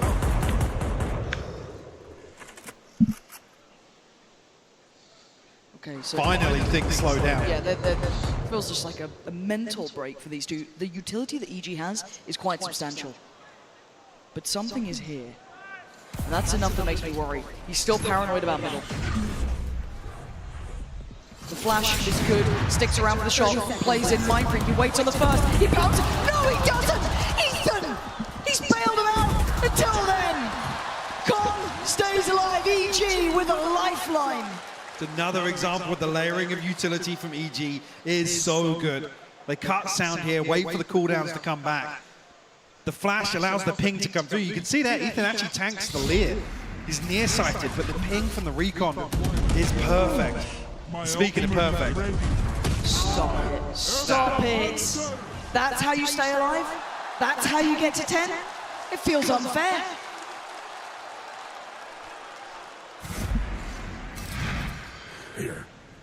But it ain't over yet, Mike. 10 to 12. PaperX still on the verge. One more round. They tie up this series. And something getting interested in middle here.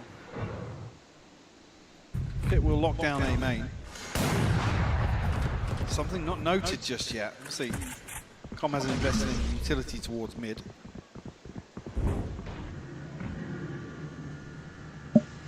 Well, they want to regroup pretty early on outside B. Leave Jorgemite posted.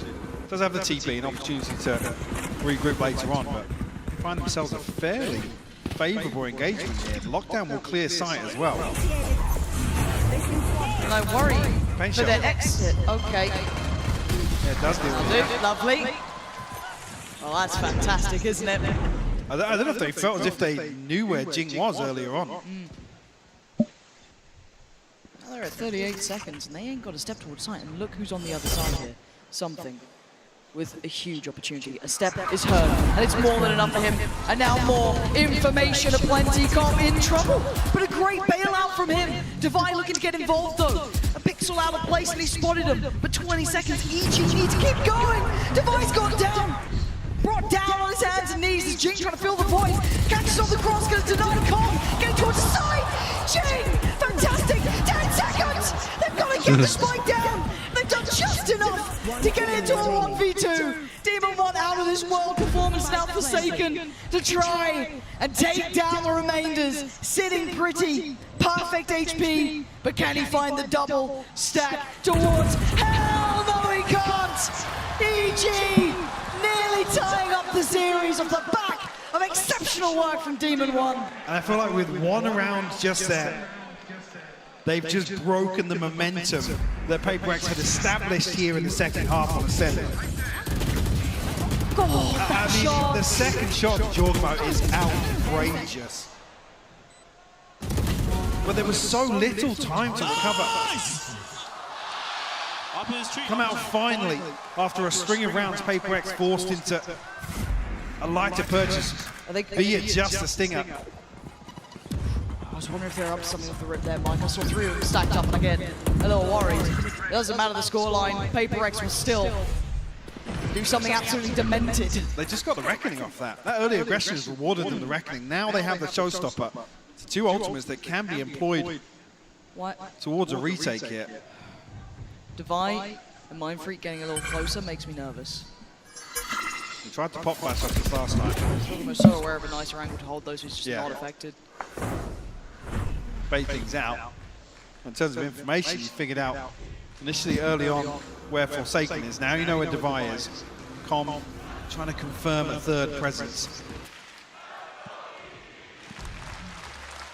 They're waiting for the check, and here it comes. The swing and a miss from D1, and something is just a straight up killer. 2 back-to-back. Ethan gets a chance to punish. He's not clean enough. Something is absolutely demonic right now. Trying to get across the line. Paper Rex are holding on here. They want to tie up the series, get us back to a 1-1 scoreline. Paper Rex. Nice. Map 2's theirs. Talking about the script getting flipped. Ascent goes the way of Paper Rex here. EG felt themselves as if they were poised for a 2A lead here. Ridiculous performance. Jing had 10 first bloods. Huge. Just, I mean, it's unheard of. Magnificent performance from them. Something also outstanding work on that map, changing some of the outcomes throughout this. But again, Paper Rex picking themselves back up after a rough start on map 1. A hard fought-for game, but here in map 2, a 13-11 is everything they could dream of.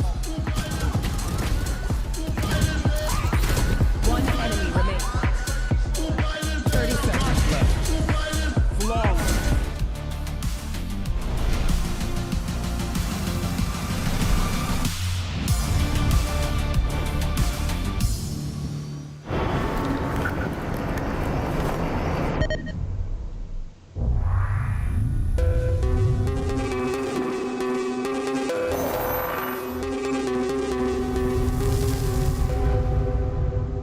valorant 冬の陣千秋楽誇りをかけた戦いを What a clutch from Celsius! その目で見届けろ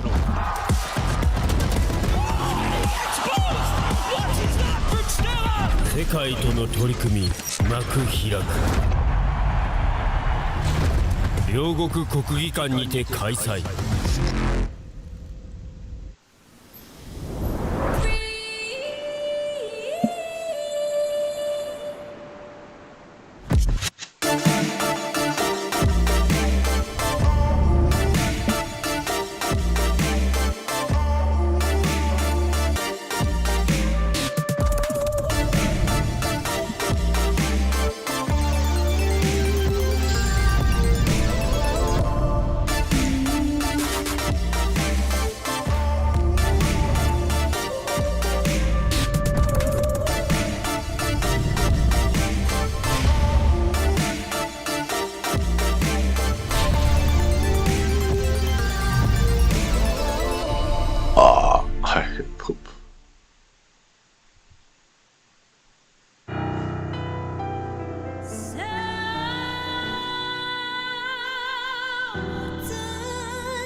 moments of joy are not so little.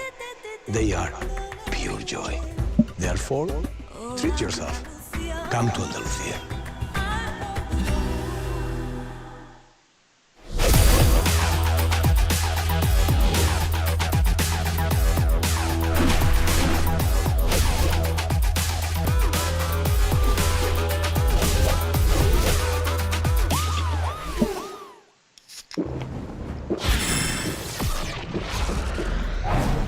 Red Bull gives you wings. 3 minutes.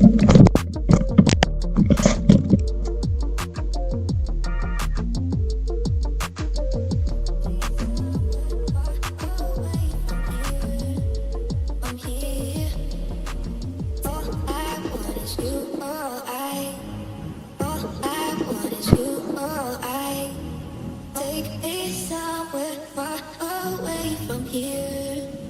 From here. All I want is you. All I want is you. All I take me somewhere far away from here. From here. All I want is you. All I want is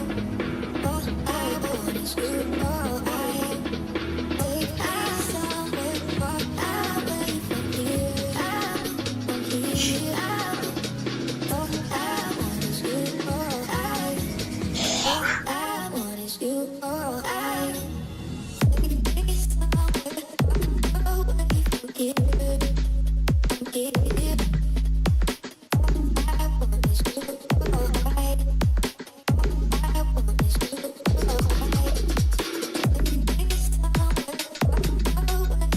you. All I take me somewhere far away from here. From here. I want is you. All I want is you. All I take me somewhere far away from here. From here.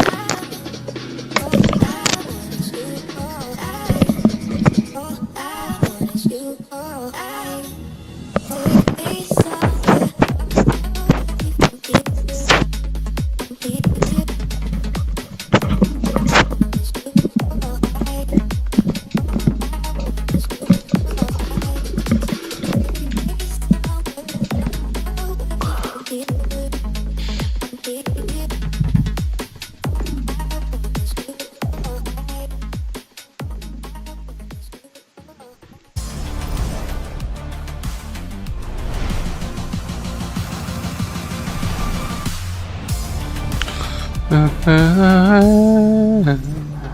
What's going on, everyone? GB here, and I have two special guests yet again on the broadcast. It's Anna Dolan and Leo Fadia. Give it up for them, because literally we're here because of them. Okay? All right, well, I'm glad I got you guys here for a brief minute. Obviously, an incredible game that we just watched. If you're just joining us, 1-1 tied in the series. Paper X managed to take ascent. Let's talk, though, about that opening ceremony. Well, Holy moly. Let's talk about the dance cam. Like, I was just on the dance cam. Yeah, it's true. All right, okay. Yeah, no, I treated people to some cake on the dance cam. You know what I'm saying? OC was incredible. We have been planning that OC for a very long time. I think it was. How did you all feel about the OC? Everyone? Yeah. There you go. It was pretty good. People like music and fun and joy. And dancing. And dancing. Who doesn't like dancing? It was amazing. Well, since I have you guys here for a moment, let's talk about, the game that we're all here for, the sport that we all love, Valorant. Leo, what does the future of Valorant look like for us? Because I feel like we have so many cool things on the horizon, and the year's not even over yet. Very, very true. Yeah. So we're of course concluding the competitive season here with champions, but we still have so much coming. We have off-season starting. We have over 40 events happening all around the world. We have roster mania starting, and we of course have game changers later this year in Brazil, which we're incredibly excited about. Let's go. Yeah. So yeah, and then next year, we're doing so much, bringing events to new locations, Madrid, Shanghai, more teams playing in international leagues. We're very, very excited about the future. Yeah. Any hint on where we might be next year for champions? Anna and I are saving that, and we're going to announce it later. We'll keep that in our back pocket. I tried really hard. They keep trying. They keep trying. And what about you, the future of Valorant for you from the game side? Yeah, I mean, I think it's easy to feel like the year's over because of champs right now, but it is definitely not over. We got a lot still going on. We've got Sunset coming out. We just showcased that today. Super excited about that. That's nice. Premiere is finally launching for by the way, where's realsies. Sunset take place at? Oh, that one takes place in LA. Oh, in Los Angeles! Los Angeles! Who doesn't like that? I know, we are very proud of that map, obviously. Premiere is launching officially, very excited about that. We have a Duelist coming out later this year. I think people keep forgetting that I announced that earlier this year. It's gonna really shake up the game. And then all the teams are already working on stuff for 2024. Like, we don't stop. So we are going to kick 2024 off with a bang. Okay. Okay, that seems, and then you did the thing too. Okay, well look, guys, I want you guys to leave these incredible people here at the Kia Forum with some love. So you have a message for the folks who came out today. I do, yeah. We're so appreciative of all of you coming. We put so much work into this, and it's all for you, fans. We appreciate you so very much. So much. I want to thank teams for playing an entire season. It's been an action-packed calendar. I know a lot of them are tired of playing, but yeah, it's been a great season, and we just are, full of love and appreciation at this moment. So thank you all very much. Yeah. Yeah, and honestly, just a huge shout out to the teams all across Riot. Putting on something like this is no small feat, and I appreciate every single one of you. But more than anything, we appreciate all of our players. Without you, we're absolutely nothing. Thank you for coming today, everybody. Thank you. Incredible stuff. Thank you. That's going to do it for us here, guys. Give it up one more time for Leo and Anna. Thank you. Thank you very much, GB, Anna, and Leo. And look who's joining me on the desk for this. Bren, Paperthin, and Saisha, welcome.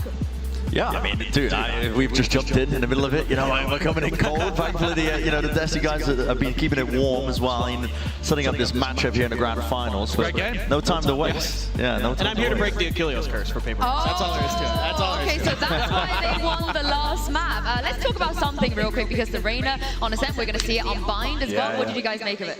He played fantastically. I think he was one of the players that was struggling to get value in the previous maps where they played up against some of the top teams on Reyna, but he really got it going. Big kills on the pistol round, which was what Seth was saying. They needed to win a pistol. They got one here, and even though it was tight, he got value on attack and defense with the Reyna. And what's impressive to me is he was able to play isolation a lot here on Ascent, so that's what he needs to do on Bind. That's where he's often left on his own, covering showers, covering long B, flanks like that. If he can start picking up value there, that's where the map can snowball in Paper X's favor. Yeah, I think it's going to be really interesting seeing if they do end up sticking with the composition. I can't imagine they're going to be changing it up last minute, when they do run the Reyna as we head into Bind. I mean, having said that, they just changed up their Ascent composition. Yeah, that is true. And also EG did change up their split composition last minute. So Lana said she did it this morning. Yes, exactly. I think both of these teams are at the quality right now and have enough of the backing and fundamentals down that they can make small tweaks, right? We're not talking vast compositional changes, but we're talking tiny tweaks. Well, let's take a look and see if we do. You're This is rude. my favorite Prime Gaming Agent select we've had so far. The Yoru is out. OG Paper X running the Euro again with the breach.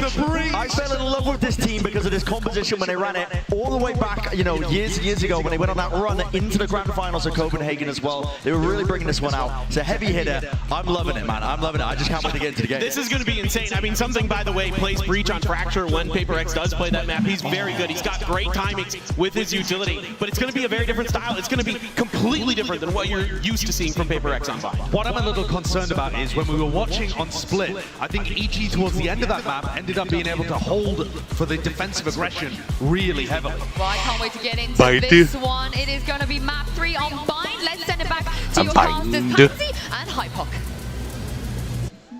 Oh, a vintage composition coming out from Paper X, a little bit of a twist of the knife of expectations, and EG now have to walk in against this. One of the two teams has to take the lead here, Mike. Who have you got for this one? I mean, this is just such a bold move to make. It is. To pull this comp out. And yes, we do talk about obviously something filling in the role elsewhere in the map pool, but did he hear the interview with Potter? He was like, yeah, we just sort of changed the comp this morning. No, what? Paper X was just like, oh, mine's in. I guess we'll do the same. Do you want to do that thing we used to do? Roll it back one time. Oh, here we go. Map 3. One of these two teams has to break the deadlock now, head to head. Paper X going to be walking into this off the back of a fantastic performance just a moment ago. And EG have to steady their nerves now. Initially, Paper X looking to continue the trend of death balling. Lots of bodies outside Fountain here. Stimbeacon will come down. Ethan hasn't actually flashed yet, but he will note the Trailblazer. Ethan. Stun comes through. Ethan. Double stunned. Look at the assists on that bad boy. He was dead before he could blink. Not a chance in hell. And now Comp trying to get away with, oh my god, he still gets one, that's ridiculous. But again, it's on the aim of the back line to Boostio doing some serious damage. And the follow-up from Jorgmo, wait, they're down so low. And Jorgmo on the trade, it's just a mind freak to be eviscerated by Jorgmo. How did EG convert that back? There's such a weird 3 to 5 second pause here on the orb on B long to maybe set up for this flash play through. But it costs Paper X everything. EG should have never had a chance to play back in here. Zero, that start was dreamy. Taking down Ethan Marie had a chance to react. The follow-up, yeah, you lose one, but that's fine. How did they get back in there? I couldn't even imagine that going any other way than Paper X's. What a ridiculous turnaround. Theme 1 now will be played in. Scope in hand still. Forsaken actually commits to the TP. Tab comes through, Demon 1 down to 72 HP, but still feeling pretty good about that. Something's chilling. I think I just saw him rub his hands together. Basically, as if, yeah, I've got to kill here, boys. I'm good. Somebody's definitely taking this TP. Ethan? Oh, I thought he would just flash through to check the TP then. He didn't, he went through towards Showers, but definitely leaves you wondering.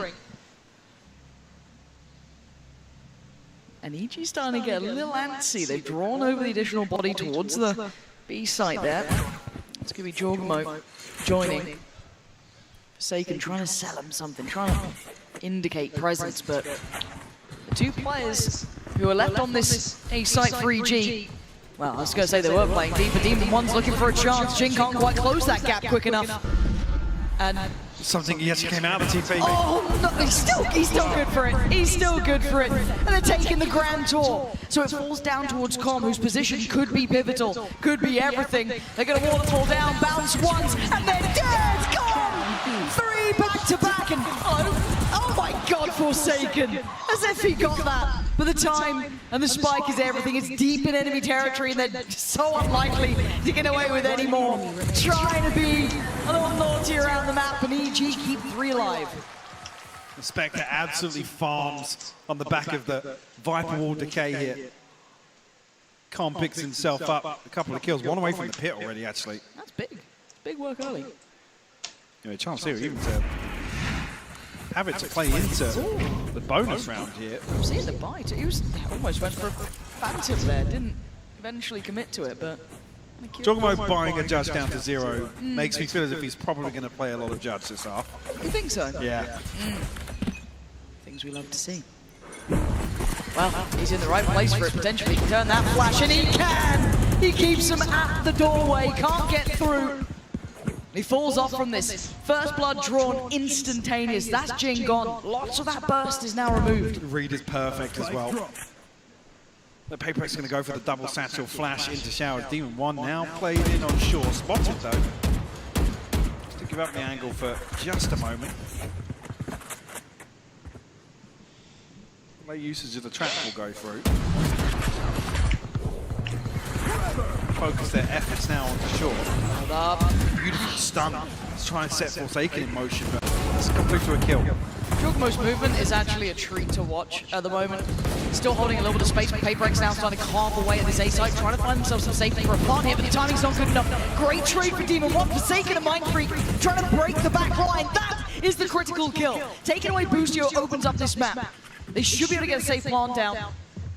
Now yes, the Vandal fell into the hands of Ethan here, but this is a lot to ask.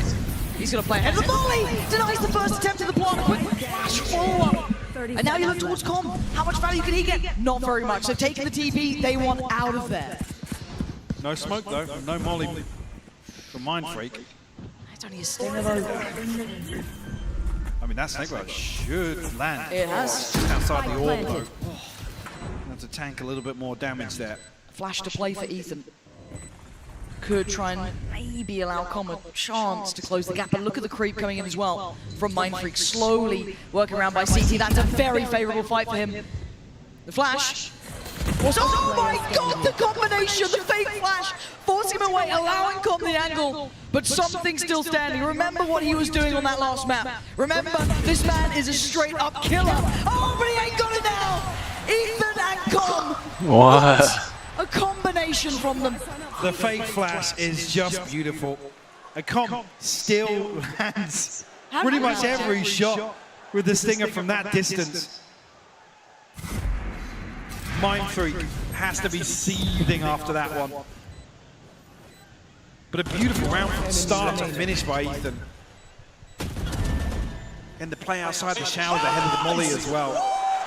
To give EG the bonus conversion here on Bind.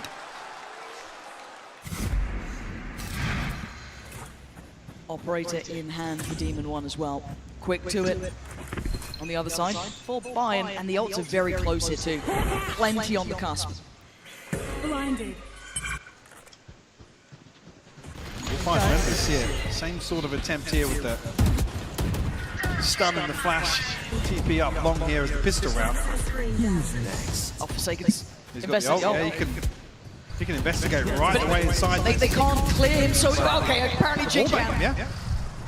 Yeah. Shoot my body. Come clear him, but Ethan still with a chance to do some damage. Great trade and a great follow-up.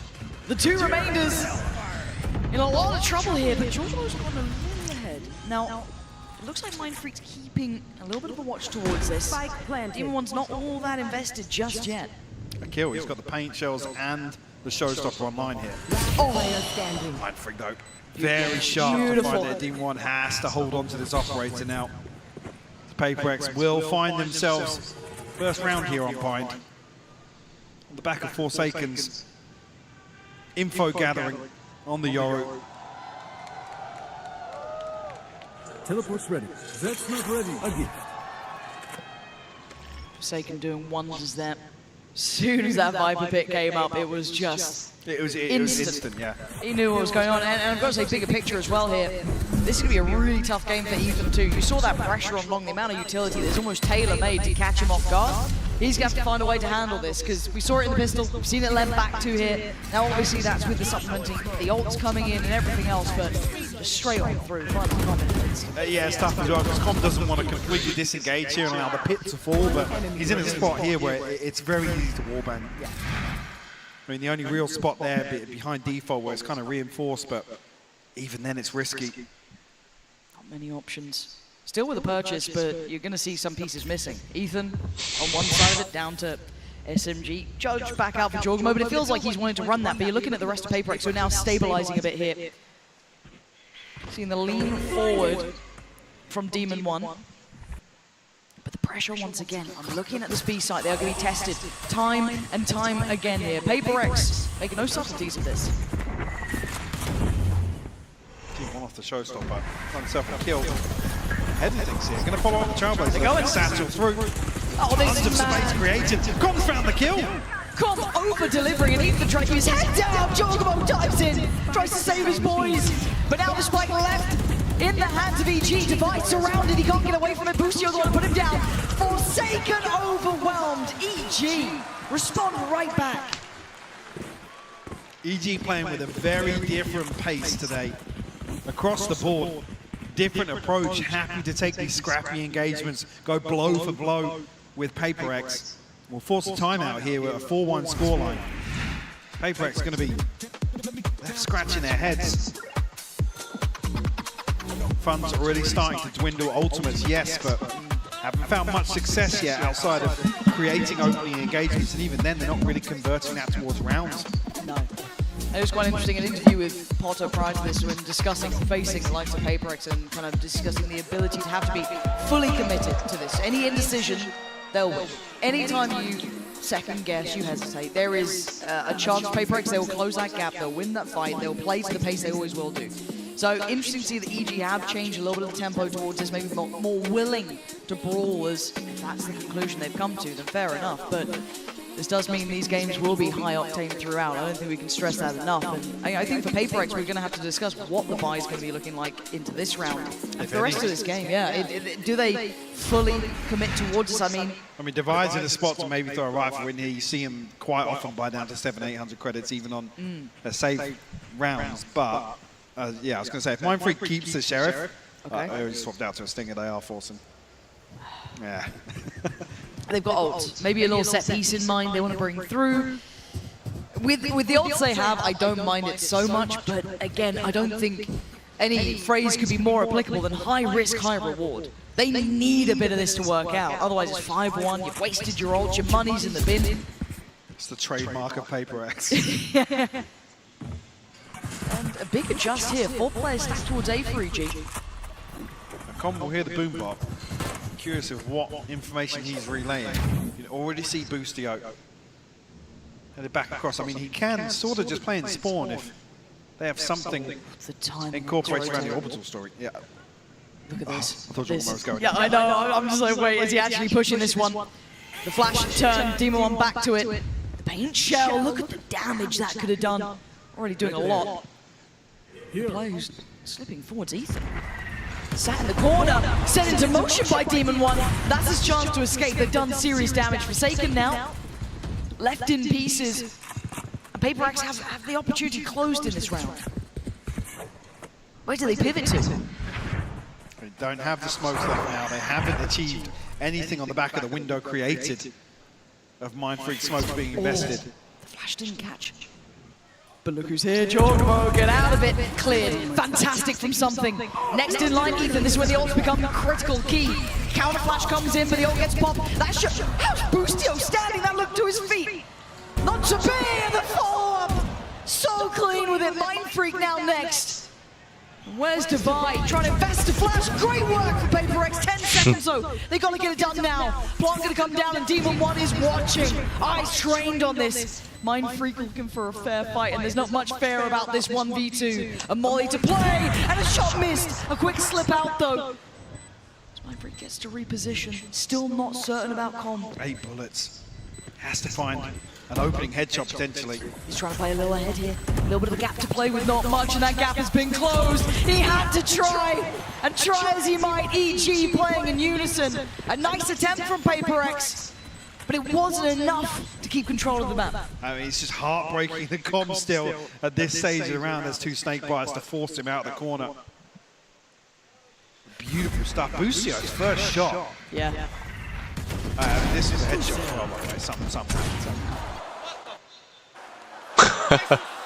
Yeah, Boostio shutting down the showstopper. Down you go.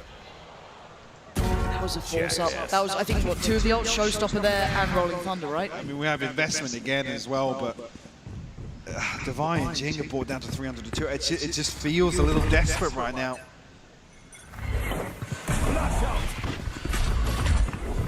This makes for very uncomfortable viewing if they don't find a round here, Lloyd. See the pressure starting to be building towards the side. 4 players stacked up for EG though. Jorgmo denied on the first try. Jing gonna pick up the mantle. Combo just stunning in his work. Jing with another essential trade, gonna keep some safety on the side to maybe facilitate the one, maybe not. Denied this time by Boostio. Pausing for thought as Ethan can now come back around. Something's in danger. He's so low HP. Smokes have dropped as well. Which gives Ethan a little bit of an advantage in this situation. That's big from Jing though, identifying the position still. Demon One's still got to do work here. They've got something pinned. And a flash and play for Ethan. Who moves first? Trying to isolate towards Ethan, but Demon One's got him. Catching that cross, and now Jing with it all to do. Oh, he's found the first, but the follow-up. Oh, but over he goes. The Demon One puts him down. Paper X unable to strike back on the board. Beautiful way to close out. Demon One starting to land shots now with the operator. Com goes huge under so much pressure after Jorgamo falls. Still here to, again, counterbalance this, gets Forsaken and Divine in this situation. Like I said, Apex, unfortunately, it's another example where even in that 20-second window with Mind Freak smokes down, they don't get the plant in. The despair starting to show on the coach cam. A 6-1 scoreline here for EG, who are looking dominant. Fake teleport.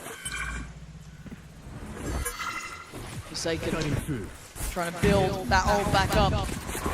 Did well for them before. They're being cornered in. The re-aggress EG looking like they want to get into things as well. A 1-for-1 trade. Boostio lost and oh my god, Forsaken's gone down as well. Jorgamo's just unleashing fury. Look at the damage that man's doing. He just keeps peeking. Zero respect, pure confidence. Gone waiting. Smoke's dropped, as is Mind Freak. Divine out. There's nowhere that feels safe. A chance at a plant, maybe. 48 seconds. How much can one man do? He would love a kill here.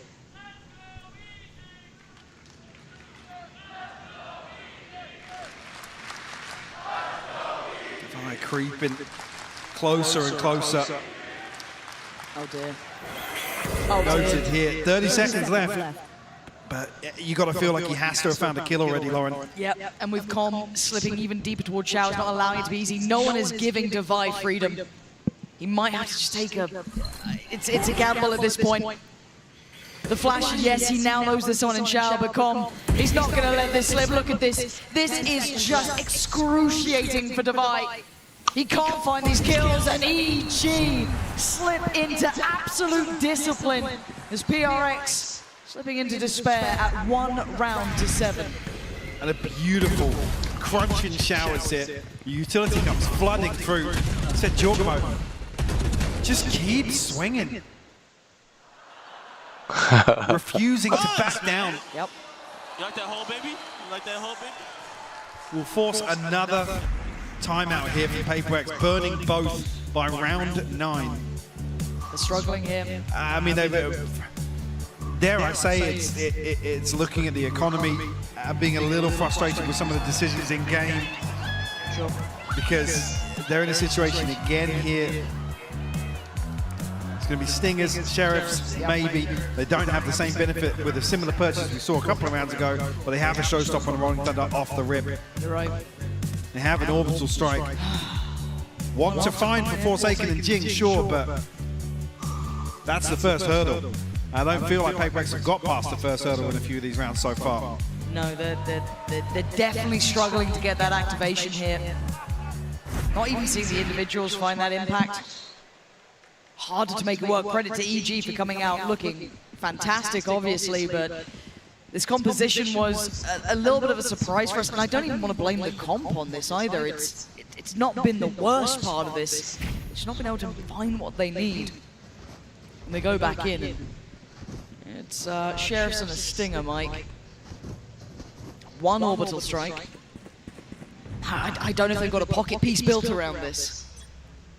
We maybe try and get Jing into a position here to find a kill for Stinger. You know, I mean, you know he's good for one.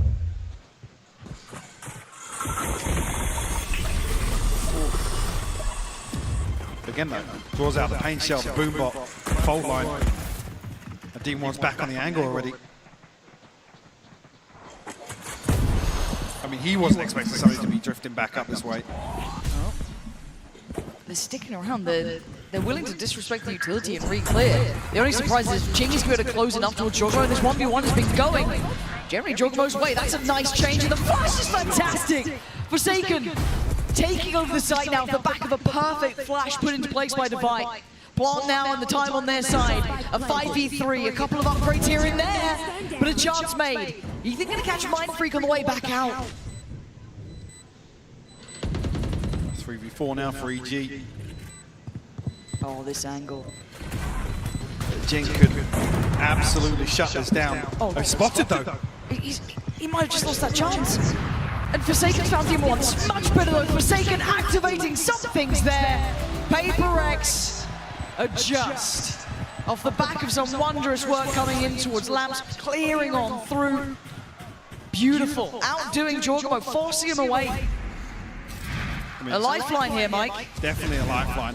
A very slow approach here. With a lesser purchase will net them the first round since round 4. But EG not necessarily feeling the heat in that regard. Financially, maybe. The ultimates here, just missing one for a full deck.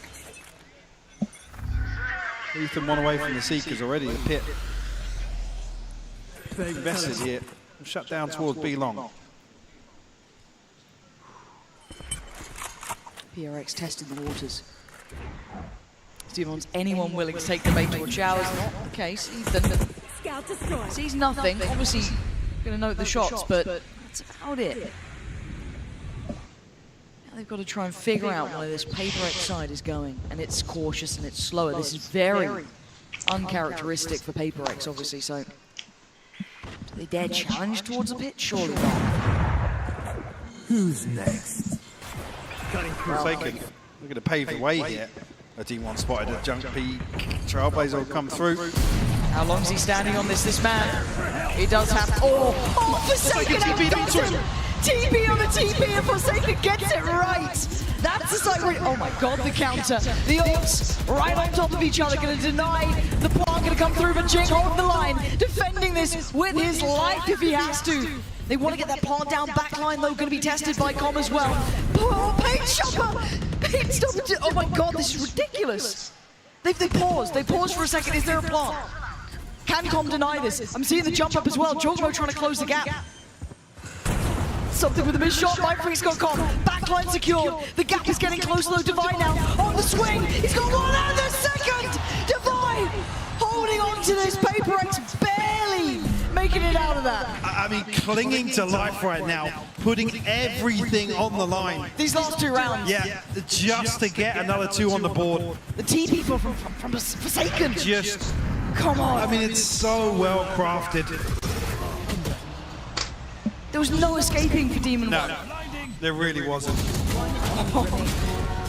I guess those 3 rounds were enough, right? EG have felt the pressure. No more of that. Barely any more rounds to run into this, but I mean, they've broken the money. Indeed, we talked about coming into that, they were 1 away from the Seekers, and that would have been a full deck in terms of the ultimates. Everything is thrown into that round. What do they have coming back out? D1 can get a rifle. Ethan can buy. I'm looking at Boostio, who's going to be lacking. Com might struggle. Obviously, Jorgamo down on the Stinger. He's been sitting with the judge, but still, this is far from ideal. And in a wild turn of events now, Paper X have a little bit of a financial cushion, a buffer. But still trailing by 4. I mean, if they somehow come back to a 7-5 half here, it just defies logic how they fought back in. The grit and determination to be able to do this would be wild. They've got a full purchase, no ults to depend on. I think they're 1 off from Seekers, a couple away from Rolling Thunder, but that's neither here nor there. Can they keep isolating these fights? They're going back towards the A side here, a 4-play stack from EG. Say, typical utility, especially Jing's way ahead of it. Jorgamo shuts him down. Now they're going to lose Jing on this one, that's a problem. That's a rifle in hand too, a nice little upgrade. I'm getting curious. Does he catch any of the audio cues or note any of the players? Something will be leaning back here. That's enough. He's in trouble though because they've taken towards long here. Forsaken's ahead of this and forced away the flash in unison. Buys him a little bit of time. Oh, and Choco, come on. Nice shot, but something's got to trade. A 3v4. Keep in mind the weaponry, the flash to a device, something with a full kit here. He could be critical. He could change this game. But Ethan's aware. He's watching this. The flash through. Perfect from Divide. The site looking safer by the second, but Boostio on the way. And speaking of timing, that's the spike down. Molly to follow potentially. Calm on the punish. And now Mindfreak in the 1v2. He's on 13 HP. What's he meant to do with this? Can he find Demon 1? Can he get the clean kill? He's trying to creep a little closer, look for anything, anyone to give him an inch! But they've taken a mile, EG turning it around in a Thrifty. What a crazy turn of events. EG respond with a round when they basically had nothing to bring in here. They have no right to find an 8. Give Paper X to Rolling Thunder, the Seekers, for round 12 here. But EG gonna be loving that. What's the options now? And it looks like a pace change actually from EG. Straight down B long, but Jing's gonna take maybe the space. He's gonna surely hear this. Wait, they're taking a look, but they had no idea the amount of bodies behind this. So much presence down long, they didn't expect it to be 4 of EG. The trade out is that Divine and Jing go down. I mean, the wild thing is, it's one of the few times you see Paper X in some semblance of a default as well.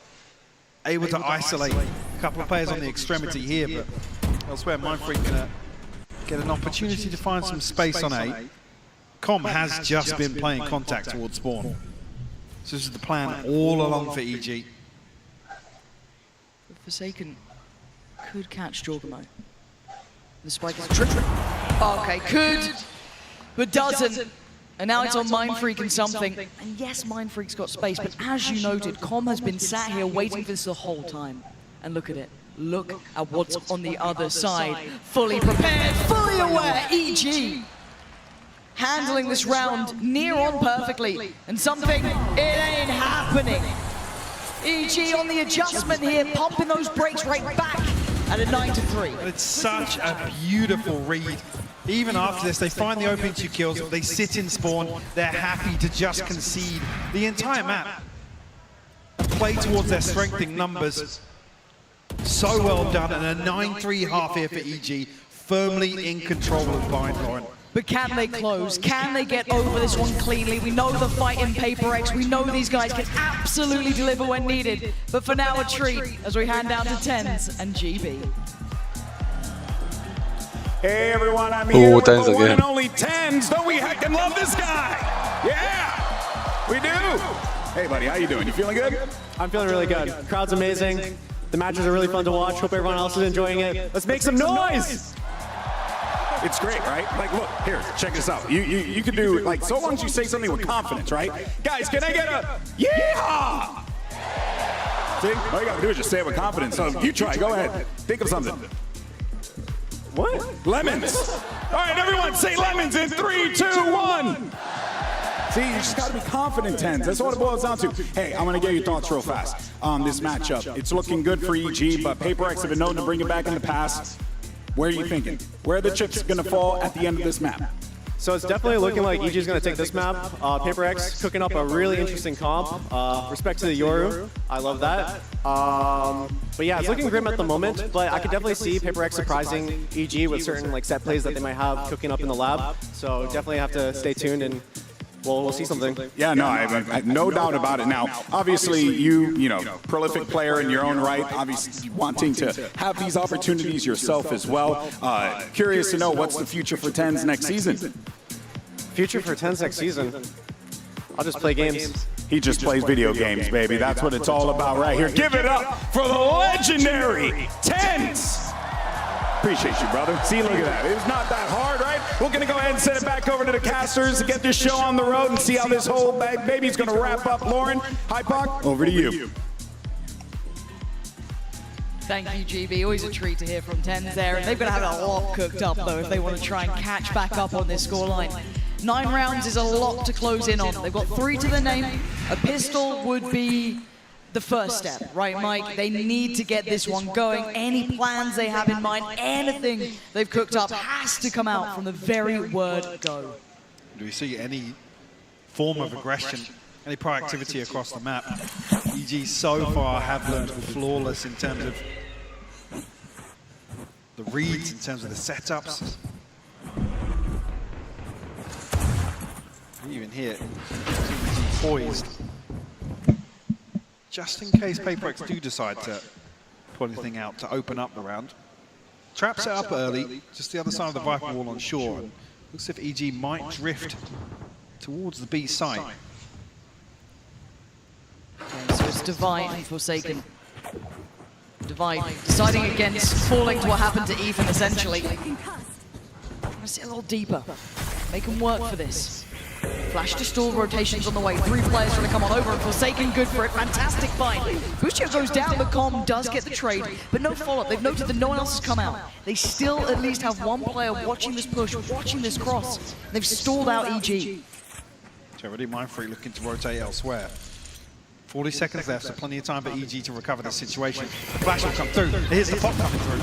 Yeah, good trades. Great work from Jin. Back-to-back kills. Keeping this looking good. Jordan, the last one alive and barely. Divide doing the damage for PaperX. That's the pistol round they needed that could get them back into this matchup. It was very, very similar to the same round we saw from Evil Geniuses in the first half. Able to create a little bit of pressure onto B side, but the recovery is there for PaperX.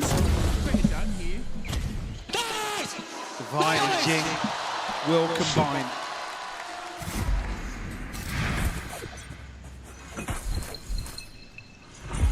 PaperX set up here with 2 towards showers. The smoke will go down. Retrieval of the ore. Clone sent through. Something. Fatality on the push through. Fantastic. But now Boostio and Com trying to do a little bit of something, but I mean, Com's that's a lot to do with the classic.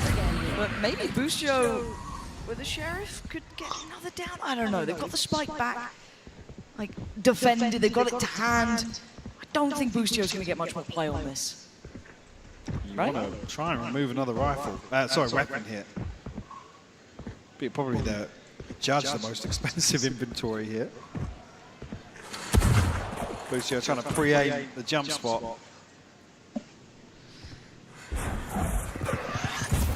That could have hurt. Oh, but so could that! That's 3. Now there's a little worry. There's the judge exceeding close by. They have closed the gap. They are literally around this corner. Something. Where there's the storm, gets him out of danger, and the scoreline's not looking so bad anymore. Almost want to see the bonus converted though, and with 3 kills coming through. We'll see how PaperX do decide to carry. Obviously the judge singing here for something in showers.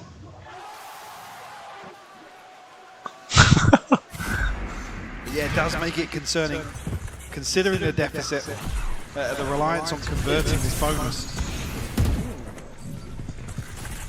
Wondering how far Forsaken is going to take that, but it's double stack Tortuga that's getting my attention now. Jorgen, no, easy. Be careful.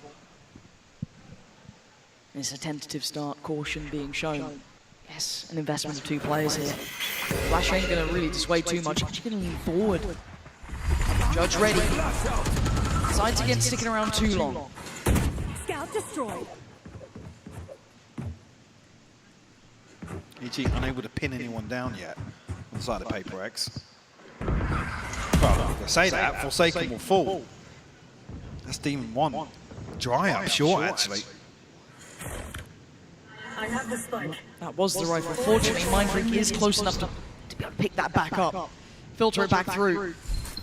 And EG creeping closer. Spike is here. This is the commit. There's still 2 players on this side here.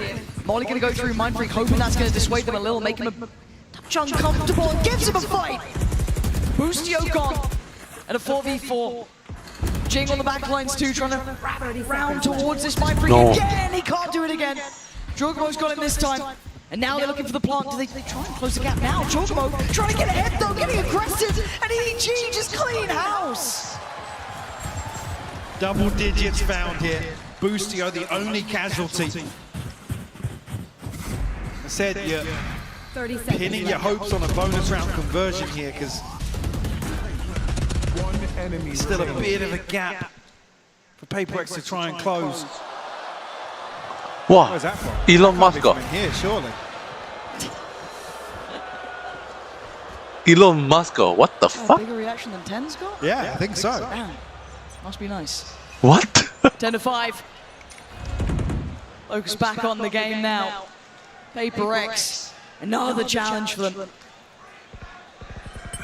10 rounds. This crowd's funny. Ready.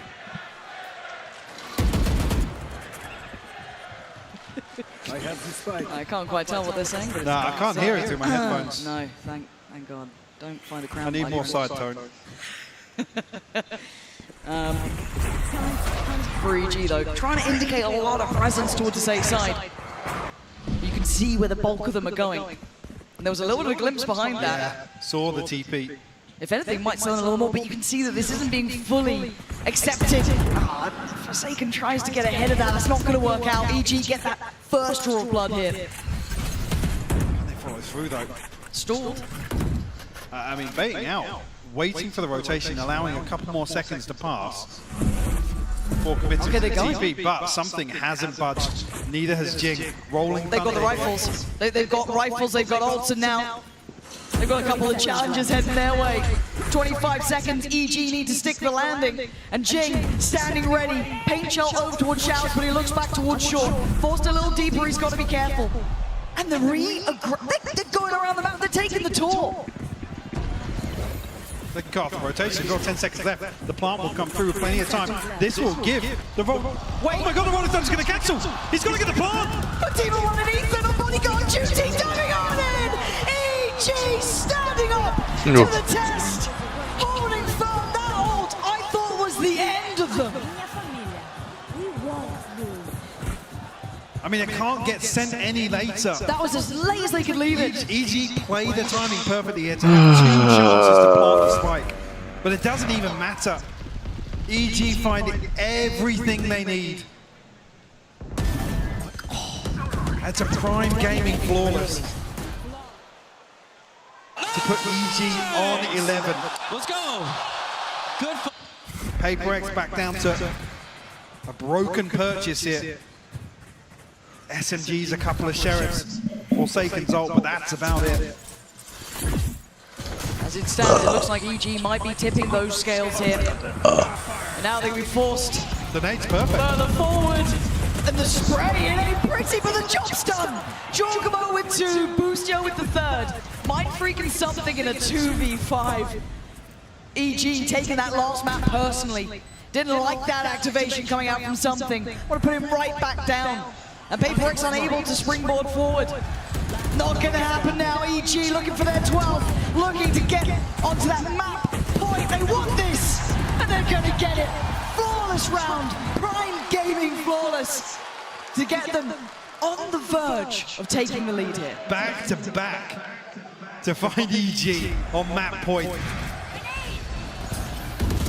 They have just elevated in the last few rounds.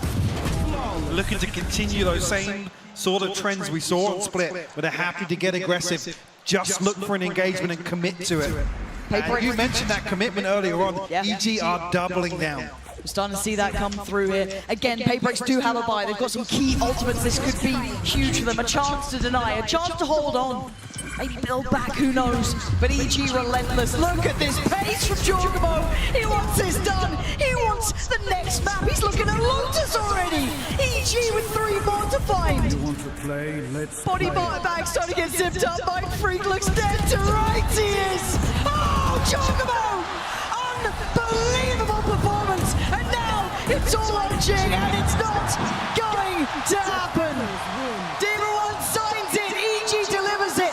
They take the lead in the best of 5. An outrageous performance from Evil Geniuses. Absolute destruction of Paper X, who come back out with a curveball, but it gets shut down, Lauren. I gotta say, with that performance, EG looking pretty poised right now. Hey, look. To potentially drive this one home. They've just taken the lead. I'm not writing off yet. Paper X still have a huge opportunity going forward. This is everything we wanted from a grand final. Do not go away.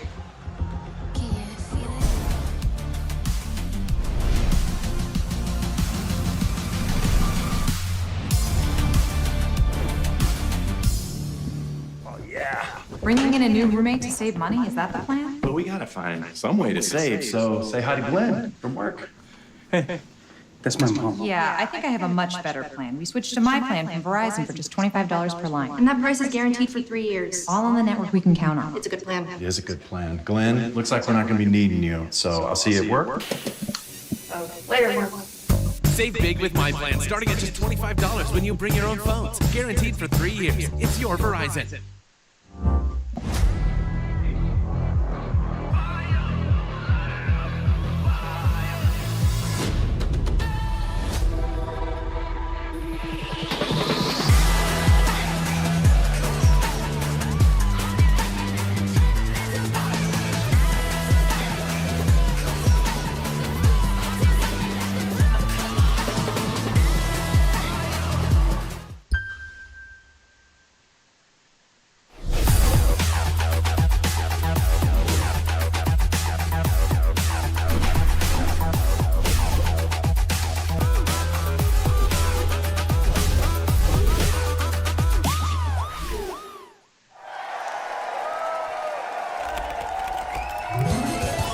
Red Bull gives you wings.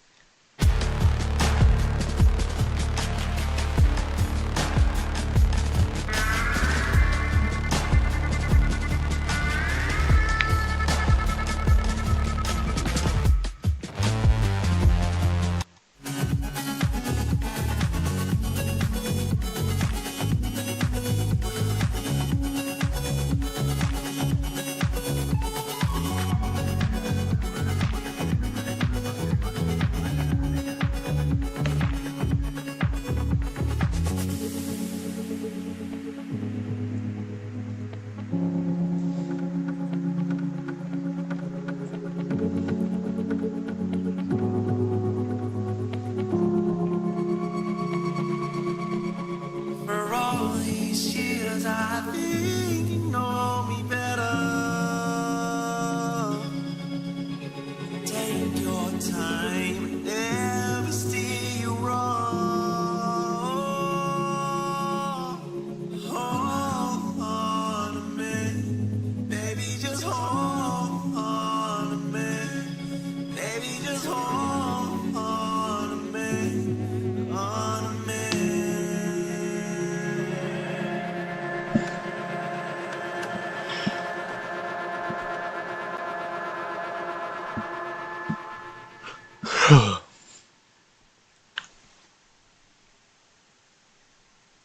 But if you don't give me a reason, if you don't make me believe it, if you don't,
Welcome back, everybody. Before we jump into the post-map, I want you guys to know how you can get even more from Valorant with the Xbox Game Pass. Subscribers with their accounts linked get access to all of the agents, yes, all of them, even new ones on day one, as well as a 20% XP boost on the Battle Pass and all event passes as well. Make sure you guys scan the QR code on the screen to link up your Xbox Games Pass subscription to your Riot ID and get those goodies today. I am back here with Bren, Paperthin, and Sideshow. That was a bit of a masterclass, wasn't it, from EG?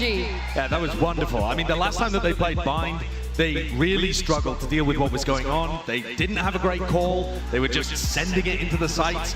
Whereas this time it felt like the shoe was on the other foot. It was Paper X actually that fumbled a little. Yeah, absolutely. I think this Paper X comp might have been a little overcooked. I think a lot of this is set to do like anti-chamber things, like the breach stuns and the deep flashes and the teleports. We saw a little bit of that, but overall this wasn't prepped enough. It wasn't worked out enough for success for Paper X. Yeah, and the big thing for me, I think, was those gun rounds as well, just getting one out across the board. I mean, just the fact that EG were playing off each other so damn well, and you could tell that the composition was a little bit undercooked, I think, by Paper X, in terms of them just running into this. It wasn't quite, you know, well-versed or fleshed out compared to some of the other stuff that we're used to, but the coordination is going to be a bit tighter.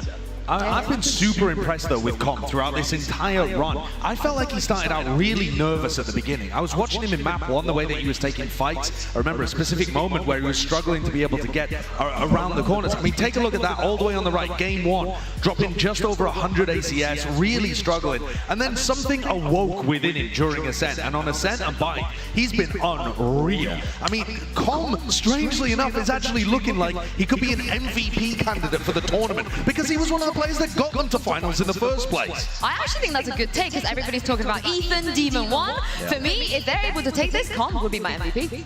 Yeah, I think that's very reasonable. I mean, the amount of clutches that this guy is winning across the board. I want to know what was said to him after map 1, in between map 1 and map 2, because it is a completely different game plan, but sometimes you need that, you know. Doesn't matter if you've been playing on the big stage over and over again.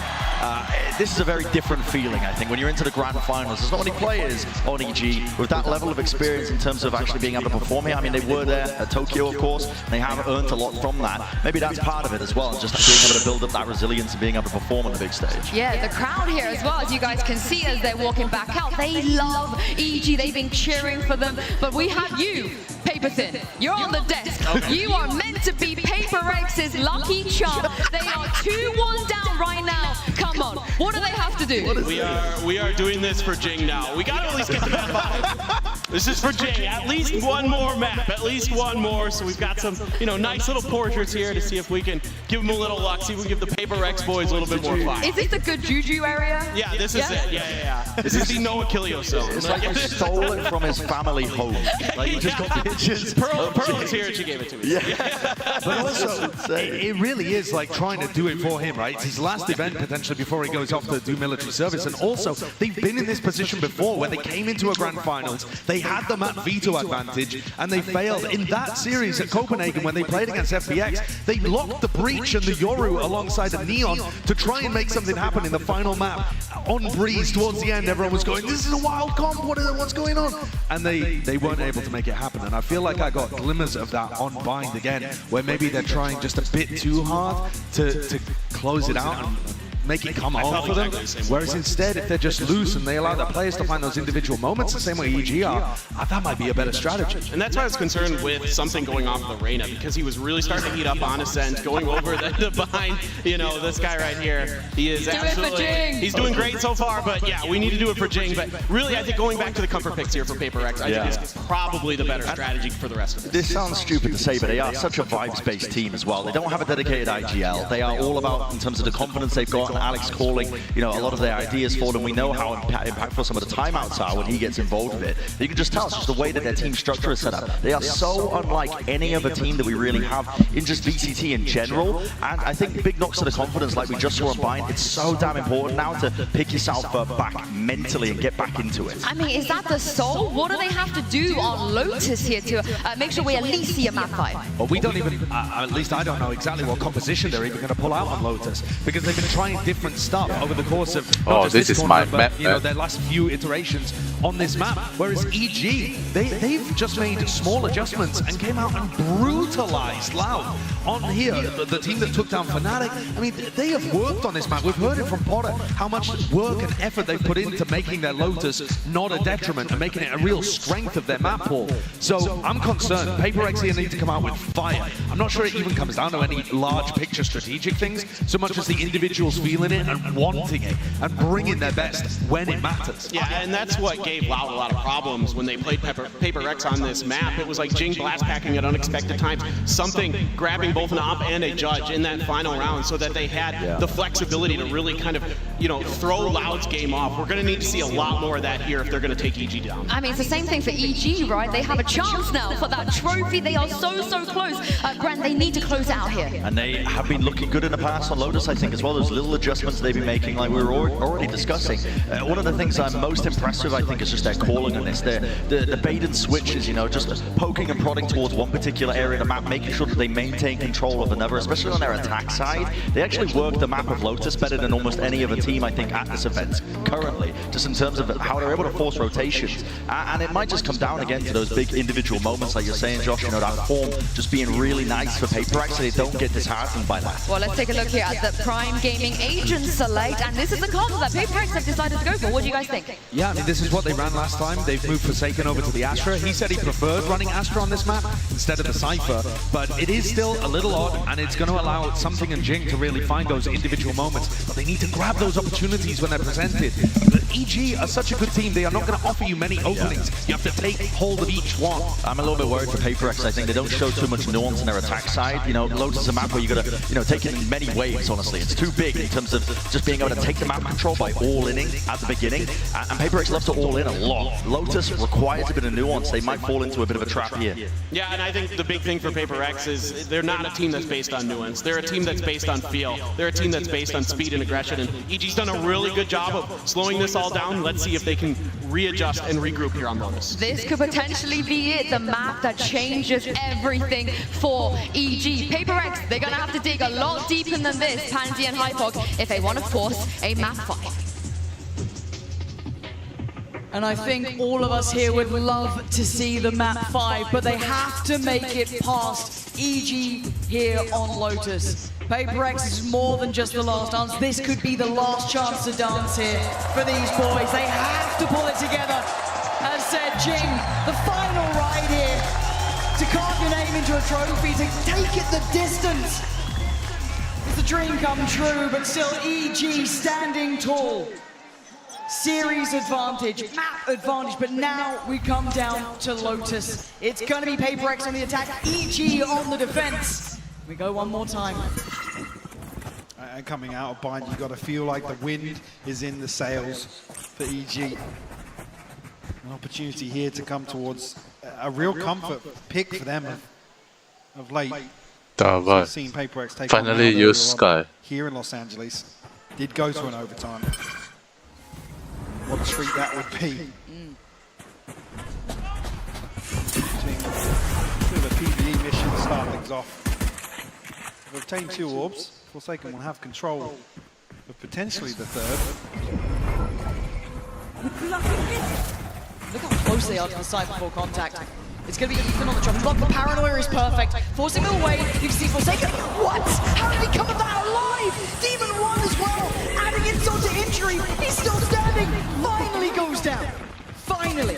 What's left of 2v3, and it's vicious. Spike's not down just yet. Taking away something, and as you said, the Spike's not down. They haven't solidified this site. It's not necessarily comfortable just yet. That's forced Divide into an unorthodox plan here. Busio trying to kill. Jing will fall. Divide will respond.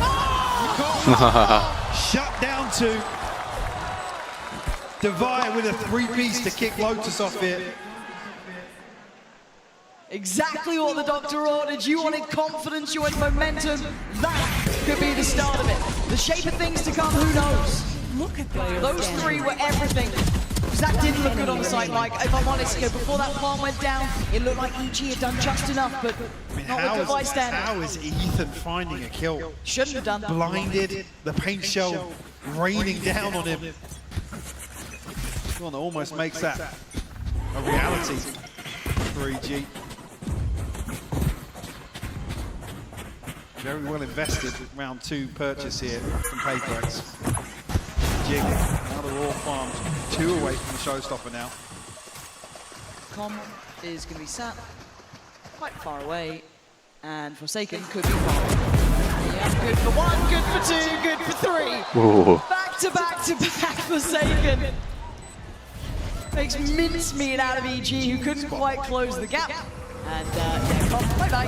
PRX, beautiful. This is really clean. This is lovely from them, just to really ensure safety after that first round.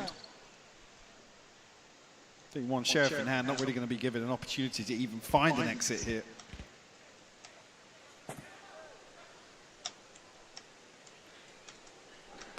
So, with how well invested this was, you don't want to see PaperX necessarily charging down this kill, even though Jing is 1 away from the showstopper. How much freedom they add towards the orbs. No real pressure to do so in a prime game, flawless here in round 2, Lauren. PaperX off to a flying start. This is fantastic for them. I don't think they can be happier with it. Nice little confidence booster, some Eco Cobra moments, yes, but you'll take them. You'll take them because it gets you feeling into the game a little bit more. Divide doing really well, Forsaken pumping up the numbers. You're getting really close to the showstopper coming out for Jing. You're 2 away from the divide. I think 3 off from those Seekers, so these are really key pieces. Not quite there though for this round. Now do you see a challenge on the ult orb, maybe to deny that showstopper coming in? They look hell-bent on this one.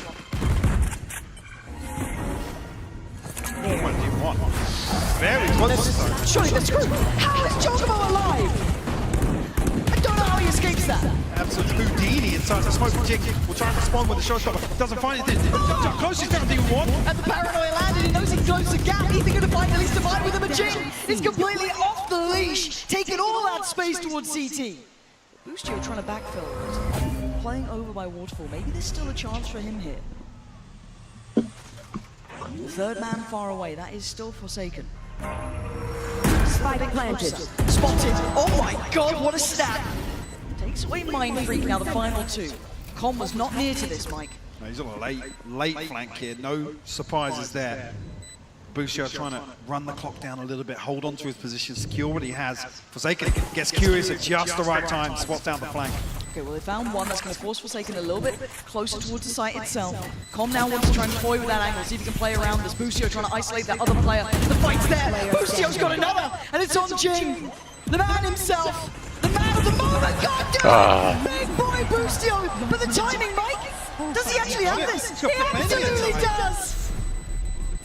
A ridiculous retake from EG. Between Boostio and Com, a crucial kill onto Mind Freak. Boostio just slows things down. Regains control of the situation. Planted. And the composure on display here. For EG to find their first. Nice, boys!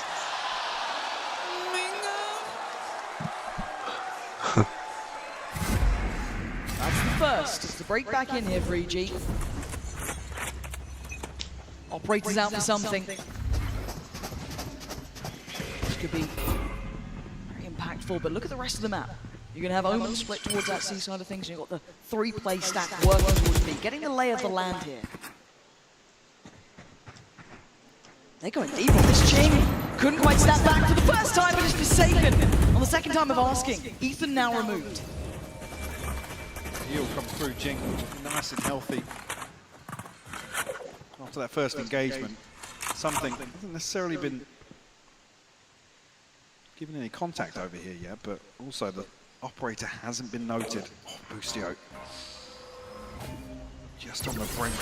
Rumble, firm presence here. Com. Doesn't have a sniper out to slow this down. Now he's got the pinch coming in, that's really uncomfortable. He's gonna go down. Jokmo did win out his fight, so there's still a chance they can do some damage to this, but the site has been won. PaperX can get that plant down, there shouldn't be much to deny it. Jing is holding on towards his doorway, it's something to deliver that 338 right to the chest. As Demon 1 and Boostio trying to do anything they can, it's not happening here. PaperX are gripping onto this round, Mike. They're not letting this one slip. Demon 1 forced to head for the hills. 2K in the bank, a Vandal in hand, wants to try and hold on to this. PaperX Find the third coming right back out of that loss on EG's buy round. So I was curious.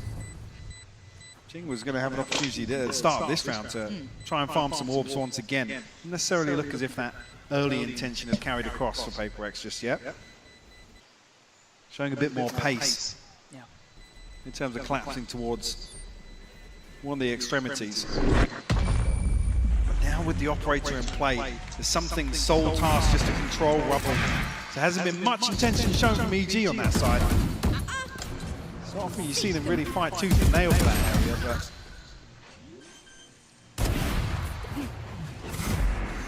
again, with the way the rounds have gone, EG with just that glimpse of that one round they've been able to post. They are going to be down in a little bit of a financial problem here. So Sheriffs, yes, that one rifle with Demon 1. But it looks like their answer to this is to stack out, put 4 players on 8 and brawl.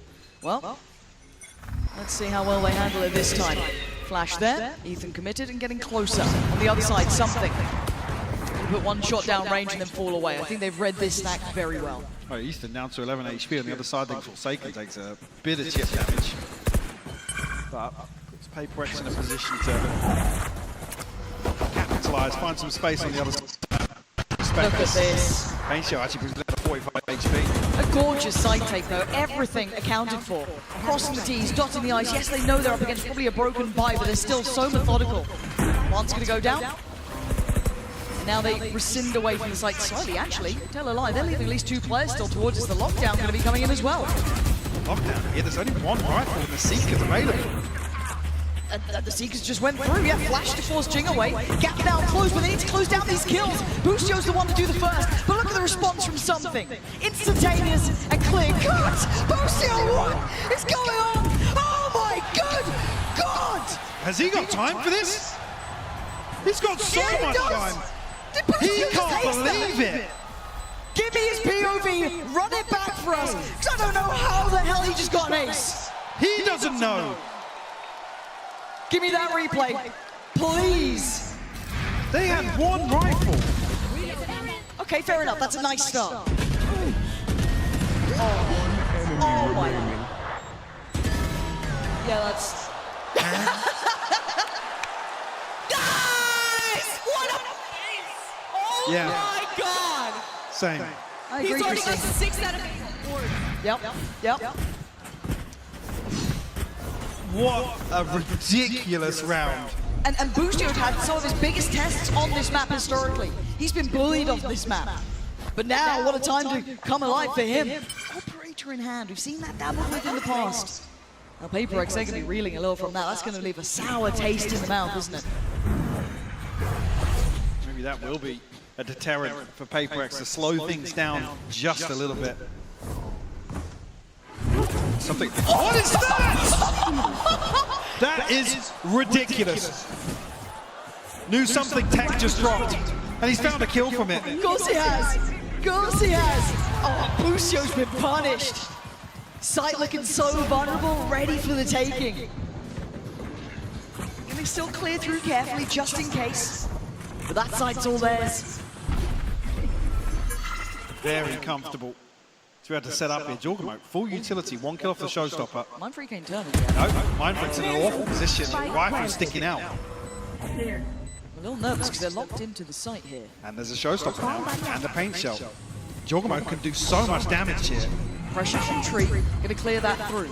But the other two haven't been able to make it really towards the site or pressure any of these post plants. Paper X fighting for that CT space. Now let's see who gets the connection. Jorgamo still with a rocket to post, but something's got the trade out, takes down Cobb, and now it's all on Jorgamo. A 1v3, a fabulous attempt, but nowhere near enough. Paper X, after a start like that, after some work from something, managed to get another posted. Was it Ethan's POV? The camera POV. Horror show. It's just beautiful something. Hello. Oh, he had no idea. Poor old Ethan. A tough way for the round to start there. That's so sick. Paper X immediately capitalise on control towards A. A couple of rifles here for EG though. Calm and Boostio. We wanted to see PaperX putting up a fight here, showing their resilience. They certainly are. Comp, however... He's dug out the lurk so early on. Yeah, this is... On a solo mission, look at the minimap, by the way. That seems... counterintuitive, but it works. That's an upgrade for Jorgmo to come and find. And now, actually, you give Comp a second body on the flank, potentially. Something. Careful. You can see EG chomping the bit here. They want to get in for a brawl, get in for a fight, and don't challenge Boostio on this side. He's gone down. Divine something in unison, trying to clear through this. Get some safety for a plant, but it doesn't feel very safe right now. Divine on the hunt, though, wants to secure it. Takes away by Waterfall. He's given themselves a second. I mean, barely, because look at Jorgmo straight here. Oh, the pressure! It's still going! Jorgmo, you are ridiculous! EG weathering the storm!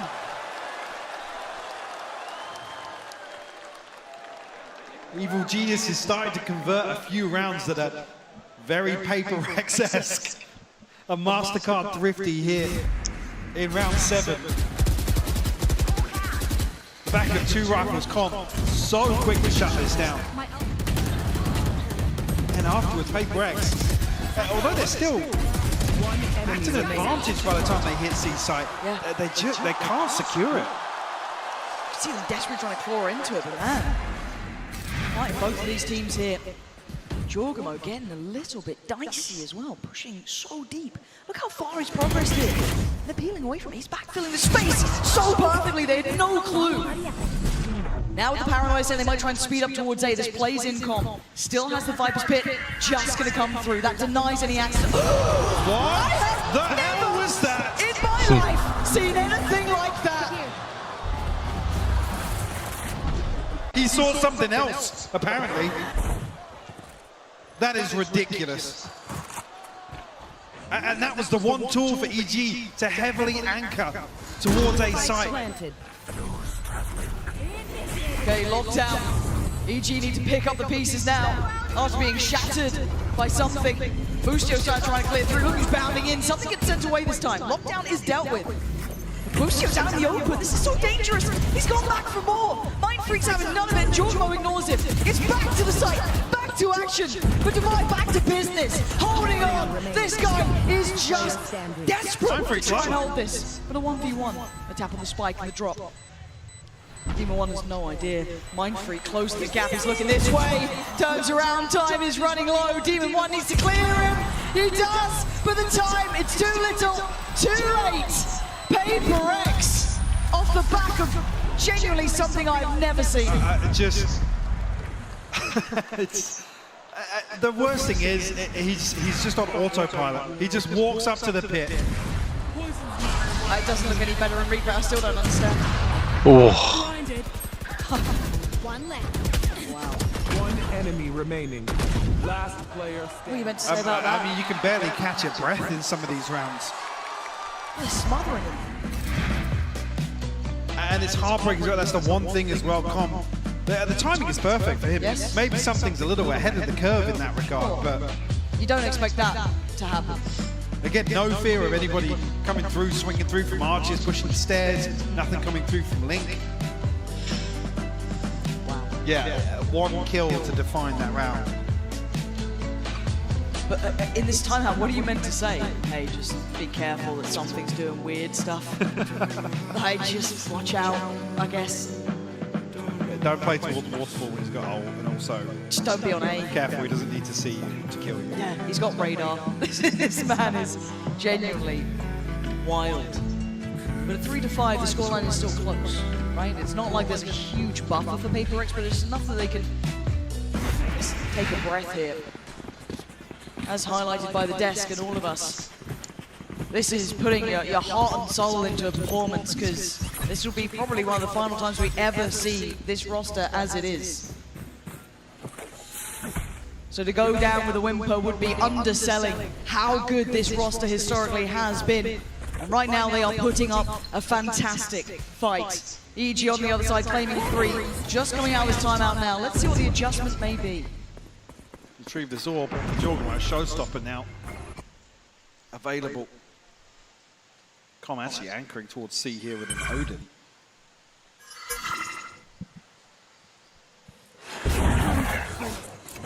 feel the heat a little bit here. Something's pouring through on the Trailblazer.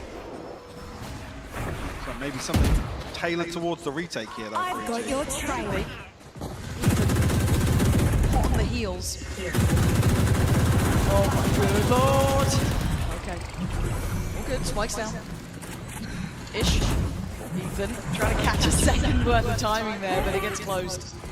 Very aware of that possibility of a late lurk coming back in through B, but Ethan really just wants to try and break this, to try and open up this big opportunity, because they're trying to clear through the site, and we can see that mostly PaperX are playing offside. There's that late challenge. Ethan turns on a dime, takes away Forsaken, and now the defuse is starting. Boostio ain't stopping. Someone needs to stop Boostio. Someone needs to stop Boostio.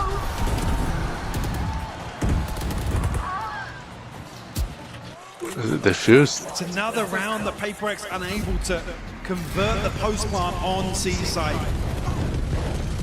The first one, the lockdown, just one rifle on the other side of things.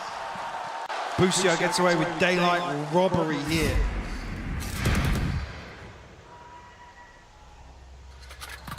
PaperX come back in. Bulldog, hands of Forsaken, judge for Jing.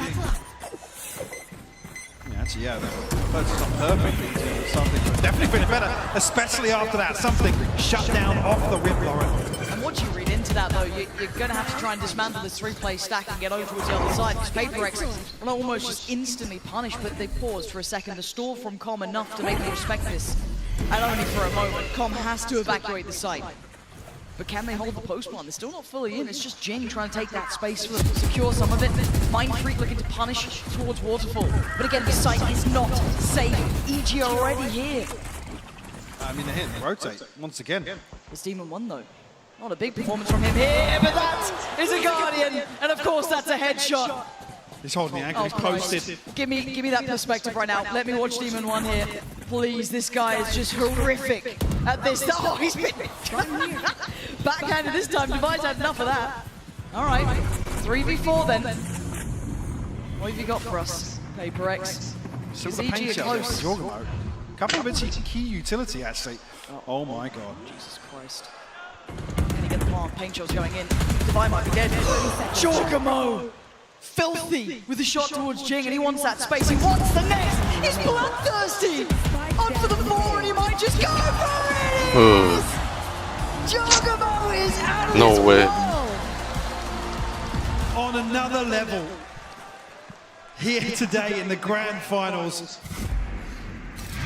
And he's not the only one for EG by any stretch.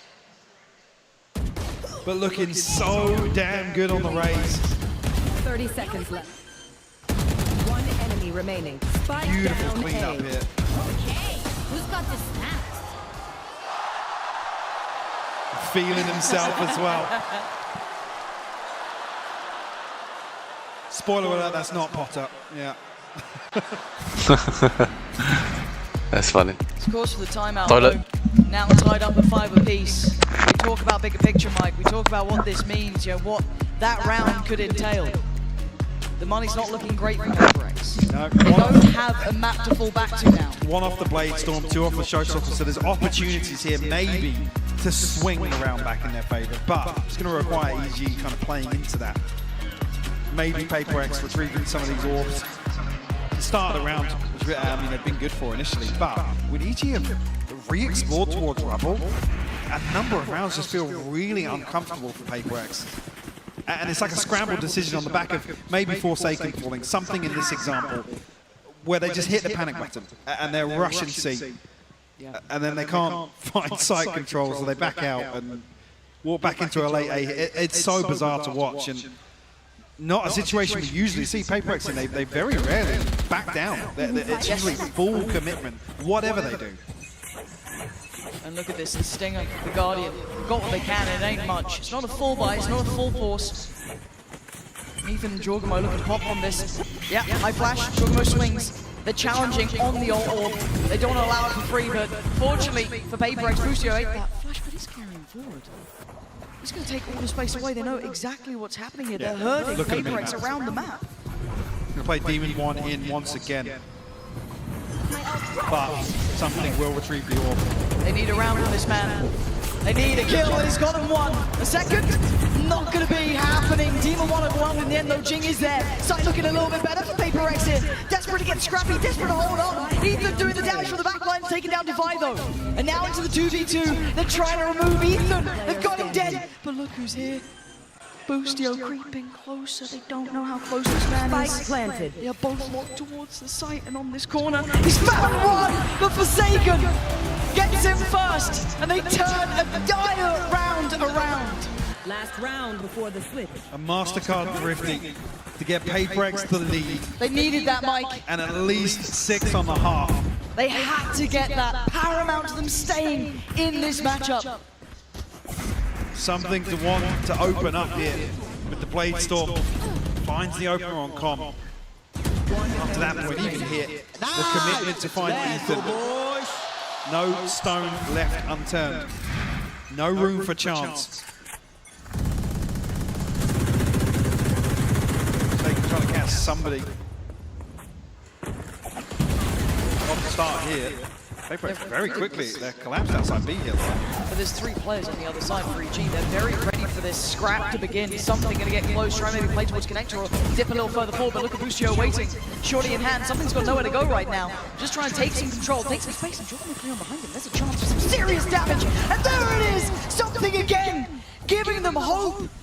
Holding on to this matchup here and giving them the man advantage. You are divided! Divide will go through. Are they going to disrespect that? Comm's still behind it. Forsaken will catch team flash here. Now Ethan does have one, but oh my god. Oh my god. I don't think Mike Rizzo, he went into his smokes. He had no idea! And just an absolute flurry of frags. Jing is still standing. It's on Demon 1. He's got 2 targets, 2 victims. And surely he doesn't check Jing here. Surely not this. I mean, there's no way. There's not a shot in hell. Taking that back.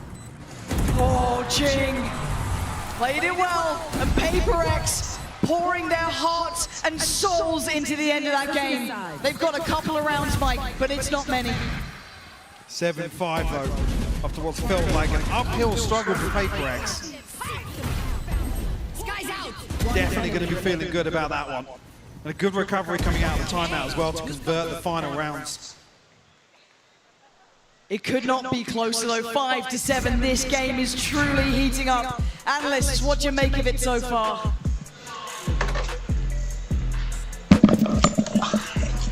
We're on the edge of our seats here, and every round has been so close. I couldn't believe how scrappy that was, honestly. Every single round it felt like was working with the bottom of the barrel purchases. I mean, the Guardians, the Stingers, everything, because it was just back and forth, back and forth. No team could build up any economical advantage at all. At any point, you can feel how much both of them just want to either bring it to that map 5 or make it decisive and just win it out here. Yeah, we saw some great moments from Boostio as well. If we check out the HyperX Reflex moment of the day, an ace in round 5, and the Sideshow, we've seen a lot of aces in this tournament. We have, this is the 20th ace of Champions 2023, and that means it's officially the most aces we've had at any global tournament ever, which is just ridiculous. I feel like every other round we've had an ace, just somebody popping off. And this one from Boostio just came out of nowhere and actually started a bit of a resurgence for EG, who otherwise looked like they were getting bullied by PaperX, and it's been a very competitive half. Yeah, I mean, PaperX has really struggled with some of these quick flanks, these quick lurks throughout the day that EG has been doing. I mean, I can think back to that last round there. As soon as PaperX goes towards C, immediately EG is hot on their heels. And if it wasn't for the fact that PaperX are kings of W key gaming, they would have gotten backstabbed real hard and possibly lost that round. Yeah, and I gotta say, EG, I gotta feel, they may feel like they've already done enough with this half in terms of it. Yes, they're behind right now by 2.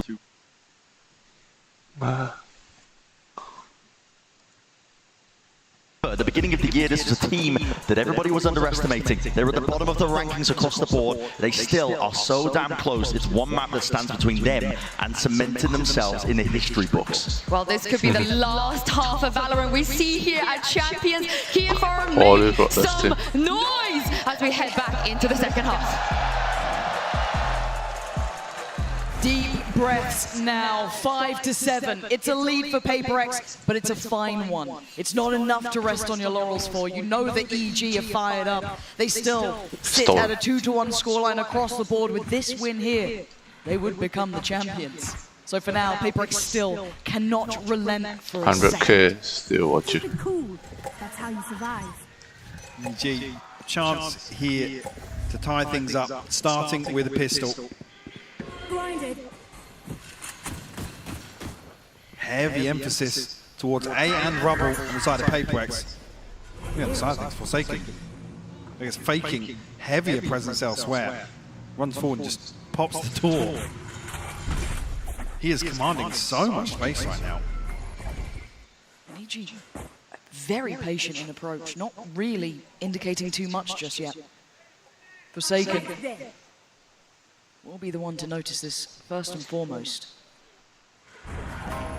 Now he's got to run. Get out of there. Call for support. EG looking to start their first couple of steps, but they don't commit. No, PaperX haven't bitten. They haven't taken the bait. There was a second to consider Divine and Jing's rotation, but EG are walking back into the blender right now. Something nearly caught. Face checking the wall. But 30 seconds left. EG have to find a kill. Yeah, they're struggling right now. They're just going to be halted at the door. Jorgamo off to a quick start, but Jing going to stride on forward and chase them away. EG running on back. Maybe looking towards B is the next option, but it's not like Mindfreak ain't watching towards this. But Boostio's gotten ahead. The flash, it didn't pop, and it takes the head of Mindfreak. They're going all the way to C. Boostio can cut off the rotations. They've been Forsaken. The site's going to be theirs for the plant. The safety net in Boostio's lurk pays off for EG. A 4v2 now. Boostio will even be healed up. No smokes. PaperX have to almost fight here, commit to some of these engagements. And Boostio might have just done enough for EG this round. Ethan, yes, will confirm it, but Boostio's position was everything. Even crucial to find the kill on the way back through as well. PaperX trying to funnel their way through. It's almost a death funnel. And Link outside B. Delete. Crucial kill onto Mindfreak.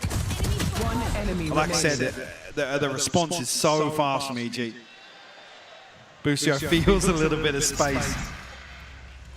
That's a good read on the situation as well. Forsaken just overwhelmed there. But this is when the adrenaline starts pumping for EG as well. You get a big round like that, you do some big damage here as well. Boostio still popping too. This isn't a round you're looking at PaperX to potentially win. This is a very difficult round with just pistols. You're not going to see them in a similar sort of look, so you know this is probably a 7-7 scoreline. EG knowing they're really turning those screws, making it hurt. PaperX trying to stack up towards B, but I mean, look at EG.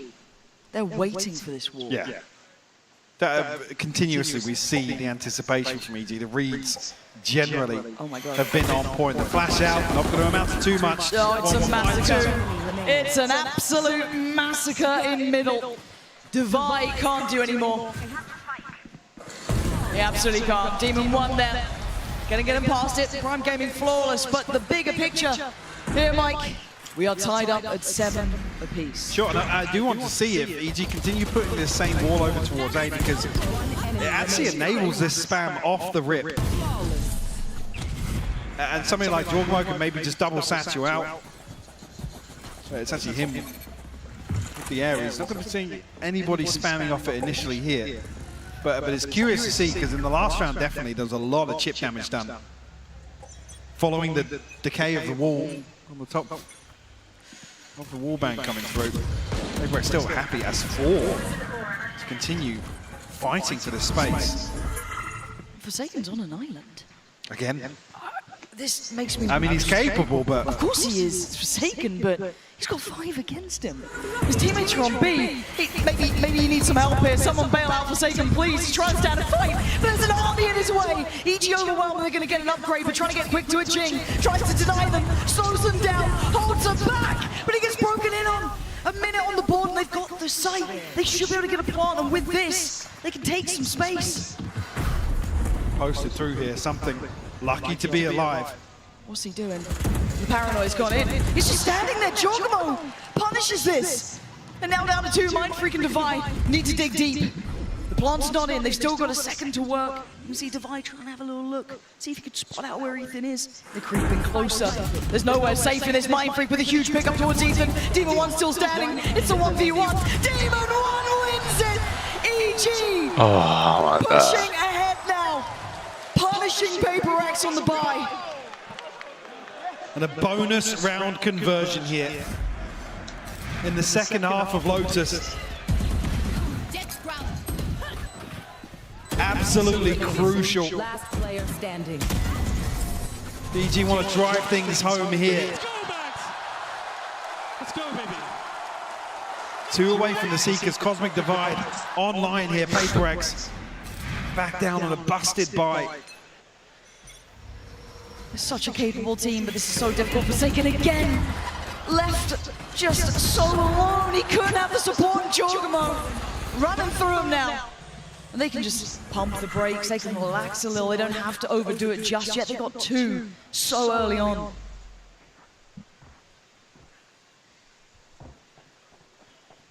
Maybe expecting further aggression. Paper X to try and take the initiative here. 2 Stingers, a Sheriff in hand.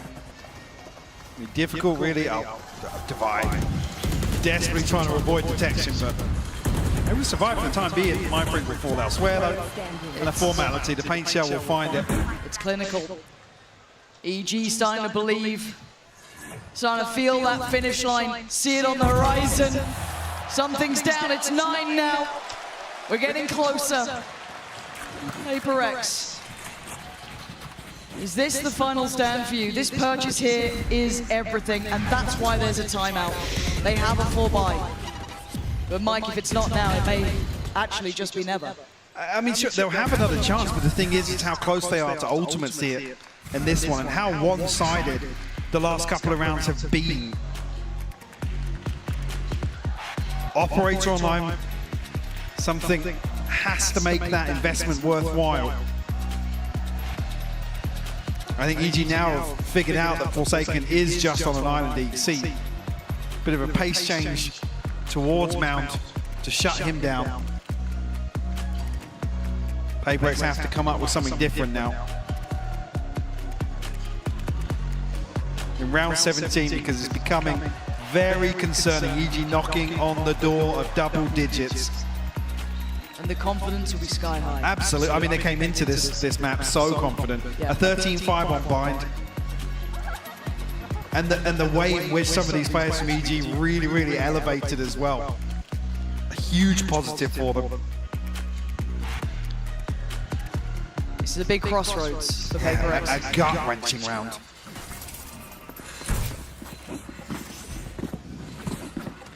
The operator has to be pivotal. Something has been given them a couple of rounds, to be fair. He has been fantastic, but they need him now. A 9-7, EG on the verge of double digits. Run away from Jorgamo's ult. They've got the divide, plenty to play with, and it looks like Divide will be the first tested. Got to be careful towards A. They try to reinforce maybe towards Forsaken. I love this. They fake out a little bit of paranoia. It's like Forsaken being red as the solo anchor on C here. But a set piece, a trap on the gravity on the Nano Swarm. On the other side of things, actually Divide, the solo anchor here. Showstopper will pave the way. Divide to close the back door. EG have got themselves a wide open sight here. They do, but note the utility for Paper X. They have plenty to play back in with Mind Freak fully set, Device still with the dog, Jing fully kitted. It's all through the door. They can be funneled through this. Com just keeps spraying. If they keep looking this way, this could be a disaster, but Jing's made it ahead. 41 HP and a bit of a dream here. He's trying to play towards the back line, break Demon 1, break Com. He's done the best he could. Divide by his side to get a 2-for-1 trade. Demon 1, Ethan and Boostio make it just Demon 1 and Boostio. Can they hold? Demon 1 does the damage, slips away, depends on Boostio, but the cross is made. And now it's all on Demon 1. And he is looking up to the challenge. Diffuse started and ain't stopping. Takes him away, but Mind Freak survives. He's got back on it. Diffuse is there and Paper X live.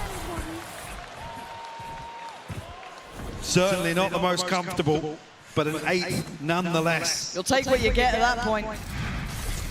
There's a chance here. With everybody in link, Jorgamo has a nade. I'm just staring at that. If there was any chance or any confirmation of just how many bodies were inside link outside B site, could have been disastrous for Paper X. Operator out for Boostio. Seeker's there for Ethan. Got a couple of big pieces coming up here. 3G, Paper X, can they once again hold this together? Heavier lean towards C now. Mindfreak ready to try and bail out. Any pressure on Forsaken. He's taken the swing and he's taken his life. Jogamo down. Forsaken stands. And they've dealt with the early onslaught from EG. He's quite lucky. Jogamo wasn't caught by the paranoia there, I don't believe. Forsaken still comes out on top. Early advantage. I feel like we haven't said that in a while for Paper X. In terms of the first blood here. No commitment on the back of things. 60 seconds still left on the clock. Plenty of time with Ethan spike in hand. Say, re-exploring over towards Mountain. It's very indicative, actually, there's nobody on the other side of this now.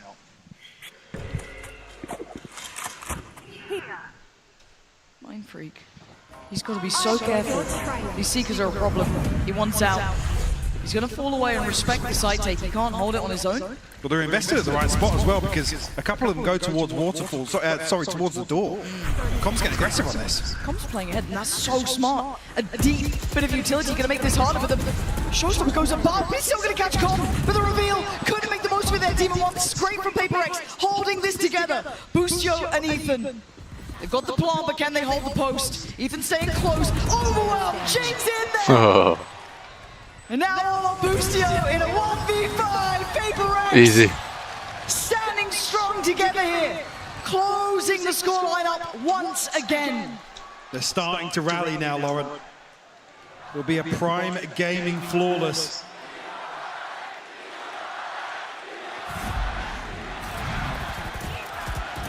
First time we're hearing the crowd really get involved for a while as well. Oh, it's tough for Com and Demon 1 here, caught off guard. That's 2 consecutive retakes here. First round's a big race for him to get in this half. Jogamo, I told you, Jogamo is the problem. I'm a good strategist. 9-9. Early start, aggression, something. Christ, that was close. Could have killed Jogamo. But big indication the operators noted here on this side of the map early on. 3-play stack towards B. Yeah, EG noting the difference and misreading into it potentially. EG plan B, they died. There's just going to be a brawl in middle.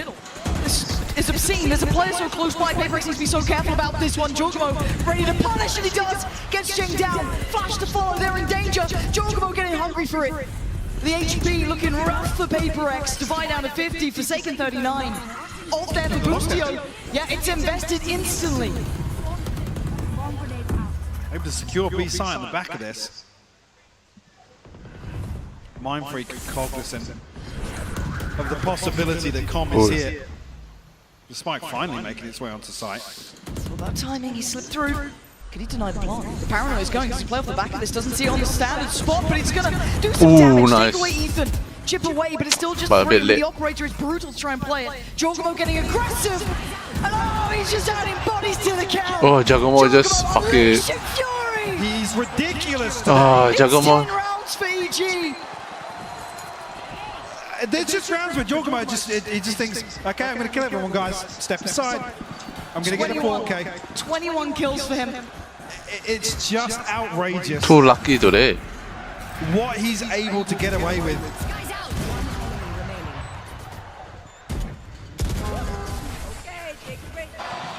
Come on, baby! Let's go, man!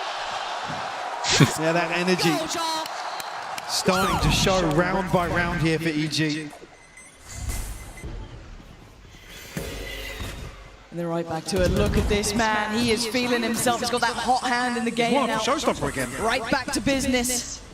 And something with his judge, hoping he gets to decide. Jogamo slipping deeper. This guy.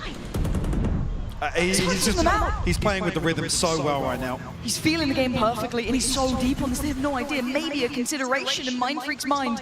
He's turned to take a glance, but he's seen a victim. It's been called out. Jason told him. Oh, Mindfreak gets the trade, but is that the damage done? B looking vulnerable. EG take that with both hands. Mindfreak saw him. And there was no reaction from Jing. Plant's still in. Knife's gonna come black out. hole.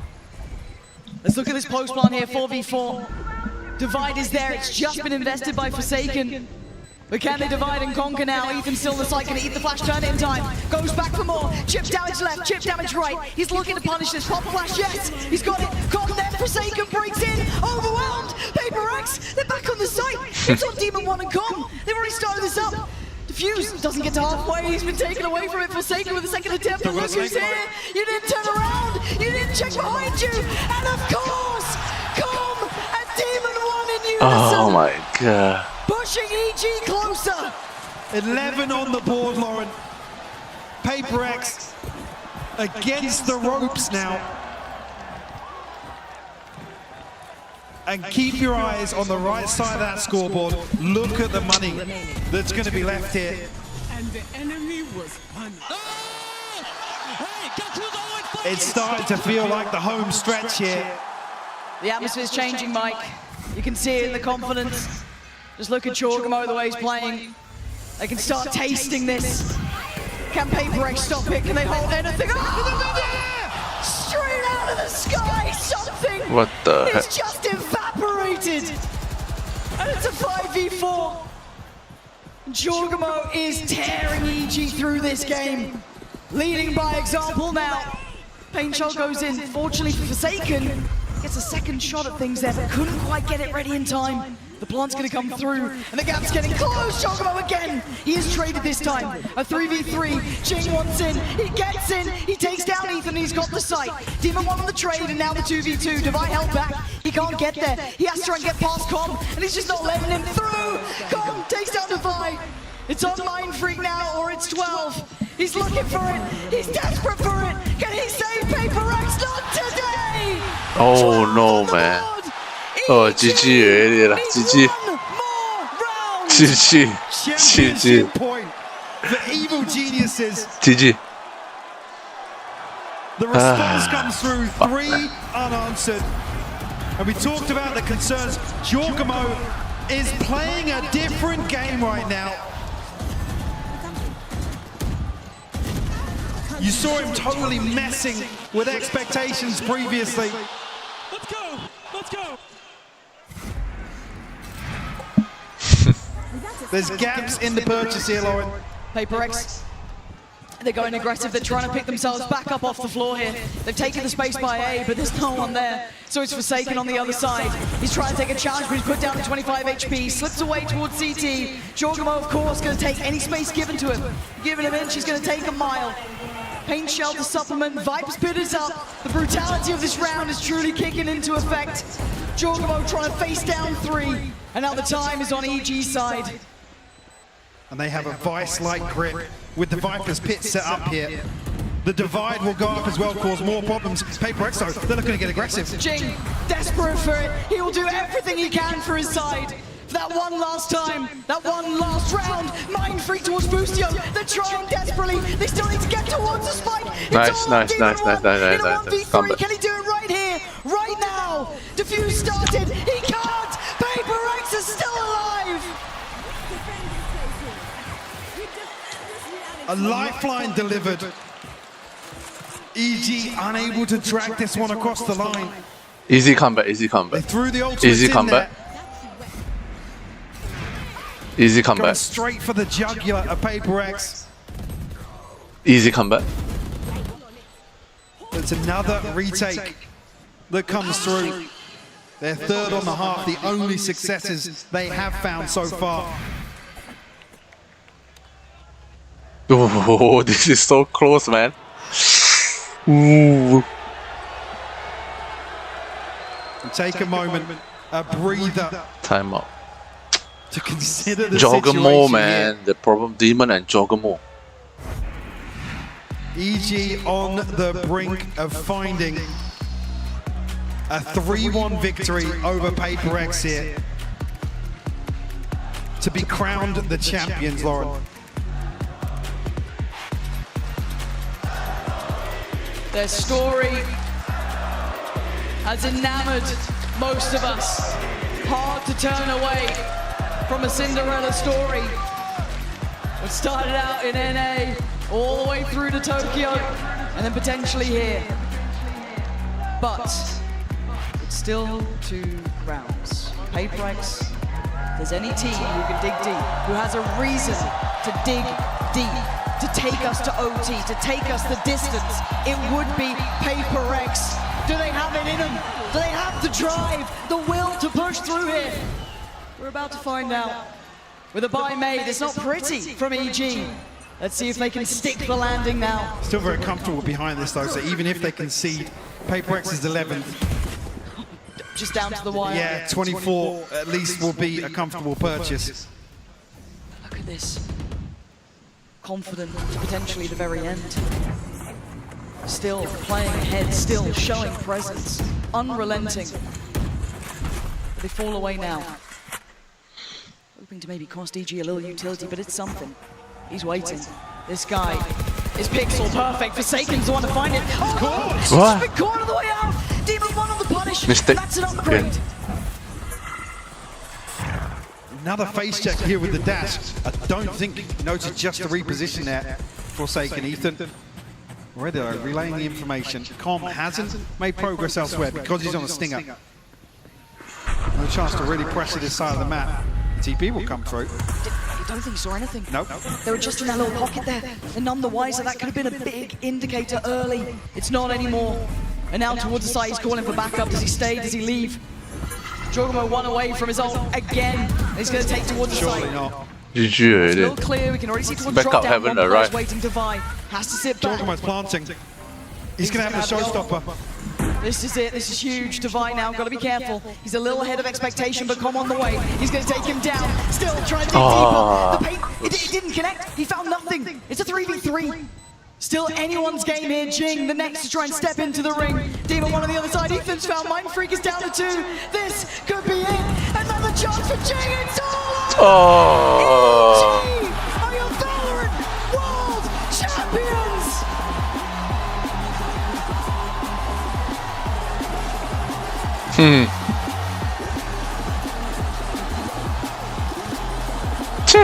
From 0 to hero across this year, Lauren.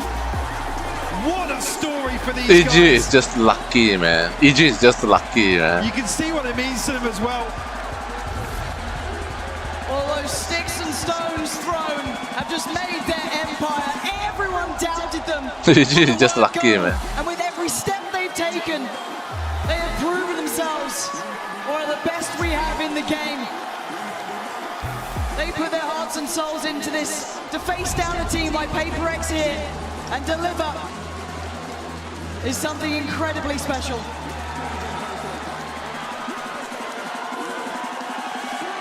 It really is.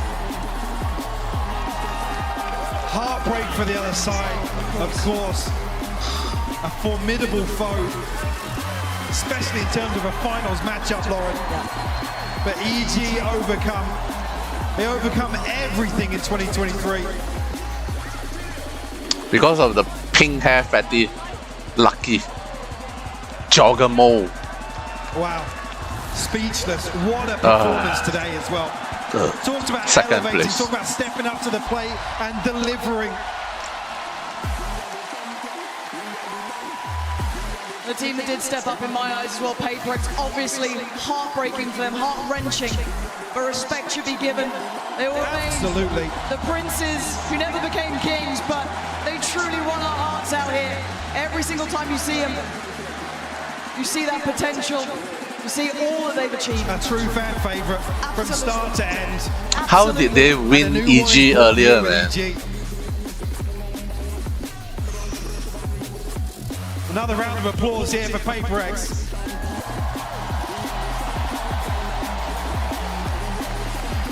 Respect shown down on the stage as well. Absolutely. A team that never changed how they played, headstrong in their approach, believed in themselves and the style. And it took them this far. But today is EG's day. They had this feeling in Tokyo, they faced the finals and they fell. And now, the hometown heroes, the true underdogs, a Cinderella story has finally come true. Fairy tales don't often do that, Mike, but today we get to see it happen.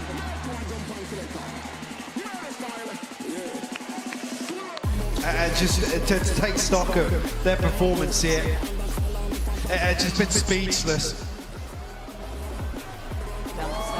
What started off as a season of misery ends in a season of infamy. Give it up for your 2023 World Champions, Evil Geniuses! Boo! Boo! In your home ground, of course.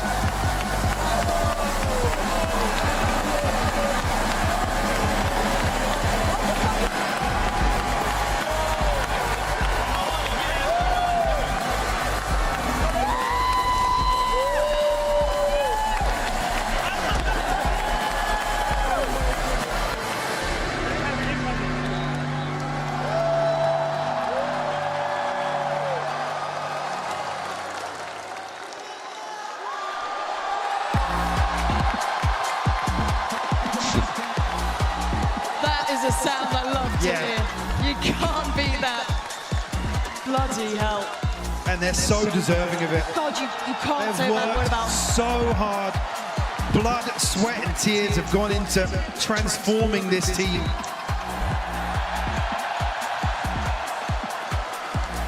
I mean, Ethan, you talk about talent, you talk about Demon One coming in. This guy, he talked shit and he actually stood the test. The turning point for this Absolutely. roster. Brought him in, revitalized the side. Honestly, it's been a pleasure to watch these boys figure it out, get it together. You saw the potential starting to build, and then here, what a step up. I mean, just to come away from that as well, Jorgamo. Christ. What the hell was he on today? 26 kills? That's one of the most phenomenal Grand Finals performances I think we've seen. And you talk about brutal conditions, doing that on the likes of Split, changing the whole thing up, playing a map and a series that, I mean, Paperx had the advantage and you come from the top side. You get that veto right, and Jorgamo still thrive. I'm just looking at it there, 26 kills, 7 first bloods. It's just unbelievable. And the crazy thing is, well, this isn't even to allude to the fact that this is possibly a solo character performance. Everybody from EG stepped up today. Yes, yes. Yeah, no, I don't think, if you looked across the maps there, you could find a player on every single map. Very little to fault, honestly, in terms of the overall approach, in terms of the performance, in terms of even coming into a stacked veto. You feel it's hard to win a veto versus Paperx, period, let alone when they get 2 bans. And they've already played you, they've already just seen you play a best 5. You talk about even the expectation of coming in off the back of that loud game. Yeah, and we also talked about EG having to potentially reinvent themselves slightly to keep up with Paperx. And they said that themselves. Yes. They said that themselves. And they deliver here a 3-1. The job is done for them.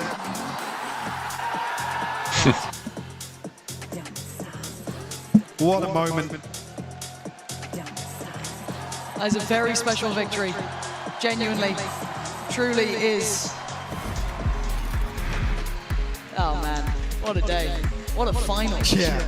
Yeah. I think a lot of us kind of looked at this and thought, you know, Paperx could be the ones, at least the full distance on the maps there, but It's tough as well because even with the scoreline here, 3-1, they came so close to doing it. Of course they did. And it would have been almost another fairy tale for them, Yes. for Jing to go out this way, but it just wasn't there. Evil Geniuses today on a different level altogether. You're absolutely right. And for Paperx and Jing specifically, he's left his legacy. I think Absolutely, yeah. I mean, widely regarded still, even with that performance here in the Grand Finals from Jorgamo, widely regarded as the best race player still. And I think he can definitely hold his head high. Wow. I mean, this has been truly a special moment. Congratulations to EG for doing something that a lot of people doubted. And for Paperx putting up a wonderful performance. That's it from us. Kia Forum, give it up for your world champions, Evil Geniuses! Before I talk to you guys, we of course have John, Leo, and Anna here to give you guys a special gift to commemorate your big win. I'll let you guys take it from here. Oh my goodness, thank you guys, thank you. Thank you. Congratulations. Goodness. Give it up one more time for EG, everybody. Congratulations. Great job. Unbelievable stuff. Congratulations. Top to bottom. And of course, a legendary moment. Let's get into this. First, let's talk. Actually, I want to start off with the mastermind, the brain trust, a legend, my good friend, Potter. You started this season off and everyone doubted you, but you believed. I remember talking to you at Lock-In. You believed, you still believed, and now you're here. You are a world champion. How does that feel? It feels pretty good. It feels pretty good. Yeah, GB, you were there when I was screaming it from the rooftops that this motherfucker, this kid right here, and this kid, we're gonna be the best players in NA. I have two of the best initiators, the best Sentinel, the best Raze, and the best Jet right here. Right. World champions. Let's talk to the IGL. Boostio, my man, what a journey you have been through. We've seen you really just shine in so many different roles. You try to be a playmaker for your team. You're the in-game leader. You're the vocal leader. You were talking a lot of trash as well. Were you talking all that trash because you felt confident that you'd hold this right here? Yeah, 100%. And yeah, my teammates are some of the best players in the world. They're some of my greatest friends. I love them to death. I wouldn't rather win it with anyone else. This has been the year of a lifetime, and I'm just so thankful for everyone, the fans, my friends, family. Thank you guys so much for supporting us. We wouldn't be here without you guys. Incredible. Now, the dog, the jaw, the one and only. My man, you were, let's get some barks going. Jogamo, you were on fire on Lotus. What was going on? It really felt like you were in this mindset of, push, because we're not going to lose this. We're going to win this game here and now. Was that the mindset? Because it felt like it, watching it from the seats. Oh, it's definitely the mindset. When I saw that double duelist, it reminded me of me and Demon 1 playing Split. Yeah. I was the only duelist at the time right now for Map Lotus. So I just knew I had to make all the plays and do the big plays. And, I got that dog in me, so I'm going to make sure I get those plays right every single time.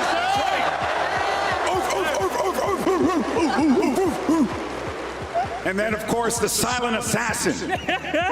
The man who rarely smiles, but right now is smiling a big old grin. It's Ethan! You came into Valorant as one of the more prolific players. You had a legacy in CS that you were trying to bring over to this game, and now you've done so. Do you feel like at this point it was like a good decision to jump into this, but also to join this team as well when the offer came through? Oh yeah, I couldn't have picked a better group of guys. I love them. Yeah. I love them. This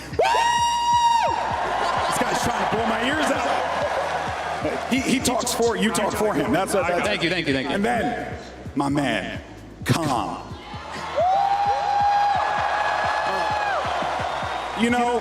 A lot of people doubted you, man. And I wouldn't be shocked if you even at points doubted yourself as well, because of just how difficult it was to get to this point. But at the start of the season up until now, obviously a massive journey that you undertook. But what did you personally do? Was it just like you getting back to the lab, grinding, working your butt off? What was it, man? I mean, every day, just making sure I gave it my 100%, always like my family taught me, just always give it 100%, and I just want to say I did this for my grandfather. I finally did it. Damn right. Damn right.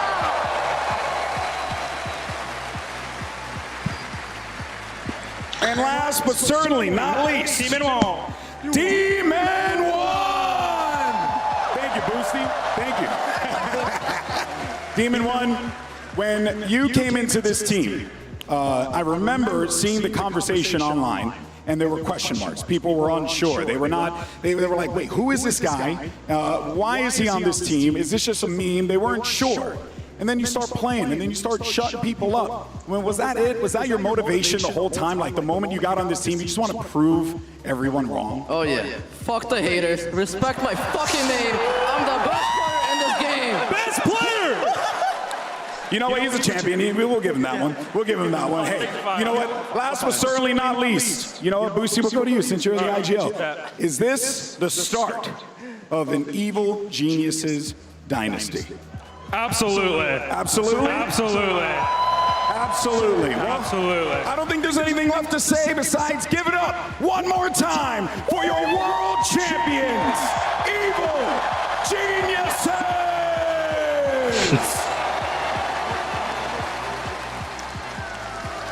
USA! USA! USA!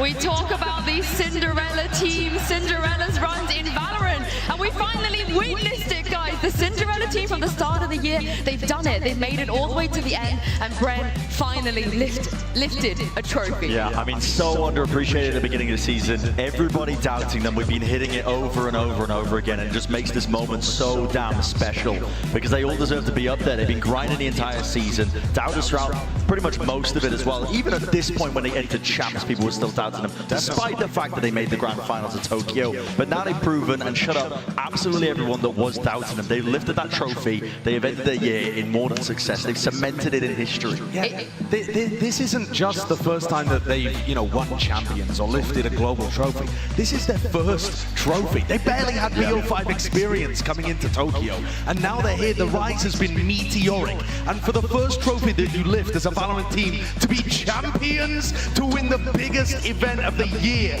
to peak at the right time and find this kind of form, and win in front of a home crowd in LA, it's just unbelievable. It's such a special moment. I mean, just an incredible team. Think about this. Zeros to heroes, to villains, to champions. What an unbelievable story arc they've had this year. I mean, just such a fun team to watch. They're explosive. They're able to adapt so well. They have just brilliant coordination with their team. I mean, what a wonderful job, and what a wonderful job Potter has done with this team. Unbelievable. Imagine doubting Potter. Imagine. Don't throw it shade. Imagine. No shade at any individual. But also think about, like, the reason we call it the zero to hero, it's not just because people didn't believe in them, but they were still good at the start of the year. Both of the teams that you saw on stage got knocked out in the first couple rounds of lock-in. The first tournament of the year, these were not the teams going deep, looking like they had chances to win trophies. These were teams still figuring stuff out, that still had to make roster moves, that redefined their seasons. And they did that. They made the difficult decisions. They brought in the heavy hitters.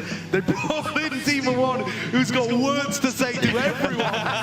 Everyone who doesn't believe in him. He's every earned time. it. Yeah, he's earned it. This was, it really was, I think, a very special tournament for me watching as well, because we saw, I think, the peaks of so many teams that brought it here as well. Not only were you watching the journey the entire time of teams like EG and PaperX making those improvements to go all the way, we saw Loud having their uptick in form as well. And on top of that, every team, it felt like, was really playing in top form. Josh, we were worrying and joking that we were in the Great Depression era of Valorant, as well as some of the gameplay that, maybe we were witnessing. But this tournament, there's never been more competition, I think, as well. We were really watching the height of it, man. We were watching the height of it here. And honestly, so well deserved to EG again, because they did grind to make it this far. Well deserved. Oh my goodness. The victory lap. There we go. I mean, again, they earned it. They earned it. The crowd, they've been behind them all day as well. And I don't think we've ever had this, right? A team that win in their home country, their home crowd. I mean, the closest we got to that was Loud.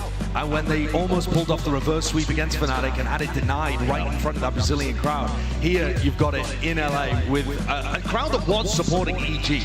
At the start of the year, can you imagine a room with 10,000 people wanting EG to win a tournament? They didn't have that amount of followers on Twitter. They didn't have that many people rooting for them and behind them. And part of the villainous story is also people loving this heel turn. And you have the Q players on the team, people that have grinded there. You've got Calm and Jorgamo too, people who are just so wholesome. They're a great team to root for, and they've earned it. They have really worked the whole way here. Back-to-back finals. Yeah, I want to talk about some of those individuals as well. I think there could be a case made for maybe any of them when it comes to, our desk unofficial MVP, or your favorite player, so on and so forth. But I think we start start with the grand finals. Let's talk about who we felt like maybe turned up the most. Demon 1 definitely up there for me, but Jogamo too. I feel like he had a great series today. Yeah, I think you can make an argument for either of those players, and I think maybe I would just throw in my weight behind Jogamo as an MVP for our grand finals. Because, I mean, listen, Mike said it best on the cast. He's like, what the hell did he eat that morning? What the hell did he do to turn up like he did today on the grand finals? He was just a man unleashed on the big stage. I mean, when you look at Jogamo and what he's done this tournament, that's his stats for the tournament overall. That's the improvement into the grand finals was just unreal. And it blew away Paper X. I mean, they're the team that's expected to have the superstar power coming from something and Jing, I think. Yeah. And Jogamo instead was the player that was bringing the heat. He outraised the best Raze in the world today. He showed that he was in championship form, and he was absolutely nuts with the blast packs, just absolutely decimating the front lines of Paper X. It felt like every time he was blast packing in off the rip, he was getting a kill. He was getting that first blood. He was setting the tempo for EG to come in here and dominate, especially on Lotus. I mean, that was just an absolute masterclass on how to control that map as a Raze. But one of the great things about Evil Genius is that nobody would have expected at the beginning of the year again is part of what Potter was saying. They have some of the best players in the world, genuinely, at their roles, or at least in the argument for that. And I think two of the people that we haven't mentioned that we simply must, Ethan, as a support player, he's getting so many props from his peers as well, who are watching the tournament. I've seen Finesse talk about it, and Ye, and all sorts of other people. Me as well. The most important one. Famously Bren, the peer to all of the pros. Was he in your top 10? He was my top 3 player. Bren was on the Ethan. Yeah, I was on the Ethan train before this because I've never seen a player with such perfect positioning and utility to set his team up. Yeah, you could look down almost every single round, I think, in this grand finals, and there are so many instances where his flash is impeccable and it's able to set one of the players up on his team just for success almost every single time. And Com too. I mean, Com finding these moments for clutches, finding these Sova ult kills all over the place. Having performances that got them to the finals. The uptick in performance for Com was unbelievable. No, it's insane. And the way that they were comboing their utility at times, like with that Yoru on Pearl, for example, it'd be like Recon Dart Flash, and then there's like just nothing the enemy, the opposing team could do about it. So it's really such an awesome thing to see. These two initiators who are so strong together, who have such great coordination, great timing, impeccable just play all around. We can't forget Boosties, come on. We got to touch on Boostio as well. What kind of IGL is able to call at the same pace that Paper X plays at, while still bringing such great macro ideas? I mean, Boostio's really proven himself. He looked like a promising up-and-coming IGL in North America back in the old EG, when they were like a tier 1.5 kind of team that was on the come-up. And they had a big upset win over Optic, and people were talking about, hey, this guy's IGLing from like a fragging role, and now he's here with a USA flag draped around his shoulders, doing it for the Stars and Stripes, lifting the Champions Trophy. I mean, what is this team? Leading from the front, I mean, if we think about it, out of the 3 years you had champions so far, the first year, it went to EMEA. The second year, Brazil, Lao took it. We've never really seen a North American team being able to lift this trophy, and I think most people probably expected maybe Optic, Envy, however you want to say them at this point, NRG, to be the ones to do it, maybe even Sentinels, 100 Thieves, all these names, and I don't think anybody thought that the first North American team would end up being Evil Geniuses. Yeah, that's I mean, I think the beautiful thing about esports as well is the unexpected can happen. You know, if it was all entirely predictable the way we all planned it out from the very beginning, I don't think many of us would be watching it, right? Because that's not fun. That's not the joy that you get out of it. But watching, players upset expectations, watch them really persevere over the course of the entire year and get to this point as well where they can lift the trophy. That is what it's about. I also want to give a shout out while some of the support staff at EG are on the stage too, sharing in the celebration. I want to give a shout out to that reserve team for EG. They're one of the only organizations that committed to having a sister team, another set of 5 players that they would regularly scrim the main team against, and it's worked. I talked to Potter and Boostio in a press conference right when the tournament began about one of the biggest strengths for EG, and they both said the fact that we can just run drills against our sister team repeatedly, and I know for a fact that those reserve players will be hating their time on the bench, but what it's done for this main squad is unreal, and they deserve the credit for being excellent team players too. They are still EG, and they've contributed to this success, and also should take part in this this glory. I mean, Screwface was fist bumping all the players backstage every time they were coming off, whether it was a win or a loss, he was hyping them up, so I'm completely with you. And of course, BCJ too. I know he was speaking about it on Twitter and how happy he is for the boys out here, but Brent, he also contributed a lot to this team's success. Yeah, I think he did. I mean, early on as well, and there was that big question mark about, you know, whether or not he should be playing over players when Demon 1 was coming on top of that. But, you know, it's a great point that I think you brought up there, Josh, just about that contributing factor of the secondary roster. I've never really seen that work ever in esports. In any esports title. It's like a very old Korean thing that hasn't really gone anywhere else. Yeah, I think a lot of teams are going to start looking at this now and be like, hey, maybe we should seriously consider doing this, because not only does it give you the ability to really drill your protocols, really practice some of the micro things, the fundamentals of your gameplay, but also you can practice against opposing team comps. Like if you're going up against, for example, a Paper Rex who's going to run weird stuff like Reign Viper Harbor, not many teams are running that. Well, if you've got a 5-man who can try their best to mimic that, to try to mirror that, and you can play against it, at least get a feel for it a little bit, that helps so much. There are affiliate teams now as well. Yes. So, yeah. Yeah, there we go. I mean, this calls for a lot of celebration, of course, but it's also a little bit of a sad moment if we think about the players on the side of Paper Rex, because that was Jing's final series. For now, we're going to miss Jing on the big stage, so let's take a look back at his time here. I mean, I think we try not to think about that too much. We just focus on this tournament right now, and I mean, we're just enjoying the ride, I guess. I mean, if we win, we win. If we lose, we lose. As long as everyone is happy, I'm happy. Oh, Jing. I mean, when he first came into Paper Rex, I think at the age of 18, he surprised all of us with just this playstyle of holding down the W key. And I don't think he should be disappointed, regardless of the result today with the career he's had so far. No, absolutely not. I think Jing is a fantastic player. I think he's got a place on any roster as well after whatever it is, the mandatory time that he has to do his military service is up. I think he'll always have a place on the team if he wants it. He really did define, I think, as well, a certain style and play style, almost meta, if you will, within the region of almost Southeast Asia, right? That W gaming, running it down, almost just inspired by ranked gameplay. Jing embodied that for me when I'm watching him. Like, he was just so aggressive, so in your face with his play, and it's so part of the course compared to anything else that we saw in any other region when they, you know, were getting really slowed down with the EMEA style in North America, the Americas. It was a bit of a middle ground, but yeah, they just went balls to the walls with the aggression. They defined a play style that worked for them, and really, you know, I think they can be quite pleased. No, they absolutely should be. And I mean, Jing's legacy here is going to be going down as one of the best to ever do it, especially on the Rays, of course. But, you know, throughout his career, he's been absolutely devastating. And everybody in SEA is going to be looking up to him. As a player they want to emulate, as the team they want to be. Paper Rex, that is what everybody in SEA is trying to strive for, to be that hyper-aggressive, just so fast-paced that other teams can't handle you when they're coming at you. And Jing, you know, really embodied that with his playstyle, his unexpectedness, the ability to just completely catch opponents off guard because he do stuff that no one else in the world is even considering in their brains. And I just can't wait to see. Let me put it this way. I hope we get to see him come back. He may or may not. It depends. I mean, the military service is quite long, and it's tough to keep it up, but we'll see. I also think I love the fact that you brought up legacy, because I think when we reflect on this Paper X roster with Jing in it, they have been to 2 finals. We were guaranteed to get a new winner today that would lift the trophy. We were also guaranteed to get a gut punch for one of these teams, as they would be a squad that went to 2 finals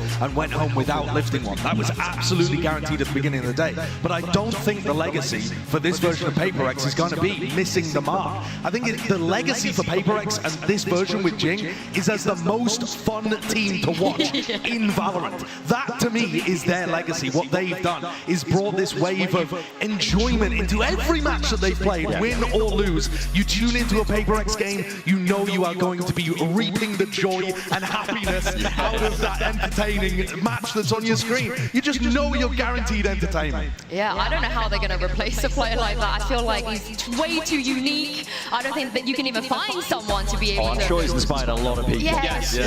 I mean, you can try, but you can never do what Jing does, I feel like. Yeah. I've seen Brent try to do it.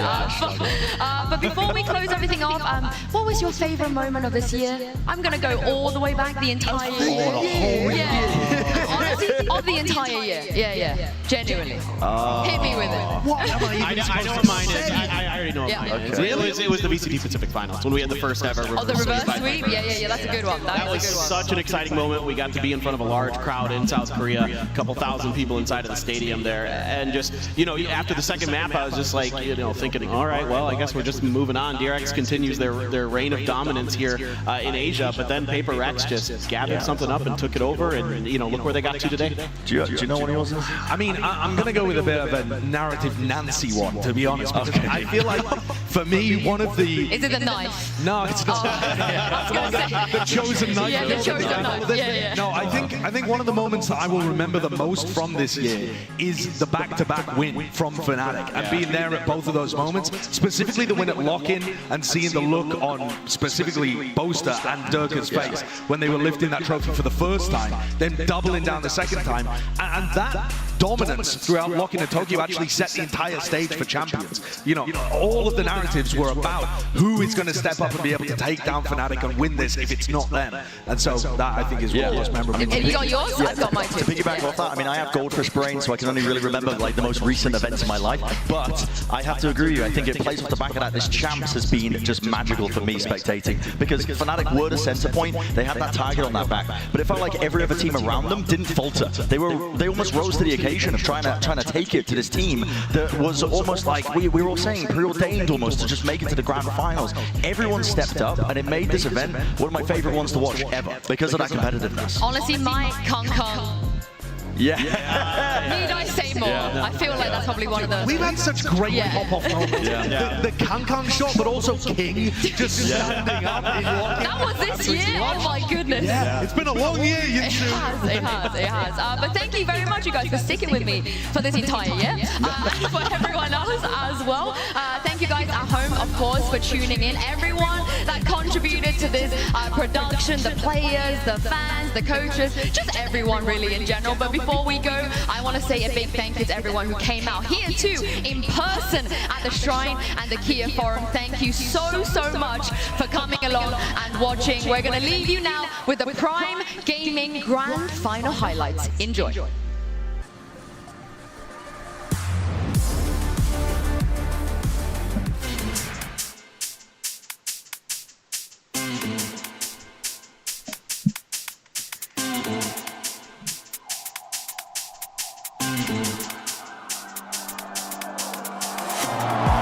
Now I have one question for you.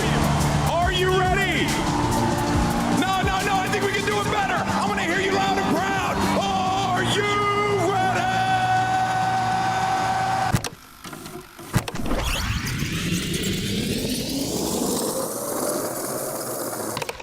Ladies and gentlemen, it all comes down to this. 16 of the world's best teams have come to LA with the same goal: win it all and make history. Excited to kick this one off here. Champs 2023. Finally, Josh, an international event in North America. There's love on the stage, but you best believe there will be no love on the server. Who's going to rise up and rewrite what happened to them in Tokyo? All of these teams are going to play the exact opposite of the way you think. This is going to be an excellent matchup between two hungry teams. So we'll collect the one kill. More players waiting, though, to receive, and he's diligent with it, checking the right corners. Yeah, even the ace. Well, that's going to boost up the energy and the confidence. You cannot make this up, man. Aspas went more towards heaven, and Zest with 3, the triple, the 4, Zest! I'm telling you, they are in insane form. Change your pick'ems right now. I think it's going to be the most unpredictable group that we have here at Champions Los Angeles. And really, I just think that Group B will be the best group in the tournament. Foot heads, I reckon. Foot heads?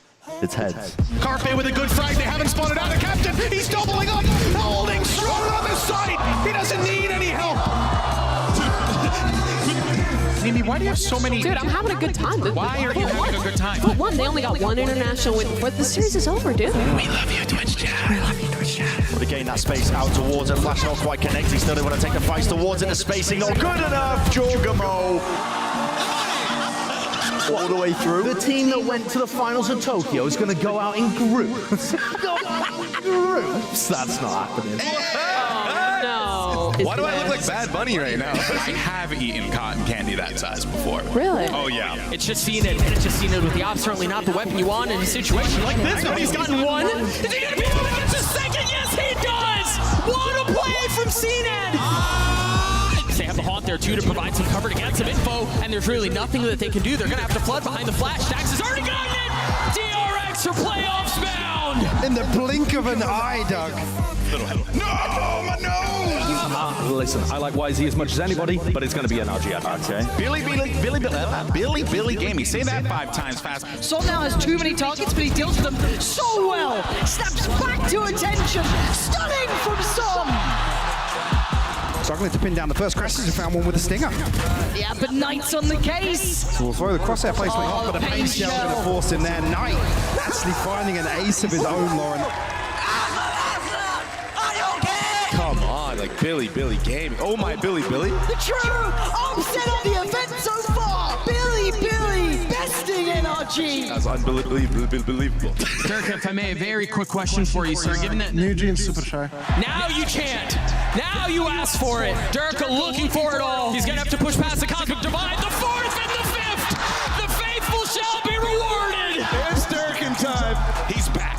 The villain has returned. Ladies and gentlemen, give it up for the villain Psycho. He's returned again. A 1v2, a winnable one. First blade's not alive, but that op's gonna he has connect. one more. He's got one blade and Kazi with the shot. There it is, right into his face, and the shorty drops him. 73 HP, and he's going in for more. A second, perhaps a third. Something finds it. Just pick him, bro. His team is, I don't know, man. Paper X take down another. And they look absolutely poised to challenge Fnatic. It seems like it's a message from John Riot. Excuse me. We want to offer our sincerest apologies to everyone playing ranked on the West Coast servers right now, because there's a very real chance you're going to get absolutely dumpstered on over the next few weeks, and you're going to lose a lot. Brent, this is our final group. Yeah. Who wins the entire tournament? I'm glad you asked me, Josh. It's EDG winning the whole thing. You're going right into the wall, because Kang is still watching. There's no way. In the smoke with the no-scope. And that's how. Oh, my. I will never let you down. Chirinda. Yes. Not Chirinda. Yo! Some reinforcements arriving, the op in the hand. Oh. Another rare miss. Sadak has gotten it to half, though. He's gotten it 3/4 of the way. There's no way in. The series done, and they send Liquid home. We advise you to enjoy the experience of playing against a pro, accept the RR hit, and remember that this will pass. They know he's in that corner. I are desperately trying to cling to life, but it is done. It's so easy, guys. So easy. For FPX, once again, they failed to get a win at an international tournament. Cloud is ecstatic. Oh my god. Cloud is literally how I feel right now about this series. Okay, he'll get the first. Cloudburst lets him by Cloud with 3. That might be the round. Crew, after what was a fantastic fight, they are going to be falling out today. If I met you in a dark alley, I wouldn't be afraid to die. If you try to kill me, you just miss. Barely a timing here, and look at the util time all the way through. Depth, no way! Insanity, and the ace. Holy! Jumping straight into this one, Trailblazer catches. Oh, he got punished. Young stays in. Nice. And then Archie, they send Zeta home. We ain't losing to Zeta. We ain't losing to Billy again. Trust me right now. We'll be in playoffs. We're guaranteed. I promise you that. Now it's time to truly put up or shut up. It's going to be absolute hard breaks by the end of today. I'm looking for the timing of these no commands and the lockdown. Sadak up close. He might have just ended the round right here without using anything. Look at him go. We've had the Thriller in Manila, the Rumble in the jungle, the Slugfest in the Shrine goes the way of Loud. And the season ends for Na'Vi. Bring anyone. And third, the first Turkish team to make it this far in these tournaments, but my God, T1 pushed them the whole distance. Speaking of challenges, you guys want to have some fun? Oh, no. You guys want to have some fun? No. You're going to do one of these cringe challenge things, aren't you? I love cringe challenges. It's the best thing. They are tagged up as well. They're very tagged up. There's a very real chance of this round falling apart. Truly Unbelievable! His team has deserved every accolade earned along the way, and now by far the most successful Chinese roster we've ever seen. What a devastating loss for Giants. They'll be going home. We've been influenced by the Chinese team now. Even Vanity is holding a Billy banner. Let's go. A 3v3 out of nowhere. It's Rin still posted it. Gets away, doesn't get noted. YZ catching him up. How is this happening? It's been 614 days since NRG crashed out in a group stage. And we got to witness it here against Billy 13-5. And if there's one thing Billy is good at, it's doing the funniest thing ever. Baba, you're up first. Whoa, don't spin it for me. If I have to defend my... No, I want to spin. No, I got it. They got to get a move on here. Now, Flash is magnificent. And Loud have done it. A 2-0 to take out Fnatic in the first match of playoffs here at Champions. No. By all means, I'm so excited. It is, it's a long way off, and look at Demon 1, he's on a tear. Okay, Demon 1, okay. The crowd are calling, he's got 5 HP! They're letting him do it, Demon 1! Let's go, man. Go. They've absolutely crushed EDG! I defended my honor, and I did it for America. He cringes me out, but damn, I love that kid. Imagine getting called out by your mum on Twitter. It won't happen. None of these teams are going through. Why are we even watching the games today? Wow. In the garage, the drop down. Alpierre's got the tempo and he's got the double. Fnatic, they get the job done. They begin the run. 13-9. They eliminate Foot from Champions. It's the playground battle between Edward and Billy. Not too many options there, and there's so many backfill in the space. Kang still holding the ground. Lockdown goes down. Oh, get out of it! Get out of it! This guy is like a heat-seeking missile! He does not miss! EDG sending Billy back on home! You know, people always ask, why is he? But people don't ask, how is he? 6 teams remain in the competition, and after today, we'll be down to our final 4. You don't look like a baby, you look like a babushka. All my children are equal. Who's your least favorite then? Everyone. I mean, it should just be open season on members of EDG, and that's exactly what it is. Loud defend the throne. They take down EDG in the rematch and advance. Hey, Doug, grab you for a question quite quickly. Geo killing me again. Minnie's like your father, who you've never seen smile. You get a hug from him once after you win your big game, and it's the greatest moment of your life. Again, critical value, and it's all on Leo. Back of the side, backbone of the team! Heartbreak for DRX here to go out like this. Once again, a 2-1 scoreline at a Champions event versus Fnatic. You have to tip your hat to DRX today. Today's show is brought to you by Boostios, America's saltiest breakfast cereal. Warning, Boostios may cause delusions, high-pitched screams, and cringe. We're down to the final 4. The biggest stage in Valorant just got an upgrade. Coming at you live from the Kia Forum in Inglewood, California. It's a rematch from Masters Tokyo, and a trip to the grand final awaits. Looks like he spots a pixel. Jongamo now brings this into a somewhat winnable position if Kong can try to clutch it out. Can he make the transition? Yes, he can! Off the back of his own flash, ends up getting gunned down, but my fake! 1, 2, 3! Shuts them down! A 2-1 victory! Paper X, they advance into the grand finals! It's LA. It's really sunny. I don't have sunglasses. I can't see a damn thing.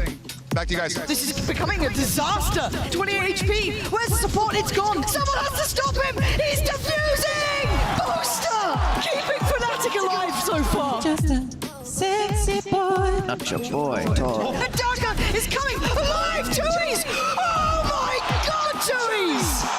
It's been 173 days since Fnatic broke Brazil's hearts, and now vengeance is served. Revenge, I'm sure, definitely tastes sweeter twice over. Loud have a world championship to defend, and standing in their way is a familiar foe. These two teams are going to tear the house down. Damage barely being done surely enough for the kill. It's just so unusual. There's a flash instead of around the corner. How's he got 2 there? Jorgamo, absolute magician level plays. Forget rabbits, I'm talking about kills. 2 years. Jorgamo again. This is absurd, man. You tried to long range short. Hey, I don't know, man. I'll try short. On the cusp of it all. It's up to them. Demon 1, gotta land it, gotta hit it. 2 years out wide, finishes the fight. Loud take us to bind, attempting to make this reverse sweep a reality.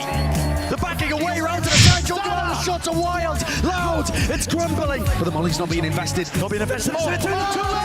Evil geniuses pulling up once more. Bit of a repeat of history. To go from a team that no one expected anything of to making 2 back-to-back grand finals appearances. What a meteoric rise this has been.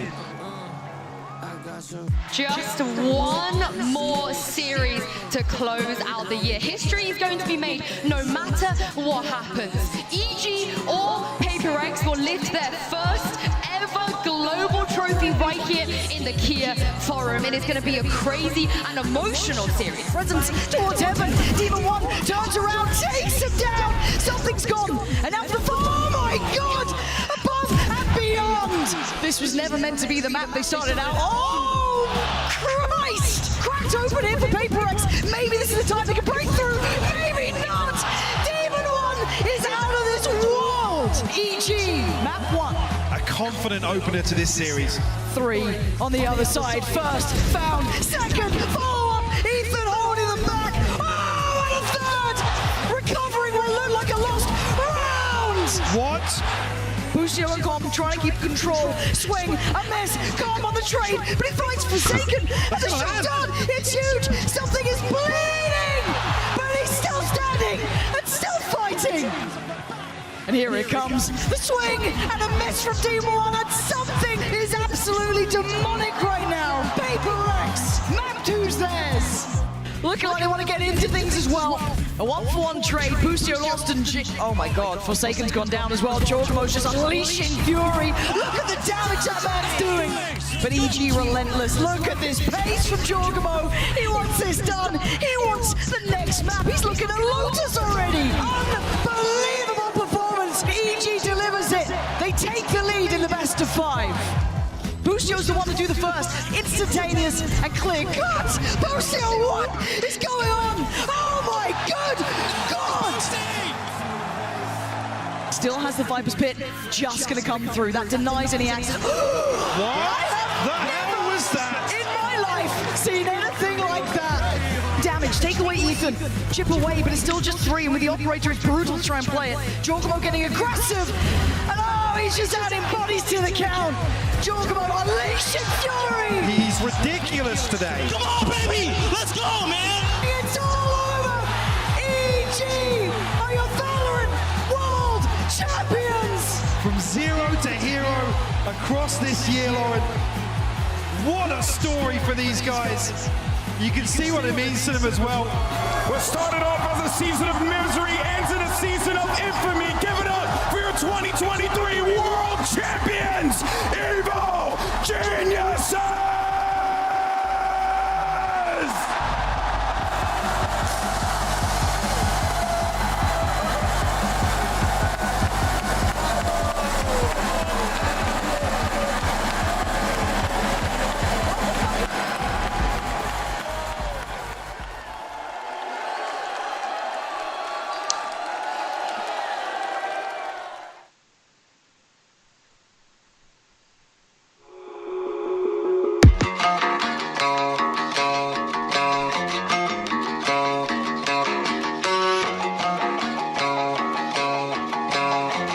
What is this? Yeah.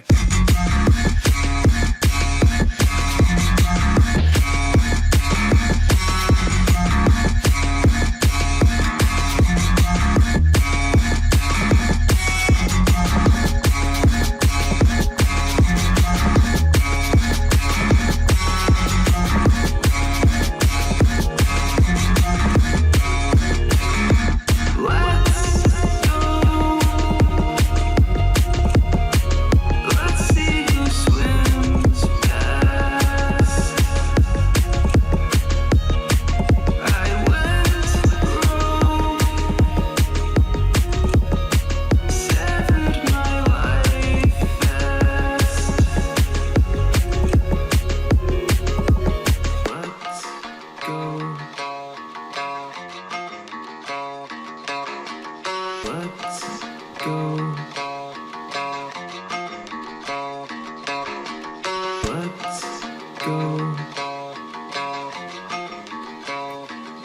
see who swings best.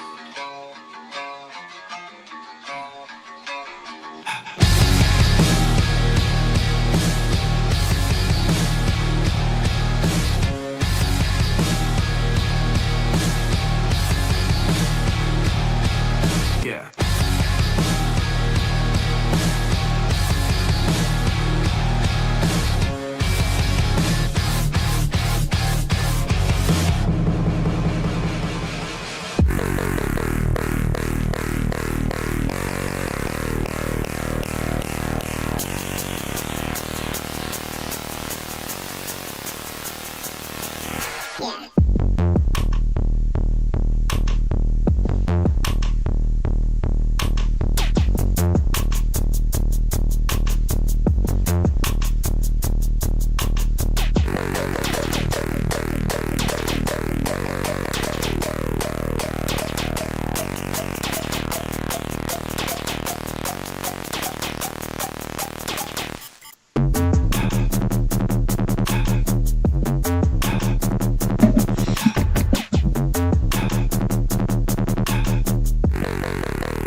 Done. Finish, right? Thanks for watching.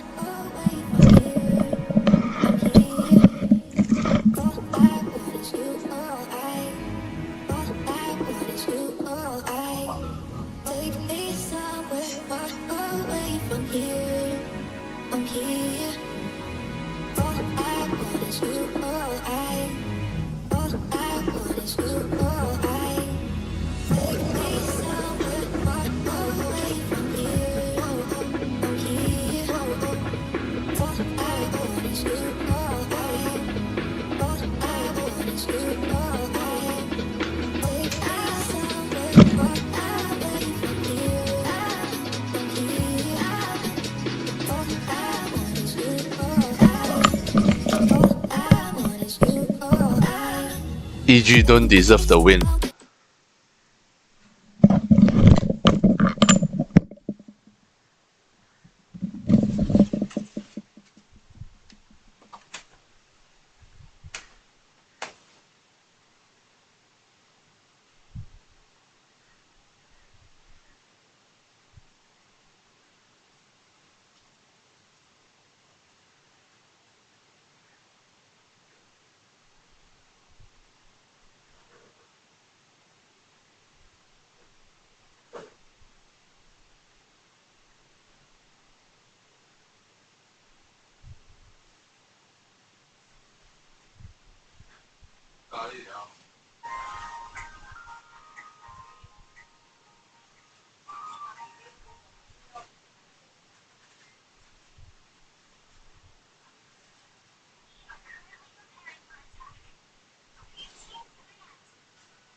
Sure.